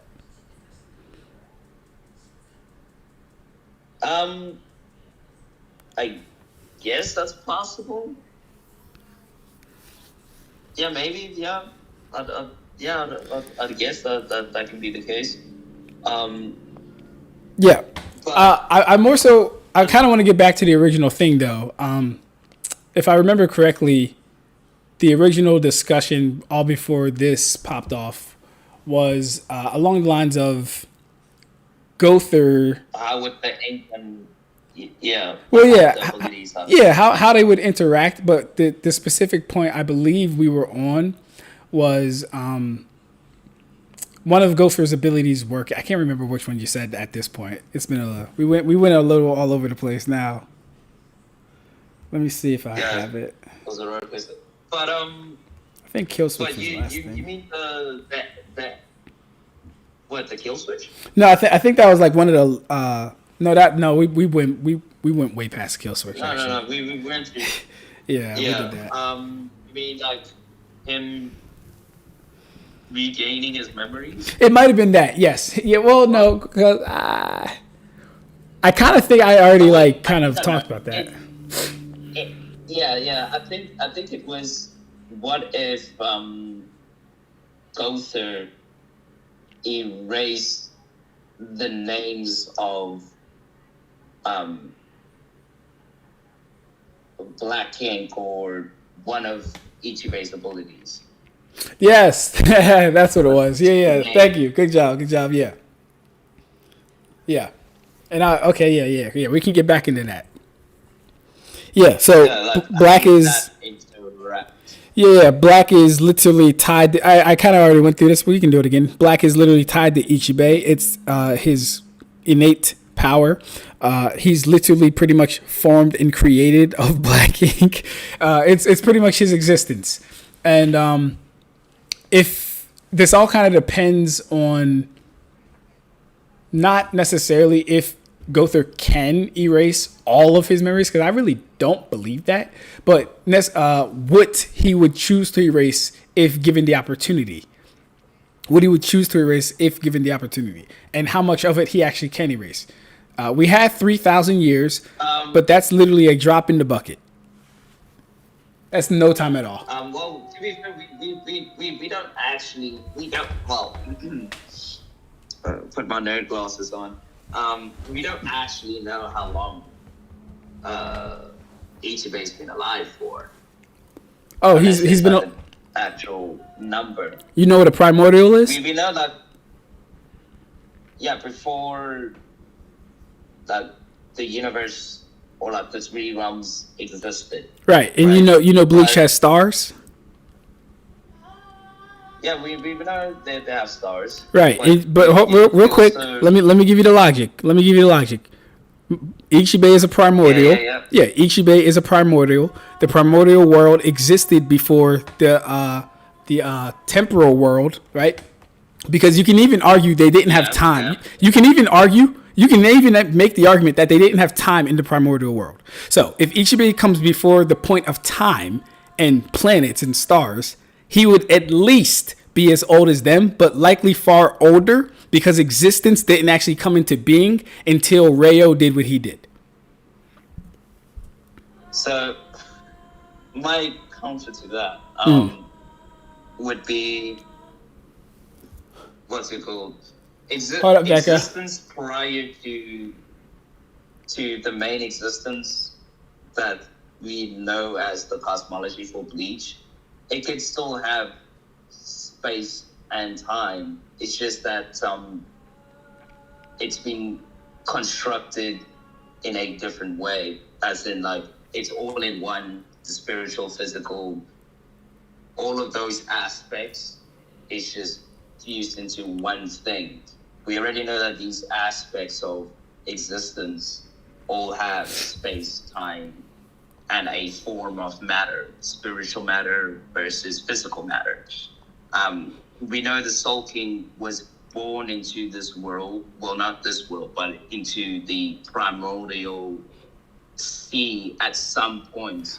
When you say born, really quick, sorry to cut you off. When you say born, what do you mean? He was created. Created by who exactly? He was by who? I think, wasn't it said that he was created by like existence to keep balance with like, because the Hollows were killing the humans or some shit like that? From how I understand it, his existence arose out of a necessity. I wouldn't say he was born though, or necessarily created by anyone or anything. I probably wouldn't use those words. Maybe came into being. It came into being. Okay. It had a beginning. It was born. There was a point where Ryu never existed. Okay. Correct. Yeah. There was a point where yeah. I just want to make sure. Yeah. Yeah. So, and we also know that he created, like, he took the cosmology of the primordial sea and separated the physical and the spiritual and created these realms out of the primordial sea. And the only thing that he actually did create from naught is the Garganta to keep these realms separated. So he could have created those realms with all those stars, with all those galaxies, with the planets, the main solar system, so on and so forth, at the way he wanted them to be. So, like, he could have created the entire universe like as it is now, right? Because that's how creation works. It's based on what you want to exist.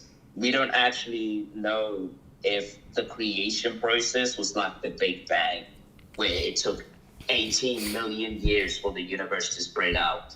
He could have just created the universe to be 18 million light years apart or whatever.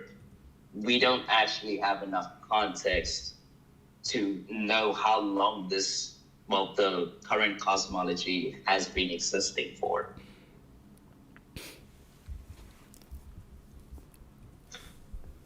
All we know is that Yamamoto is 1,000 years old. 1,000 years old? What's his face? Yeah. Holy Yamamoto shit. is 1,000 years old. Holy shit.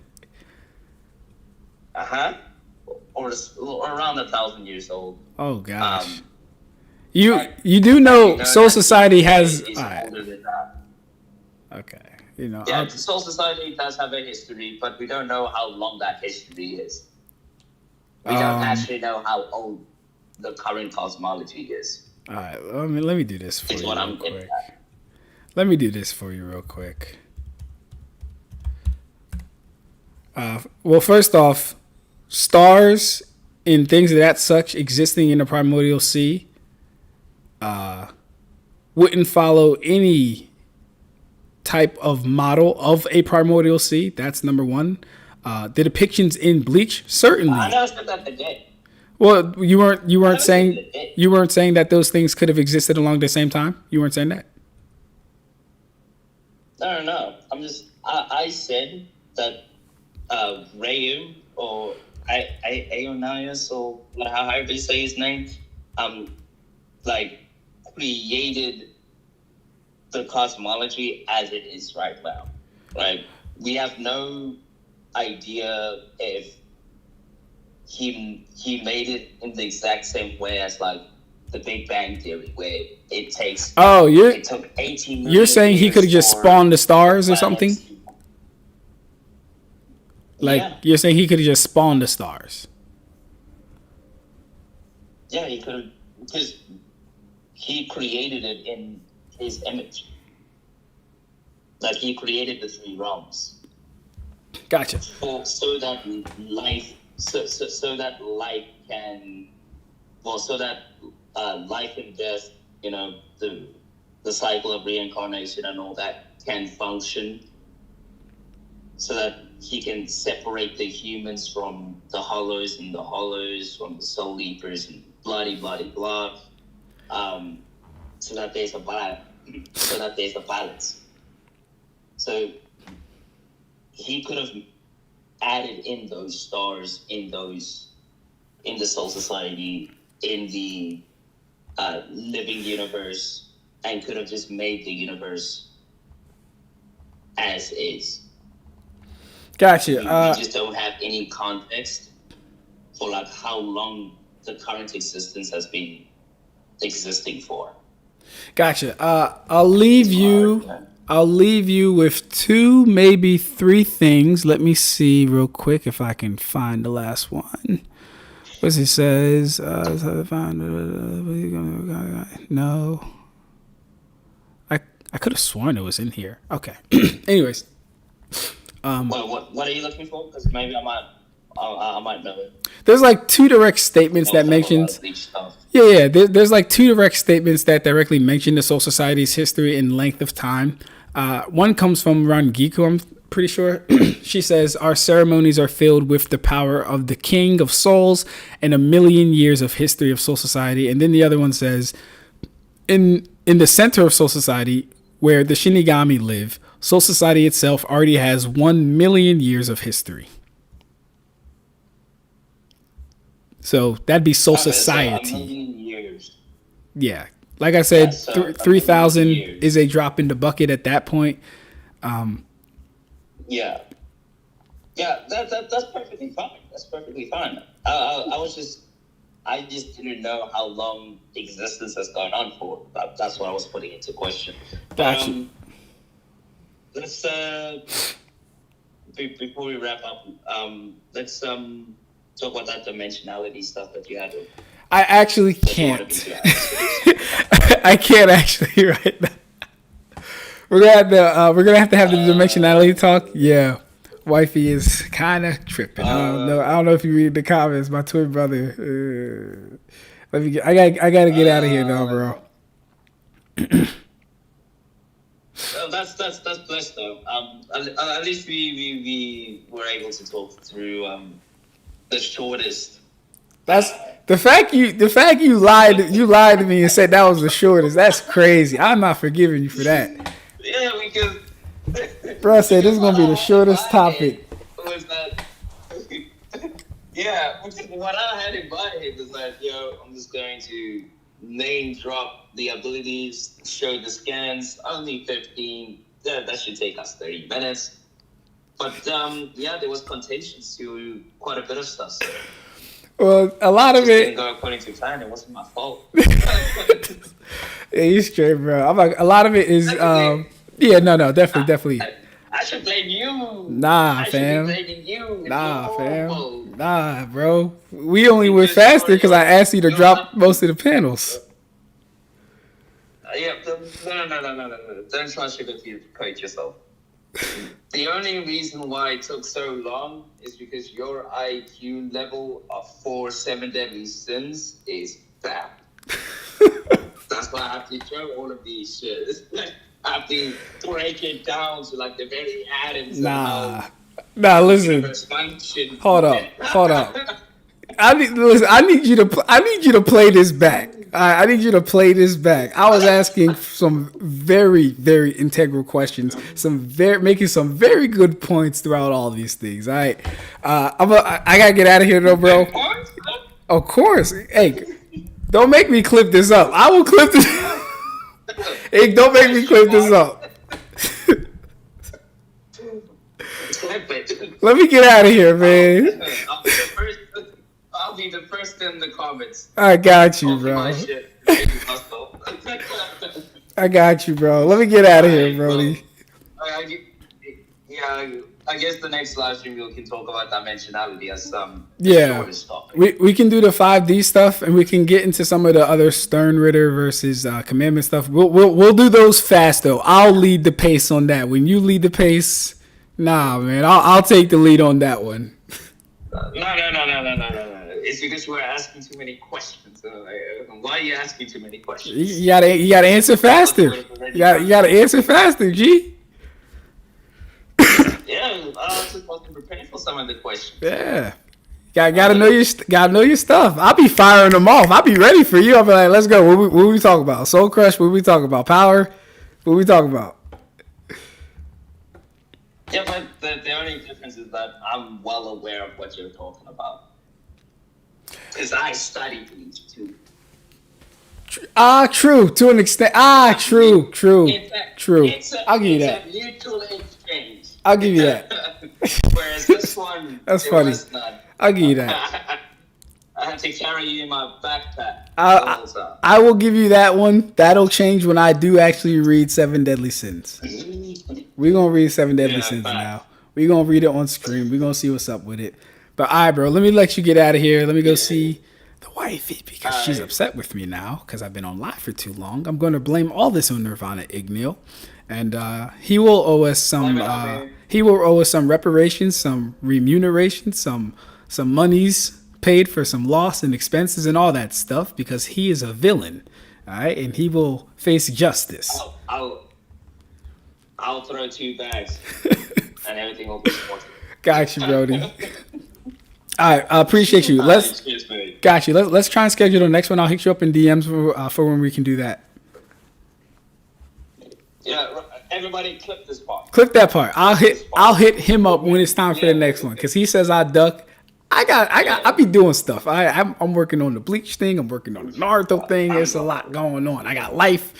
It's gonna take. It's gonna take us about like a year for the next one. You'll see. That'll be crazy. Next live will be in like 2027. That would be hilarious, but no, it won't be that long. I got you, bro. All right, let me get out of here. We'll have a